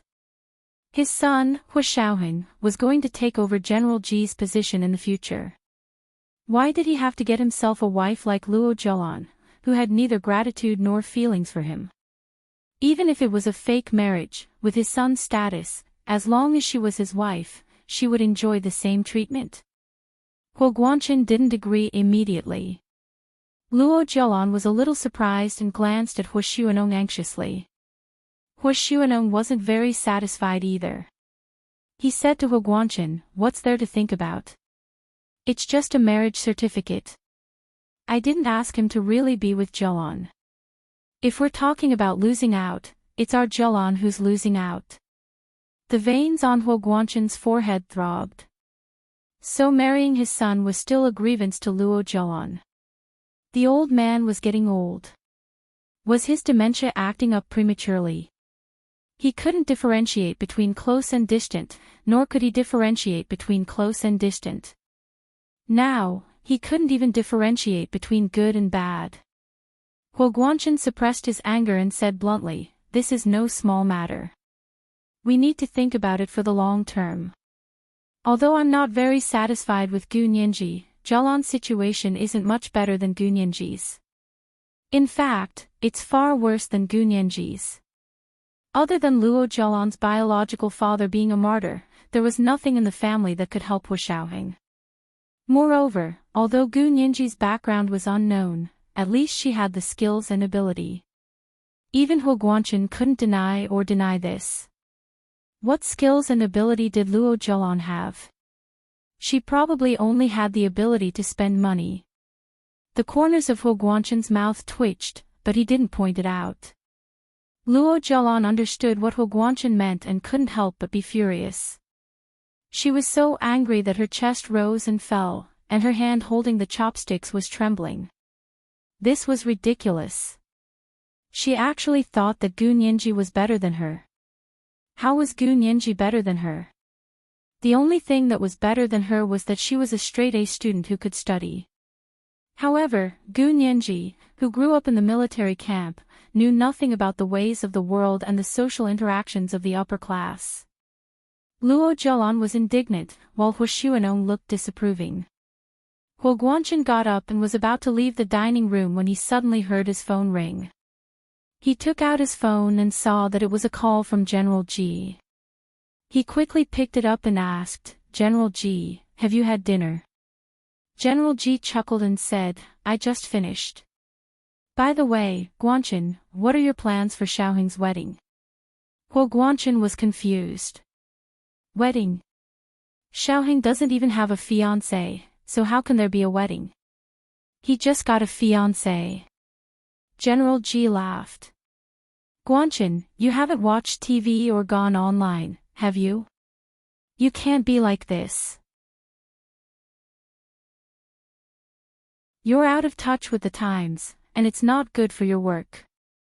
Turn on the TV and watch the news. You'll know what I mean. There was also a wall-mounted TV in the Huo family's dining room. Huo Guanchen picked up the remote control and turned on the TV in confusion. It was already past time for the news, but all the major TV stations were broadcasting this hot news. Major General Huo Xiaoheng and his fiancée, Gu Nianji, were engaged in front of the tomb of the unknown warrior in Moscow, Russia. Russian President Vladimir Putin was not only a witness to their engagement, but also a witness to their wedding. Crash! The wine glass in Luo Zhelan's hand fell to the ground and shattered. The red wine splashed all over her. However, she was at a loss. She just stared at Gu Nianji's fair, tender, and beautiful face on the TV screen. She wanted nothing more than to slash it with a knife. This was the third update of the day, Chapter 1238, How Am I Better Than Her?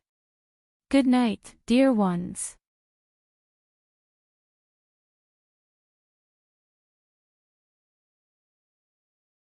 Chapter 1249.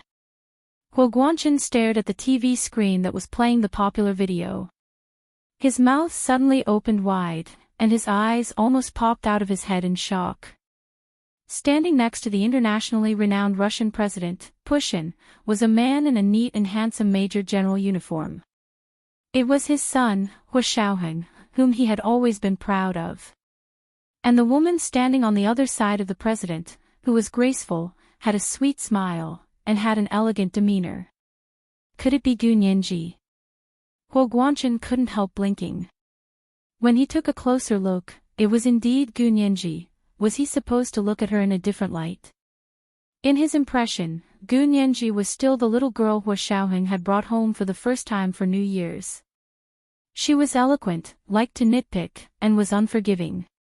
He didn't like this kind of woman very much. In addition, there was something wrong with her background, so he had always been firmly against his son getting together with her. He didn't expect his son to not take him seriously. He directly proposed to someone outside and even made big news. He wanted to see how Huo Xiaoheng was going to marry Gu Nianji if he didn't agree. Just as Huo Guanchen was secretly venting his anger, the popular video on the TV had already shown President Putin speaking. The simultaneous translation used by the Huaxia Empire TV station was in Mandarin. The president smiled and said, "I'm very happy to witness their engagement ceremony. I hope that if I have the chance, I can also attend their wedding and be their witness." Boom! President Putin's words were like a nuclear bomb hitting Huo Guanchen's head. He had just vowed to teach Huo Xiaoheng and Gu Nianji a lesson by not letting Gu Nianji marry into the family. Now, he had been struck by lightning and was seething with anger. Huo Guanchen's vision turned black, and his head was a little dizzy. His entire body swayed, and his legs could barely support his body. He held onto the dining table and finally stood up. He panted heavily, and his chest was so tight that it was about to explode. The dining room was unusually quiet. Huo Guanchen finally remembered to look back and realized that Huo Xiaoheng was in a worse state than him.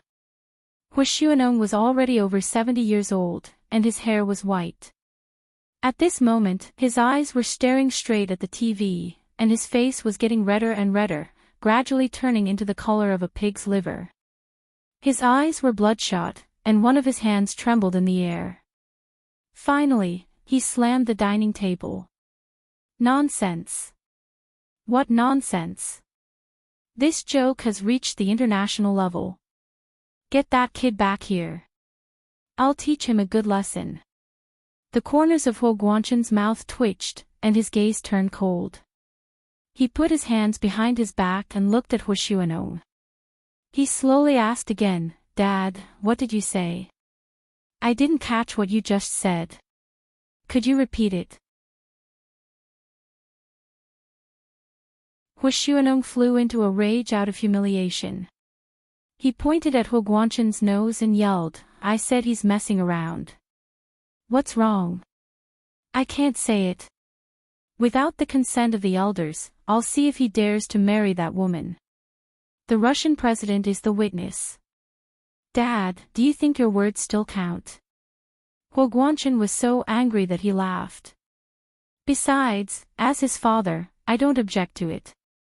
You're already a generation apart, and you still want to interfere with Xiaoheng's marriage. How dare you disobey me? You unfilial son." Huo Xuanong picked up the teacup on the dining table and threw it at Huo Guanshan. Huo Guanshan quickly moved to the side but was still splashed by the tea. "If my boss was still alive, you wouldn't have the right to jump around." Huo Xuanong thought of his eldest son, Huo Guanyuan, who had sacrificed himself in the line of duty more than 10 years ago. His insides were burning, and tears streamed down his face. "You've been inferior to your brother since you were young. Why weren't you the one who died back then?" "Ha, you finally said it. Yes, I also regret that I wasn't the one who died back then." Huo Guanshan's eyes were red. If it was possible, he sincerely hoped that he was the one who died back then, so he wouldn't have to face the endless anger, embarrassment, humiliation, and regret that had followed for more than 10 years. Although his brother had always been stronger than him, he had never been jealous of him. Instead, he sincerely admired and respected him. It wasn't until later that he found out that his brother had been coveting his wife, the woman he loved the most. This kind of humiliation was something no man could tolerate. Huo Guanshan and Huo Xuanong opened up old wounds and used the most hurtful words to attack each other. No one went to watch TV anymore. Luo Zhelan turned a deaf ear to them and just stared straight at the TV screen.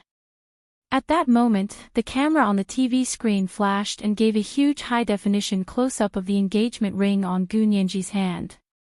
The moon under the sun. This was Luo Zhelan's first reaction. Then her mind buzzed, and she suddenly stood up. She covered her mouth in shock, and her facial features were almost distorted. She had seen the diamond on that ring before. Although she had only seen it once, when her grandmother was still alive, she had taken it out for Huo Xiaoheng to see. At that time, she had stood at the door and peeked in through the crack. She had heard her grandmother say to Huo Xiaoheng with her own ears, "Xiaoheng, Grandma left this stone for you. In the future, give it to your sweetheart, to your wife who you really want to spend the rest of your life with." That diamond was so big and shiny that even after so many years, Luo Zhelan could still clearly remember every side of the diamond.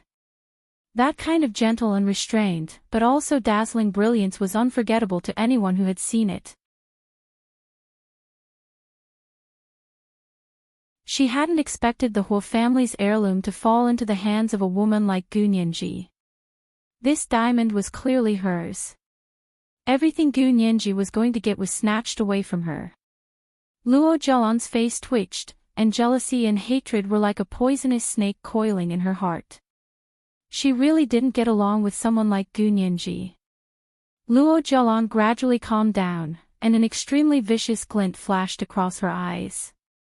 If Gu Nianji didn't exist in this world, how wonderful would her life be? At that moment, Luo Zhelan actually had a faint feeling that Gu Nianji shouldn't exist in this world at all. It was all because of her. She had stolen the man she had had a crush on since she was young, stolen her status, and now she was going to steal her marriage. How could there be such a shameless person in the world? Why wouldn't she die? Luo Zhelan gripped the edge of the dining table tightly with both hands. She was so strong that she almost dug a hole in the very hard rosewood dining table. There was a deeper layer of fear in her heart. She knew that if she couldn't marry Huo Xiaoheng, everything would be over for her. The fund that her grandmother had left to her father had originally been in her hands, but Gu Nianji had already threatened to make her spit it out. Also, she had only wanted to teach that mental patient, Song Jining, a lesson. After all, her mother had died because of her. So what if she made her suffer a little? Hu Xiaoheng was known in the military for never being biased, but when it came to his own family matters, he couldn't be fair at all. Because Song Jining was his mother, he was extremely biased. He didn't even think about it. Because Song Jining was between her father and mother, her mother had been depressed for more than 10 years. As her daughter, she knew very well that her mother had been depressed for more than 10 years. So what if she stood up for her mother? Why couldn't Hu Xiaoheng understand her? If it weren't for Song Jining, her father, Wu Guanyuan, and her mother, Luo Xinxue, would have become real husband and wife a long time ago. She wouldn't have needed to rack her brains to please Hu Xiaoheng just to find a backer for herself. After thinking about it for so long, the only way she could come up with to get out of this predicament was to marry Hu Xiaoheng. As long as she married Hu Xiaoheng, all her problems would be solved. She had worked hard for more than a year and finally convinced Hu Xiaoheng.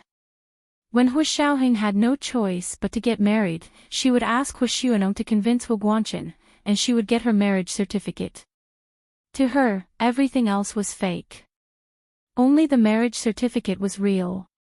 As long as she had the marriage certificate, she would be able to pull Hu Xiaoheng back from Gu Nianji step by step.